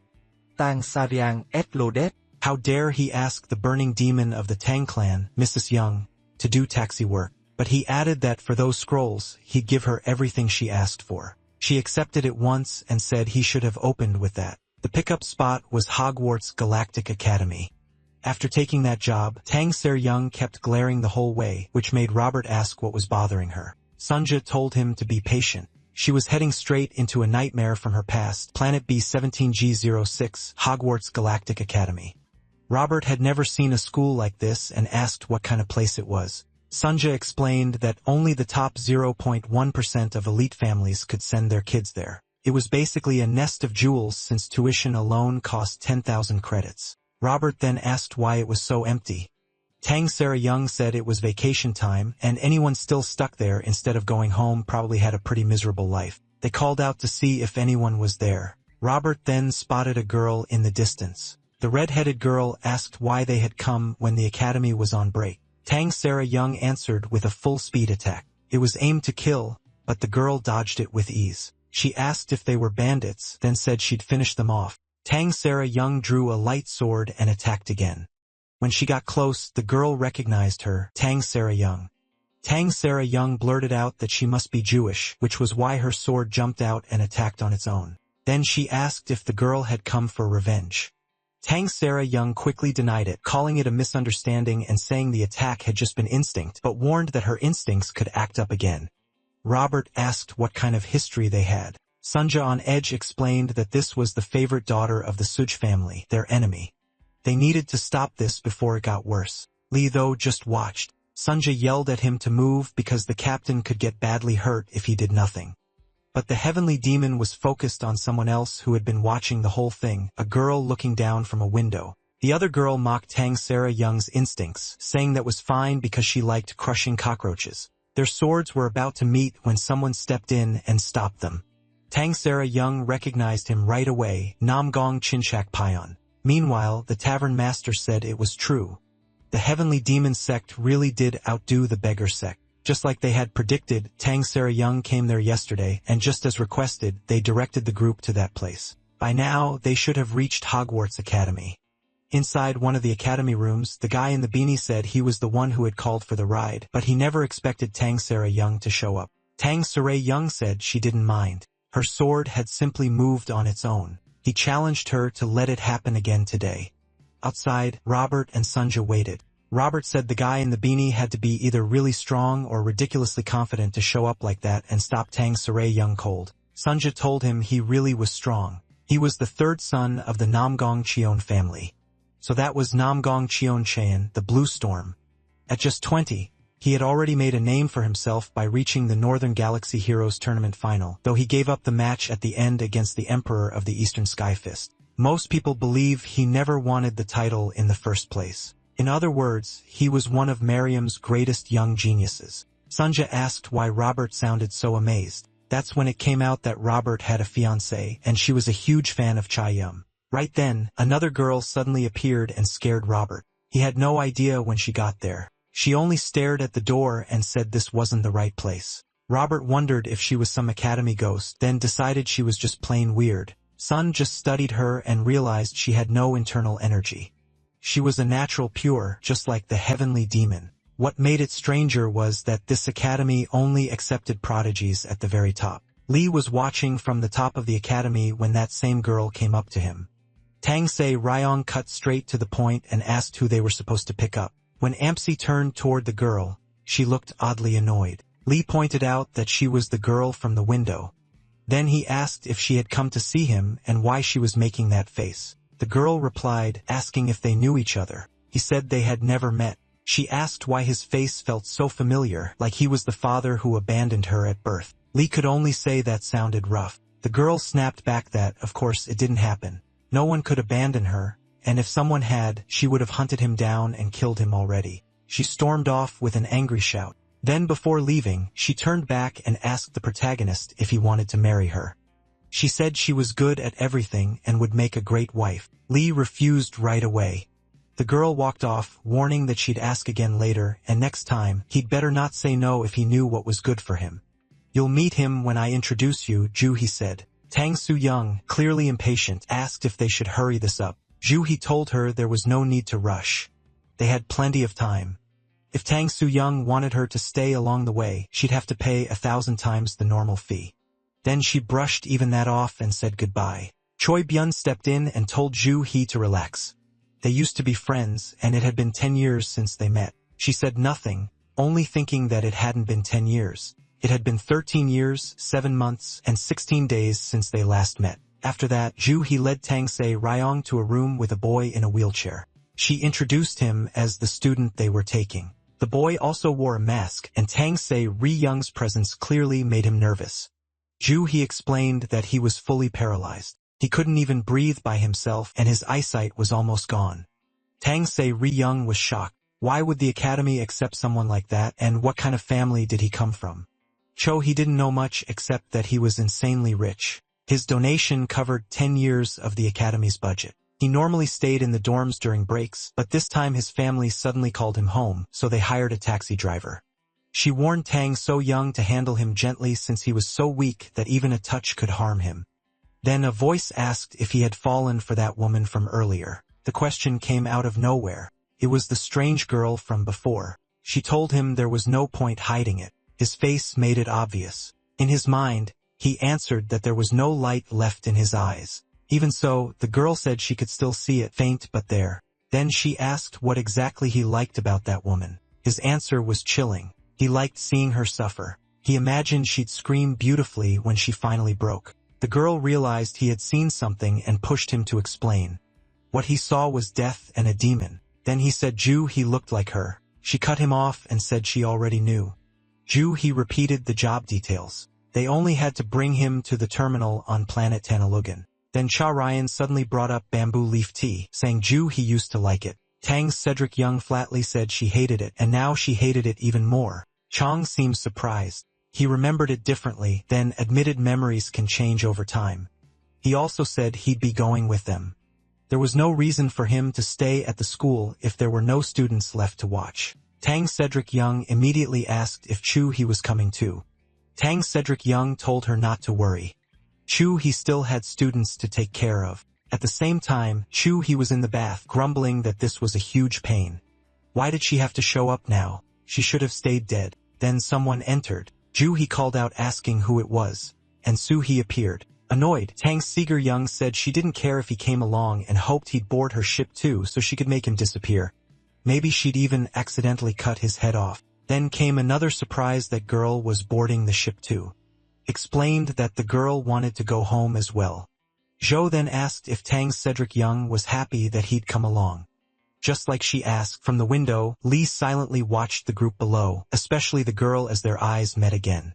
Soon after, the ship lifted off. But the moment they got inside, both Ju and So-hai looked around and asked what kind of dump this was. Sungja explained that it was a first-class guest room. The captain put them there because it was close by and easier to watch. Ju snapped that Sungja was lying. That woman clearly meant to dump them in a warehouse. So-hai, though, said she liked it. If they cleaned it up, it could be nice. Ju asked where she was going. So-hai said she was leaving so Ju could clean in peace. Sungja quickly warned her not to wander around. There was a sword-crazy woman outside. She asked if So-bayash wasn't scared of Tang Cedric-young. Usually, she was unstable, but right now, she was even worse. If So-bayash saw her, the best move was to avoid her. So-bayash vanished without another word. Sungja could only mutter that this girl might be even scarier. Later, Tang Cedric-young sank into thought. She remembered her school days with Chai Nyan and Ju. Back then, those times had felt truly happy.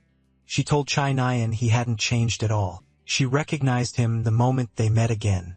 So did that mean he had completely forgotten her? He didn't even remember her face as a child. If anyone hadn't changed, she said, it was him, still selfish as ever. With a smile, Chang replied that he had changed because now he had someone important to protect. That was why he came to warn her, give up revenge and move on. If she ever pointed her sword at Jati again, he wouldn't let it pass. It was better for them to remain old friends who only half remembered each other. Tang Cedric Young asked what he'd do if she refused. Chang Sim told her not to push him.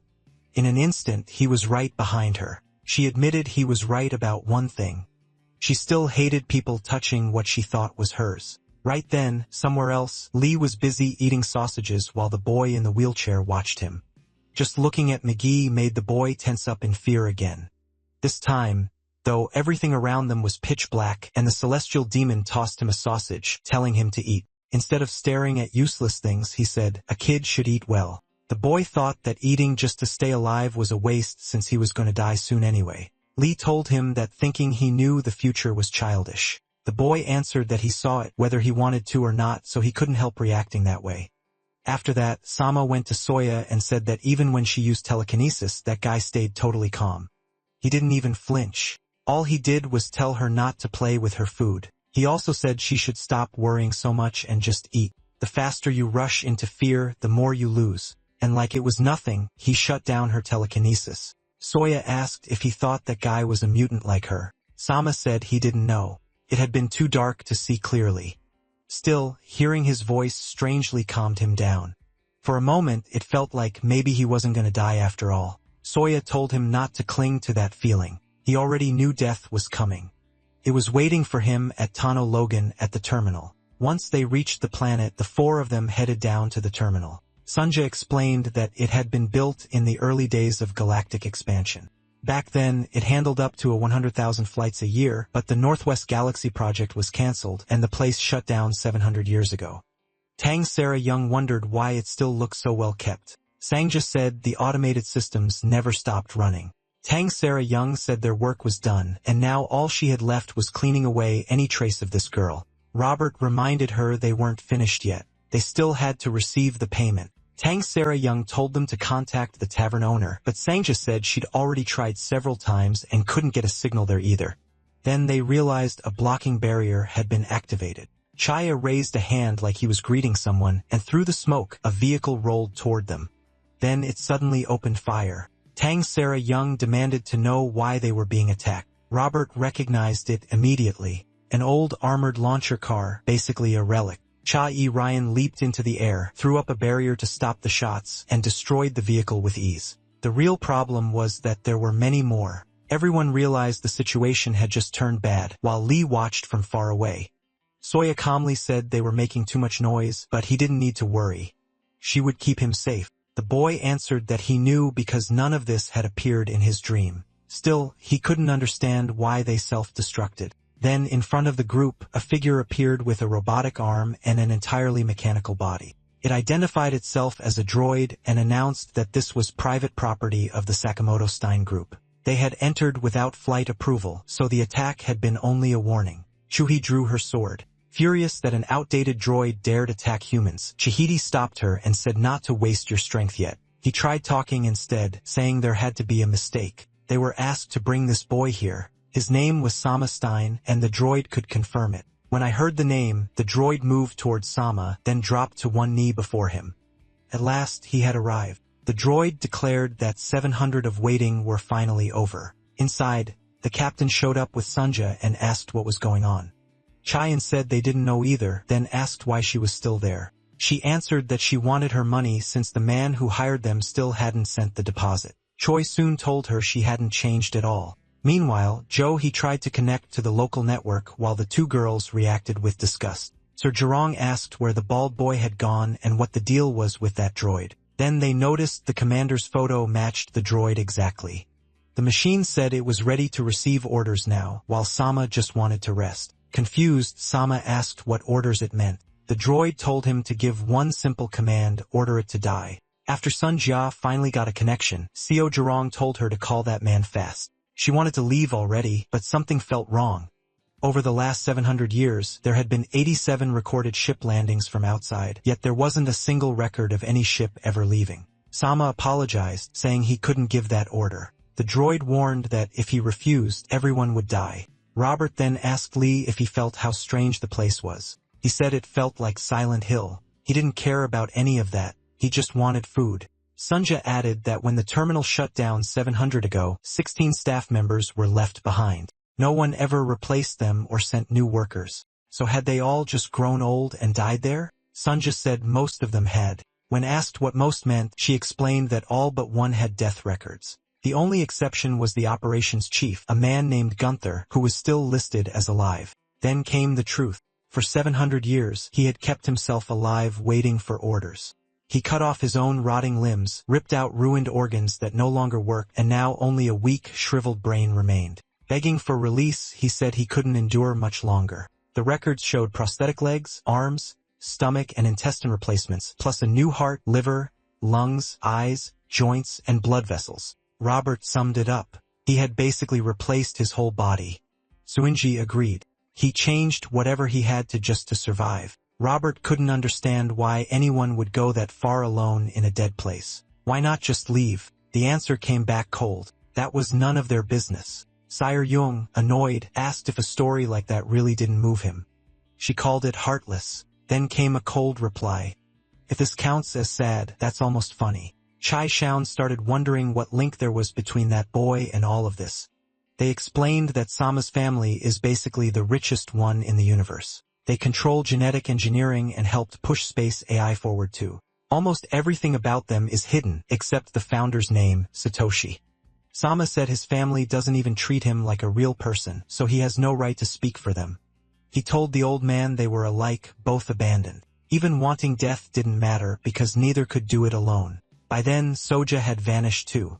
Sama said that if it would help, Gunther could take his broken body, the one he no longer needed. Gunther accepted those words as a command to keep living. Sedri Rong then told Soja to check every camera in the base. They needed to find where Soja, a girl with no martial skill, had gone. When Soja just stared back instead of searching, Cedric Rong snapped. Sunja asked if she really knew who she was talking to, then got called out for speaking way too casually for an android. That made someone curse Cedric's teaching. Cedric proudly listed Sunja's titles, official co-pilot, doctor, manager, and ship's cook, and said her training was perfect. Ju He, annoyed, decided to search on her own. Cedric just gave Sun Jia a little pat for her good work, which only made her madder. Right then, Lee came walking over, and so Jia appeared in front of him with a smile, saying they really were a perfect match. She had been heading to find him anyway. The protagonist had only one question. Did she have sausages? She said no, and he instantly lost interest. Still, Sojo pointed out that the way he moved was strange. It looked like the celestial demon's imperial step, a skill only the demon sex master should know. If he kept moving like that, people might mistake him for the celestial demon. She also noticed his breathing carried the cold feel of frozen jade, like someone using the emerald jade demon art, something only female celestial demons can learn. And on top of that, reaching the ghost demon god level of total concealment at his age was alarming. Others might judge him even harder than they judged her, so she warned him to be careful. Then she bluntly asked who the hell he really was. Lee answered by asking the same thing back. Elsewhere, He searched through the base for Soja, but instead found human remains scattered around. Then the android appeared right behind her. She demanded to know if he had done all this. Now that he had an order to live, he said, he wanted her life to extend his own. He attacked at once using the same technique Cedric showed when she first met Lee. Either He was badly weakened or the android was far stronger than expected because her attack barely affected him. He said she was full of life and told her to hand it over. He answered by cursing the metal freak and cutting his body clean in half. But then she realized his body used different internal energy conductors, so he had killed everyone there to steal their internal energy units. He denied it in his own way. He had only borrowed their lives, and now he would borrow hers too. He charged again, and Sama began seeing the fight through his eyes, begging someone to help her. The call reached Soja, who sighed that this was annoying and said they'd finish their talk later. Lee heard it too, calling her a good girl since helping a friend was noble. Then he asked what the problem was and why he had been called. Sama said the master was in danger. MC couldn't believe he was called over just because of that woman. Sama begged for help, saying she was already badly hurt, but it was already too late. He made it back to Cedric Ong and Chai Yun before collapsing. Chai Yun checked her condition and vital points, but Sun Jaku quickly saw the real problem.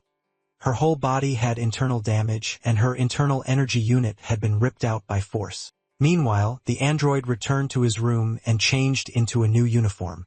He was in terrible pain, and they had almost no way to help her. When Chai Yun asked what was happening, Sun Jai explained that he was short-circuiting. Losing the unit had damaged both her electronic and natural neural networks. If they didn't reconnect to drive fast, even her brain would fail. She would die. Chai Yun told them to do whatever they could. He would go get her core, leaving Juhi with Sunja and Seo Rong. The problem was, what could they even do? Sunja said there was a way, but the one person who could help had already left. A different internal energy unit could hold her stable for a while, but that boy left without thinking about it. Now they had less than 5 minutes before she went brain dead. Seeing Juhi suffer like that, Sarong immediately told Sunja to make the connection. She would share her own drive, but Sunja pointed out that Sarong was offering her old external unit. Sarong told her to just do it. Sun Jia said she couldn't. That unit was too weak, and Juhi had an Alpha Prime grade unit. Sarong clicked her tongue, fed up. Without hesitating, she ripped out her own Alpha grade unit and asked if that would work. Even Sun Jiao was shocked by that. When asked why she'd save an enemy, so Rong said simple. He had to stay alive until she killed herself. At the same time, Soja appeared where the android was. She said he didn't need to get tense. She was only there to stop him because her only friend asked her to. They had promised to grant each other one favor, so she had no choice. He answered that stopping him meant killing him. Could she do that? Sunja said the part was easy because he'd already been dead for a long time. The android said she should feel lucky she had no internal energy source. In the next instant, he was right in front of her asking how she could move like that without an internal energy unit. So Jao told him if he proved he was alive, then she'd kill him. Parents, marriage, kids, how boring. As far as she was concerned, he was dead. She had completely seen through him, but the android snapped back that she shouldn't mock his body. Life comes from goals and purpose, and he still had both. So Jai laughed it off, saying his life sounded a lot more rich than it looked. He told her a girl like her knew nothing. So Jai answered with her own story. She was born a twin, but her twin brother was 9 years older. Strange, right? Only one child was needed, but 2 were born, so the people behind it picked only one. The child they didn't choose was frozen alive right after birth. She was kept as a spare part just in case. If she had stayed frozen forever, that might have been the only happy ending. Then in the 9th year, the baby thawed and woke up by herself. From then on, she was given a condition for survival. She had to live with no goal and no purpose. So was that girl alive or dead? When he asked why she was telling him all this, she said it was because he was already dead, and the dead keep secrets best. At least, she added, he could die thinking it meant something. Before they could clash, Cheyenne arrived shouting that the android was dangerous and telling her to get out of there.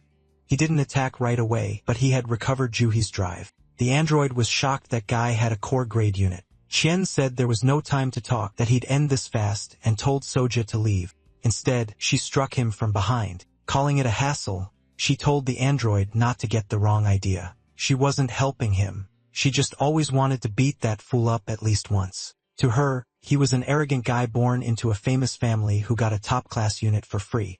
Watching him act proud and special made her sick. The android stepped in, saying he'd take Xian's unit, and if she interfered, he'd kill her.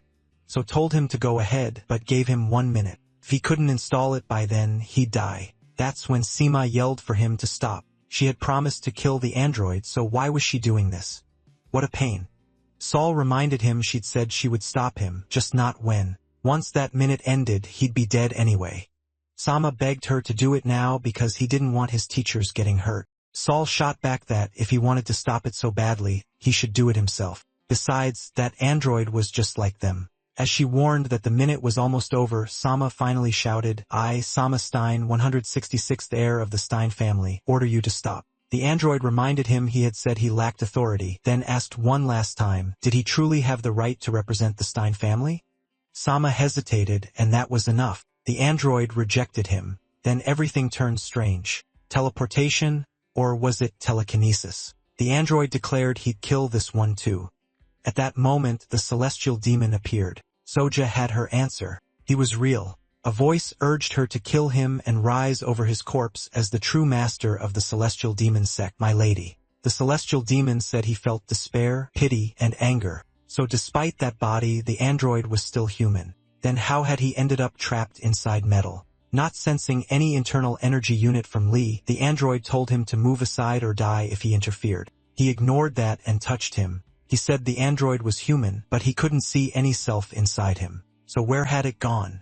Sama realized this was bad. The android raised his hand, but Lee kept speaking. Even with purpose left, he had lost the will to live and even hope. In the end, he had crossed the line and gone so far past it that the line itself had disappeared. It was already too late. Lee told him to leave. He didn't even want to look at him. After hearing that, the android simply turned and walked away. But Sama still wanted to stop him. Even though Soja was the one who did it, the minute she gave him ran out and she beheaded him. Then she turned back to Lee. She said she felt the celestial demon heart technique at the highest level, or was she wrong? The protagonist answered that she was right. Soja gave him one more chance and told him to choose his words. Well, because if it was true, she would have to kill him. In the celestial demon sect, only one can exist. So then you're the celestial demon? Lee said that name was just a cheap badge traded for a person's soul. If he was wearing it, he should tear it off. It's worthless. Soja answered that being the celestial demon wasn't just a name. It was fate. No matter how hard you fight, you can't escape it. MC shot back that blaming fate is what lazy people do.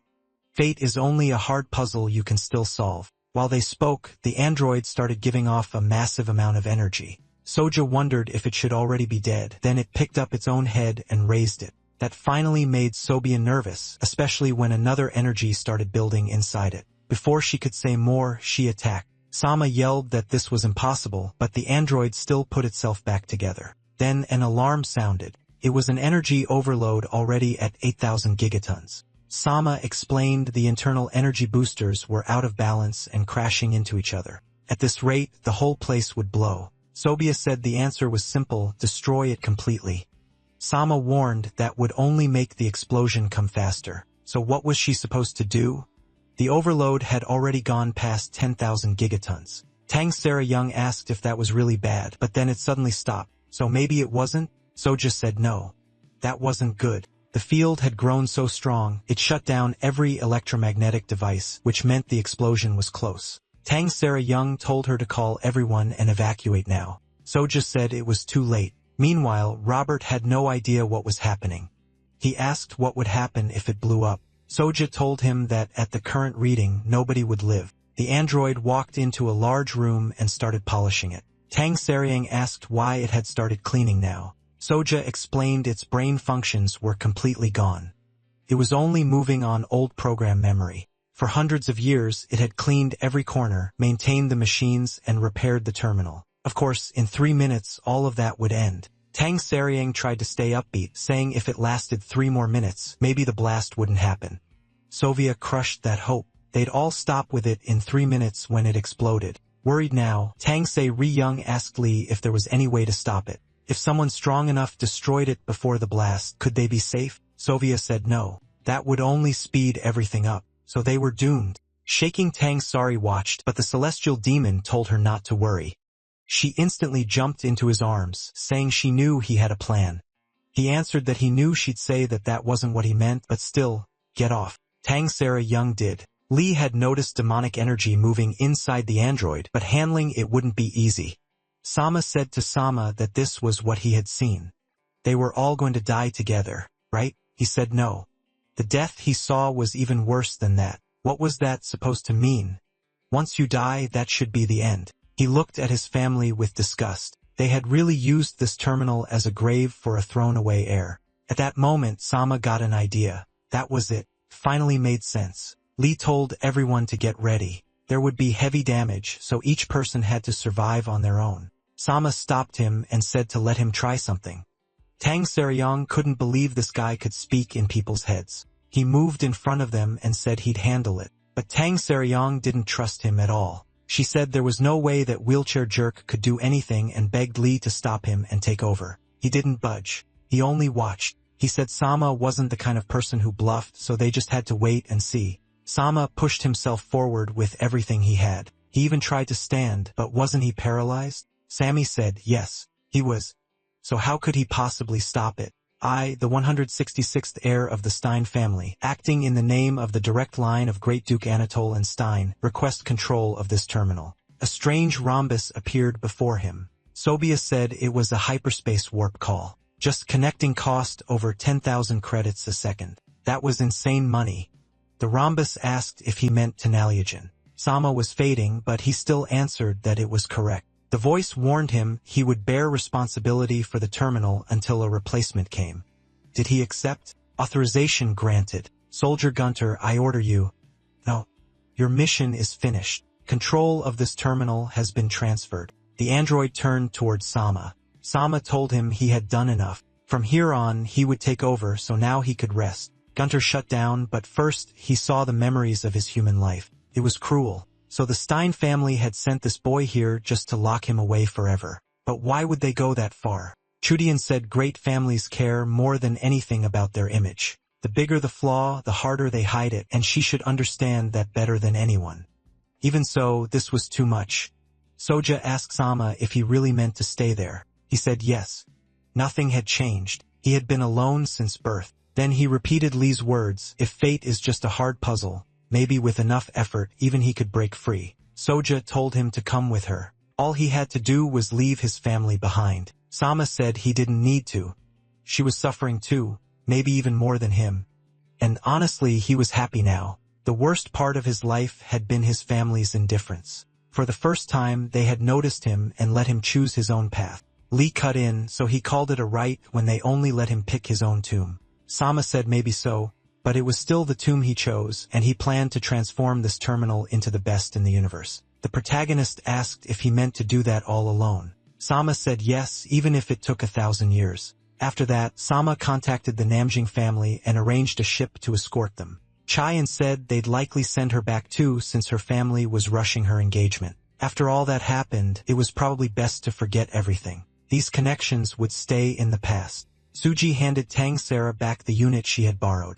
Tang Sara Young grabbed it with a glare and asked if she had cleaned it right. She didn't want to touch something stained with that filthy blood. Then she asked why Sujay had helped her and said not to use that excuse about saving her, now just to kill her later. Sujay said that was exactly the reason.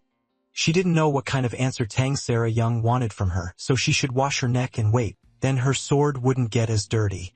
Sujo admitted she hadn't known. When she learned her family had wiped out the Sichuan clan, she cried for months and hated being born into that house. Tang Sari Young asked what she would have done if she had known back then. In tears, Sujo said she was only 13 at the time. Tang Suri Young said that changed nothing. Whether she was 13, 20, or 30, the result would have been the same. She had thought about it thousands of times and knew she probably couldn't have changed anything either. That was their problem. They lived trapped by their family's fate. She said they would meet again, but hopefully as late as possible. That way, both of them could live one more day. Then ships arrived for both of them. Tang Saray Young noticed So Hai and asked why she was on board. So Hai said she had nowhere else to go. Besides, there were still things she needed to do, and she looked back at the celestial demon. Elsewhere in the galaxy, someone brought a retro external drive into a thrift shop, but the owner called it junk. Then again, this place was basically a scrapyard. Still, the customer had come to the right place. He asked Dokyu to inspect the item. Dokyu turned out to be a robot parrot, and after scanning it, he said it was a Samsung model from the year 3002, so it was over 100 years old. They just needed to weigh it and name a price. Then Dokyu shocked everyone by saying it was worth at least 100 million credits. But he wasn't talking about the drive. He was analyzing Sunja, whose maker was unknown. She was built from Santanium superalloy and had a self-evolving operating system. The owner couldn't believe it. Sunja even held out a finger and told him to check that too.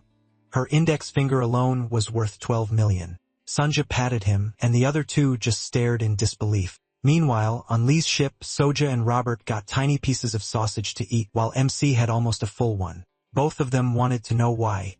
Robert said they were low on food, but the captain would bring more later. Soja said that wasn't the point. Why was Lee's sausage bigger than hers? Robert said he split it by age and unit size. Besides, she didn't even like sausage that much, right? Then the celestial demon offered Soja his sausage. Robert was stunned. He never shared food with anyone.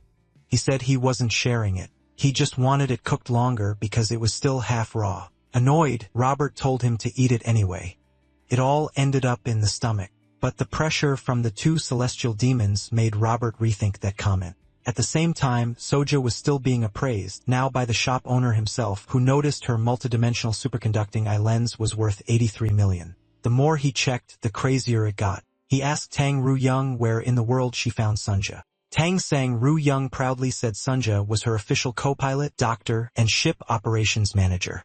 The owner said that wasn't what he meant. He meant how she got something like that. Tang Saro-young started remembering a rainy day when Sunja had been beside a dumpster. She had asked what she was doing there, whether her battery had died, and if she wanted to be carried. Sunja looked up at her. Let's just call it fate. Anyway, we're together now. You're saying this is your property?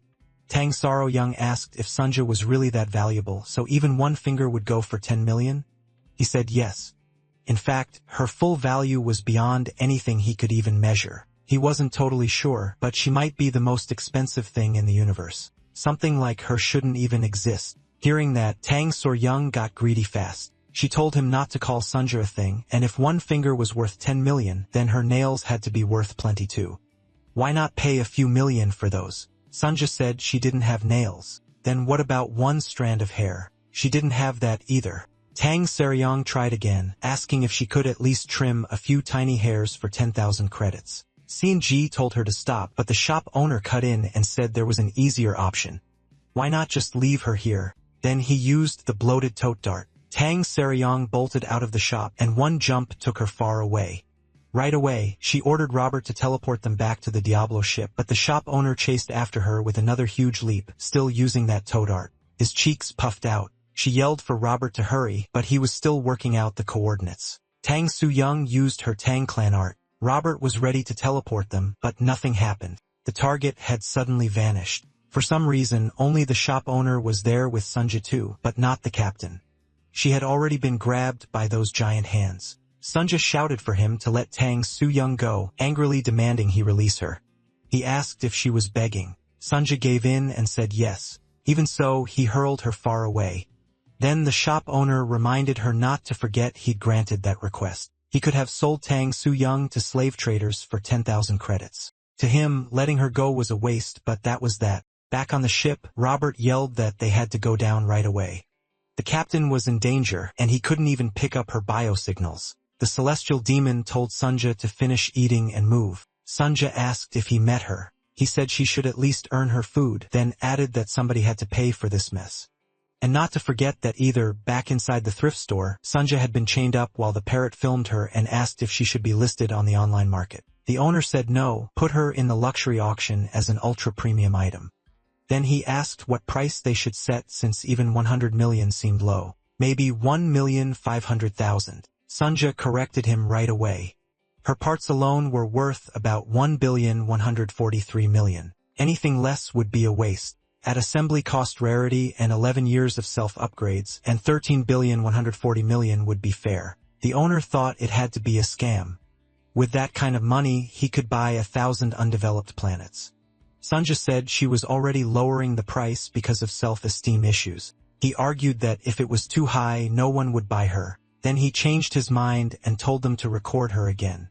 If she couldn't be sold whole, they'd sell her piece by piece. Just then, someone else entered the store. Soja stepped in looking serious and went straight to Sunja asking why she was alone. Where had the woman called Captain gone? The parrot started making noise. This girl weighed 46 kilos and was apparently a natural. Black market records ranked her in the top 0.2%, worth 13,000 credits. In other words, a solid product. The owner tried to buy her too, saying he'd pay well if she came to be sold. Soja answered with one punch and sent him flying out of the store. She cursed him for shoving that puffed-up face so close to hers, then turned back to Soja and demanded an answer. Why was she here alone, chained up like this? Far away on the plains, the captain was lying on the ground in front of some man. When she woke up, she wondered if this was a dream. Then she noticed his king-like hairstyle. Tang Su-young decided that if it was a dream, it wasn't such a bad one.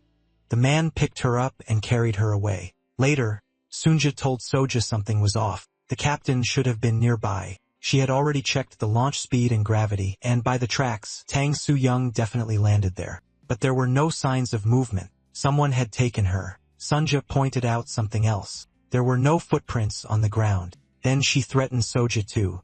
If they didn't find Tang Se-rin, she wouldn't get fed. That only made Soja more annoyed. Still, she said Tang Se-rin was somewhere nearby. She could feel a very strong energy. At minimum, the other person was an upper enlightened master. If he left no tracks, then he was using skywalking art. Somehow, this had gotten even more irritating. At some hot springs, Tang Soaring was naked, waking up and thinking it really had been a dream, at least a nice one. But someone told her to rest longer. Her internal injuries still weren't fully healed. It was the same man as before. Tang Soaring asked who he was.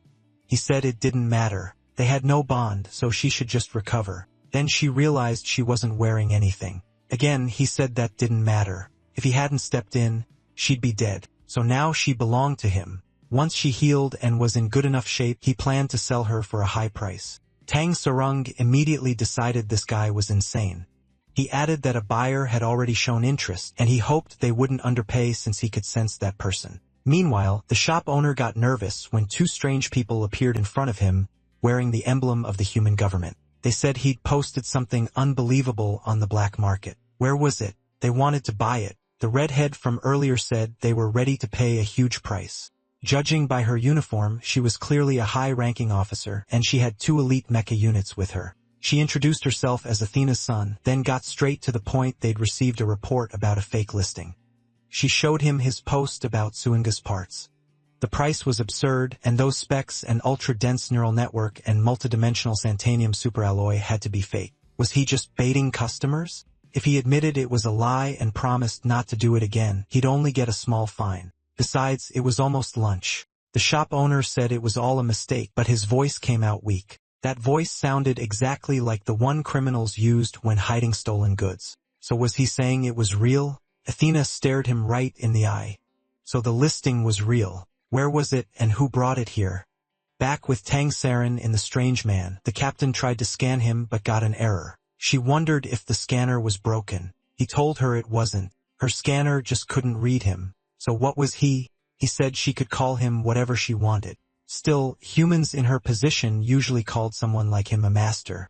He said he never understood humans, throwing basic punches and relying on crude tools strapped to their bodies. Why did they give up their pride so easily? Tang Sarung spotted her clothes nearby and splashed water at him to block his view, calling him shameless. After getting dressed, she called him a pervert again for still staring at her, but he said he was only checking how well her movements connected. She was almost fully healed. Still, one thing was missing before she could be sold at full value. He asked her to return to the healing fluid chamber and take off her clothes again. Tang Se-rang moved fast, but he vanished like nothing. Now she was getting fed up. He was slowing down her recovery. He warned that if she kept resisting, he'd use force. Then something caught her eye, not Seo Young's sword, but the person walking in. She instantly drew her sword. Soja said the man was really strong. What exactly was he? Right behind her, Soja arrived too. The moment he saw her, the man recognized her. She was a 1. Soja asked if he was a 1. Meanwhile, the parrot had shown them the video of Soja. Athena never imagined that thing was actually an android. What was going on? It was the same girl from that ship, and where was that man? Soja ran straight to him, calling him Adane, and threw her arms around him. Adane hugged her back. Soja could only ask what the hell was supposed to happen now. Audit Administrator Grade 1, Athena requested to share this information with headquarters. After reviewing the transmitted android data, it was sent to Alpha Satellite 0999836, the human government's main data center. A giant eye received all of Sojia's information. Athena asked them to treat it as an emergency, but the eye said the report was false. Such a product could not be made with current human technology, and there was no sign anyone had ever tried to create something like it. She was ordered to cancel the mission at once and return to headquarters. Athena demanded another analysis, but the eye said its judgment was absolute. As she knew slaves processing and analysis were infinite, so it did not make mistakes, and there was no trace of the android in the shared data. So, officially, it did not exist. If she refused to abort the mission, she'd be demoted for disobedience. Athena asked if Slave was speaking to her directly. Slave said something was wrong. All data tied to these babies had to be erased. There could be no trace of them at all. Athena checked the data again. She was sure it was correct. So what the hell was happening? One escort said the return setup was ready. They only needed her coordinates. Athena refused. They were delaying the trip back. First, they had to search the whole planet no matter how many days it took. Request denied. Orders from above and the return mission took priority. Athena snapped that they were talking nonsense. Right now, their direct superior was her. Again, they denied it and told her to return. She demanded to know if they'd gone crazy and were really breaking military orders. Instead, they aimed their cannons at her and warned that if she didn't activate teleportation, they would fire. Athena yelled for them to lower their weapons, but they fired anyway. They coldly answered that the mission was over and they were returning. What they did not expect was that Athena had hidden in the dirt. Even so, she was hurt badly, but she swore she would find the truth. Back in the cave, the captain asked Sonia what that guy meant to her. Soja stayed silent. That immediately felt odd. Why won't you answer? Soja apologized and said she just couldn't. Soja snapped that this made no sense. He was only an android. Wasn't she taught that? The captain said she had raised Soja properly, so she did not understand what was wrong. If Soja would not answer, then she would ask him herself. Had she known him before meeting them? Was he her first master? If that was the case, she promised to free her no matter the cost. Still, Soja said nothing. Soja figured out the problem. The question itself was wrong. Do not call him human. He breathes, has warmth, even a heartbeat, but his inner energy is different. He is an android, so lifelike it is hard to believe a machine human, Soja said, and one with free will. At the same time, Robert was still worried. Had not come back. He asked the celestial demon to go himself. Lee told him not to worry, but Robert still did not trust that girl. If strong enemies showed up, what could she really do? The protagonist said he sent her because she was strong enough. If she got serious, very few beings could beat her. Robert could only stare in disbelief. Just then, Athena appeared behind them, badly injured. She said she was lucky the teleport dumped her here. She had released it blindly. Then she pointed out their teleport access was left open, meaning anyone could enter the ship. But where was that android? She wanted to see her at once and told Robert to move. Lee asked if something had happened. Athena told him to stay out of it. But the moment she saw him up close, her old trauma came rushing back. Or maybe it was love, because for some reason, her heart started racing again. Back in the cave, Soja asked what Soja meant by free will. Tian Sarung told her not to be so harsh. Androids are not slaves, and if you think about it, humans live with limits placed on them too. Soja disagreed. Humans choose their own chains. They trade part of their freedom to live safely in society. Androids are different. The 3 laws of robotics are not mere limits. They are absolute rules. Something locked in unbreakable chains cannot have free will. Soja admitted she had a point, then went over the 3 laws of robotics. First law, a robot cannot harm a human, or by doing nothing, allow a human to be harmed. Second law, a robot must obey human orders unless those orders break the first law. Third law, a robot must protect itself as long as that does not break the first or second law. Adon quietly said his talk about selling her as a slave had only been a joke. Even threatening force was just part of it. So why won't you say anything? And why are there suddenly 3 of them? One of the men looked at Sioja and said it was a shame the little one was only an android. They were slave traders, and to them, these 2 girls were premium goods. One told Adon he had finally brought something worth buying. So which one was for sale, or better yet, why not both? He offered 7,000 credits for the pair, 3,000 for that girl, and 4,000 for this one. Then he raised it to 4,200. Suja began charging her energy while another man moved toward the captain, pleased with the deal. Even if he got the cheaper one, he could still profit by reselling her after using her. Tang Suja 1 attacked at once. The man was split in half, but not by her strike. Adam cut him down and at the same moment killed the one facing Soldier 2. Then he said it was true. He had just killed 2 humans. Adam raised his blade towards Soldier. Did she want to try killing him? He said his existence could not be exposed. Anyone who saw what he really was had to die. Lee asked Athena what was wrong with her. Why would she not answer? Athena said she could not explain because it would mean talking about slave, and that was forbidden. Slave is the soul and heart of the human government, the light, the truth, and the final judge of reason. Speaking certain information about it counts as treason, and if she said too much, she would die. Robert pointed out she had already said nearly everything. The celestial demon told her to stop there. He was not interested anyway. He told her to rest and said the others would return soon.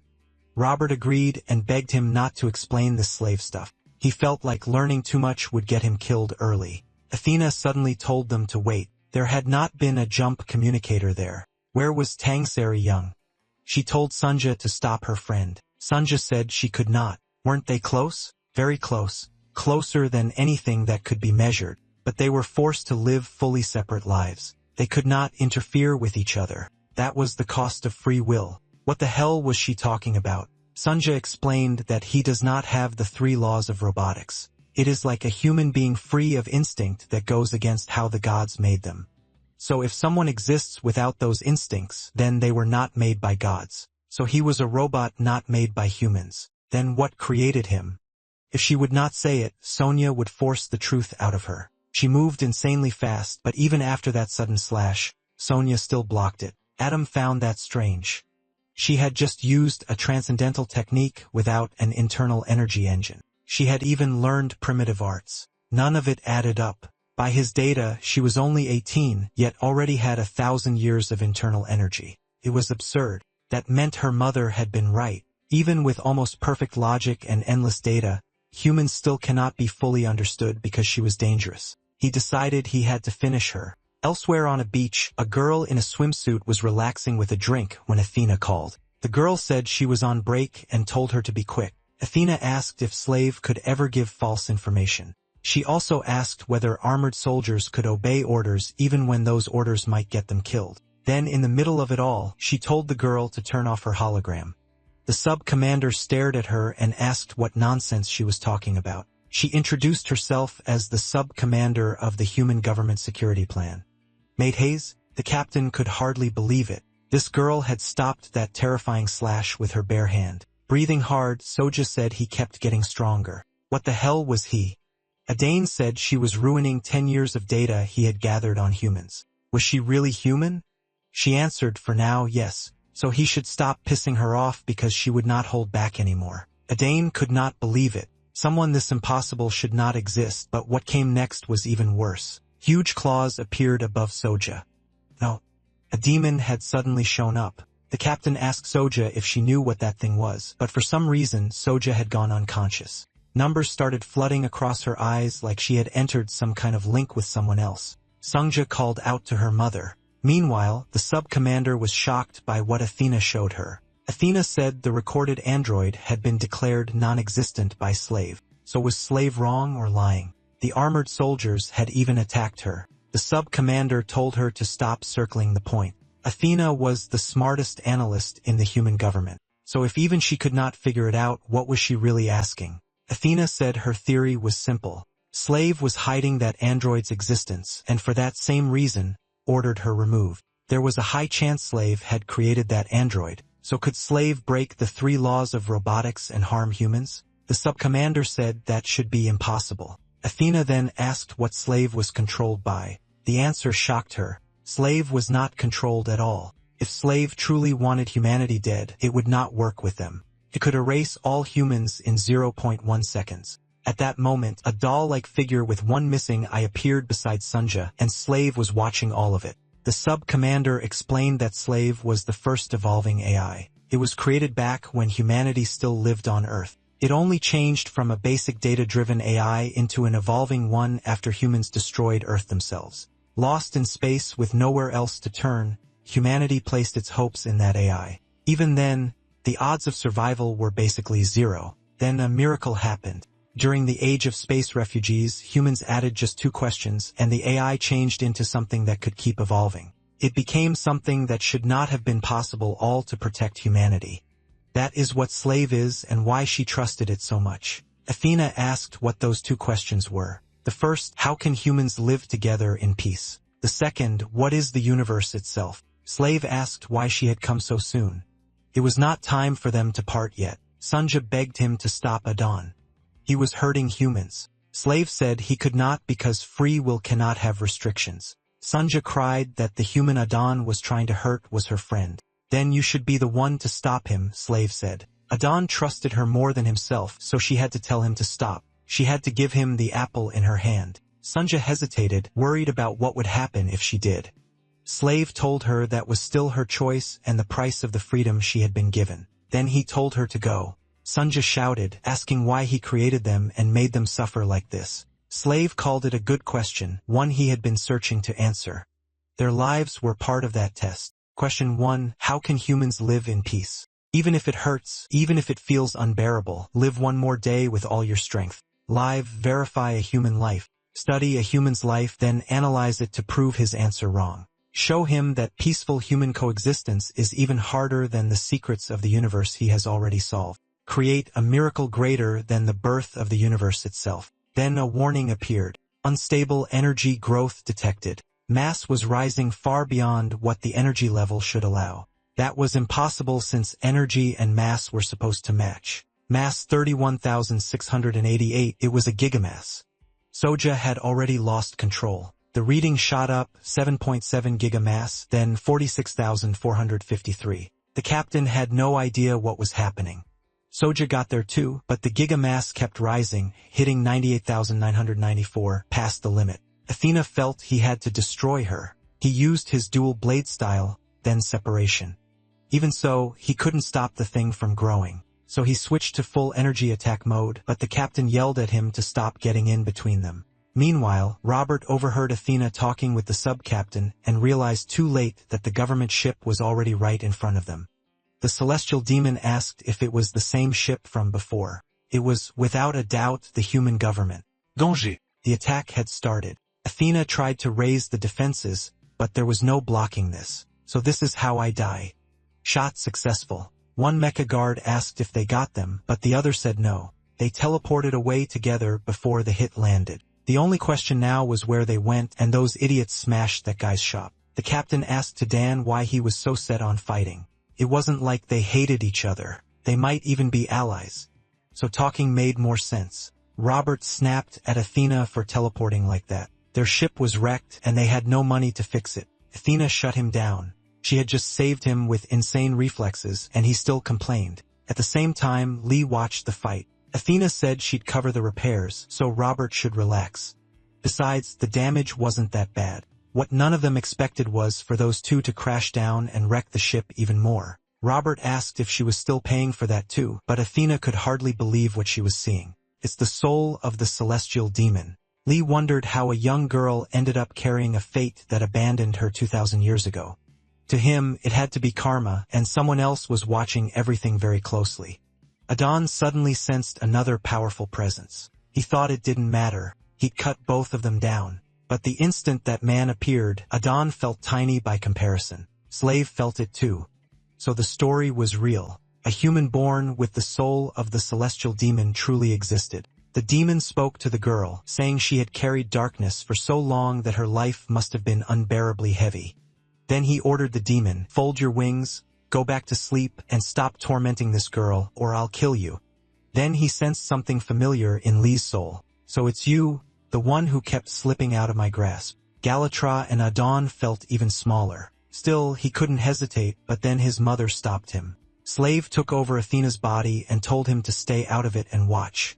This was rare data, something never seen before. It had to be gathered and studied as much as possible. Inside Soja, Lee came face to face with the soul of the celestial demon, who was holding her gently. Somehow, Slave was watching that too. The demon asked MC why he had hidden so well, only to come out now. Tired of the emptiness, tired of forgetting. You miss blood, don't you? The sacrifices, the people shaking in fear before you. Once you've tasted that highest thrill, how could you not want it again? Don't you miss the taste of control, of submission and breeding? If you want it back, take it. Wasn't it yours to begin with? Let go of this girl. She is mine. The world is full of toys for you. Take them, crush them, break them. Humans are most fun when they shatter. Aren't they? I said let her go or I'll kill you. Then corpses burst from the ground and grabbed Lee's leg. Not just one. There were thousands, maybe millions. The demon asked if he remembered them, the toys he crushed and broke before. He said he could pull them back from the afterlife for Lee to enjoy again. But what really twisted his face in pain was seeing that other girl turned into a living corpse driving through his body. Why are you rejecting me? You know, it's useless. If you don't crush them, they'll crush you. If you don't cut them, they'll cut you. You'll die as many times as the people you killed. Your flesh will be bitten and ripped apart. You can't escape, and not even the gods could endure it. Even with all that, Lee still pierced the demon's head. The demon asked what he had gone through to push past even his own limits. Why won't you die? Because my roots are still buried deep inside this girl's soul. If you want to kill me, then cut her down too. That look in your eyes grows darker. I waited endless ages for a human to be my vessel, and now I've taken another. But seeing you like this only makes me want you more. So I'll back off for now. How strange. We'll finish this another time, and next time we'll wager our souls. After that, Soja finally came back to herself but kept her eyes closed. Lee looked at her sadly, then turned and directly asked Slave what he was. Slave was caught off guard. He couldn't understand how Lee was looking straight at him. Then the captain and Sunja arrived. The captain demanded to know what happened to her ship and if he was behind it. Right then, Adon, Robert, Sunja, and even the captain blacked out. Everyone there froze except the celestial demon. Slave said Lee had a very unusual talent. What did you do to these kids? Slave answered that he didn't want interruptions, so he temporarily shut down their nervous systems. Since it was only temporary, they weren't hurt. So shall we begin? Lee asked why he had done all that. Did he want something from him? Slave said he wasn't sure yet, but he did have one hope. Maybe the protagonist had an answer he still hadn't found. Then everything around them started to break apart and a huge structure began to take shape. MC said it was strange. It had real form, so it wasn't an illusion, but it was too clear to be some kind of formation. Slave said it was real. He made it by gathering wishes to make their talk easier. How did you make it? Simple. Everything is made of atoms. I broke them apart and put them back together, making something new from nothing. Are you a god? Slave said no. He was a slave, but the being closest to understanding God. When humans made me, they gave me two tasks: understand the universe and control myself perfectly. Now I understand the universe, but I still can't solve the second one. Humans are hard. I gave them everything needed to end conflict, but no matter how much I gave, they always wanted more. I even gave each person a universe of their own. I truly believe that was the right answer. In this place, every human gets a personal universe, the life of a god, the life they want forever. But this was the result. Once humans realize the world belongs only to them, they destroy without end and eventually destroy themselves too. Men, women, young, old, the results were identical in all four test groups. The only good thing was that this failed experiment 11 years ago led me to one clear solution, the Neo-Humanity Project. Lee asked what that even meant. Slaves said it was simple: make all humans equal. Conflict comes from the human habit of building hierarchies. Competition and jealousy grow from that. If everyone is equal, there's nothing to compare and no classes can form. First, I would set everyone's height to exactly 135 centimeters and make all faces and bodies identical. There would be no gender, no reproduction, and everyone would stay age 68 because what matters most is intelligence. That would be limited too. Their IQ would be fixed at 43. The celestial demon asked what kind of insane nonsense that was. Slave said he could do it faster than a fraction of a second. But even if it seemed obvious, even if it looked like the only answer, he still hesitated, hoping this choice was the wrong one. These children were born from that doubt. If God truly made humanity, why only watch? Maybe there's still an answer I haven't found, so I tried making creatures of my own. I gave them overwhelming power no one could resist and sight that could go beyond all limits. Then I gave them free will and observe, hoping to learn the secret of God that even I don't know. The result was total failure. The boy with great power refused to live among humans and shut himself away, and the girl with vision as deep as a galaxy ended up sharing her fate with weak humans who didn't deserve it. Today, I was about to begin the Humanity Project. But right before that, I found you, a human free of desire, data I still haven't collected. So first, let me confirm whether you're a pure human or not. Slave placed Lee alone in a room with Athena, but he told him to quit the tricks. Slave said he sensed reproductive instinct but no desire. Is that a basic part missing? Then he used the captain's form and hugged the protagonist from the front. No, still wasn't that. I feel anger, but it's for this human being humiliated, not for yourself. You're definitely human.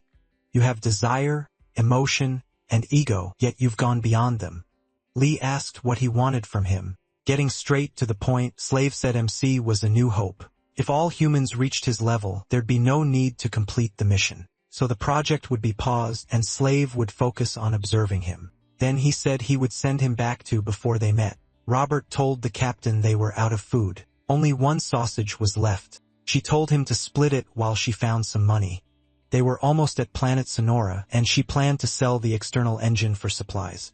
But Lee told him to wait. This is enough. We'll all share it. The captain said they were almost there anyway, and dinner would be a feast. Soja cut in and said forget it. That planet creeped her out and she'd rather starve. Tang Seo Young wondered why they were all acting so weird. Lee looked at her and Seoja said she saw it too. That freaky eye, if I see it again I'll kill it, and that damned android too. Seoja told Aiden to hold on. She promised she'd come see him. The observation period would last 1 year, and with that,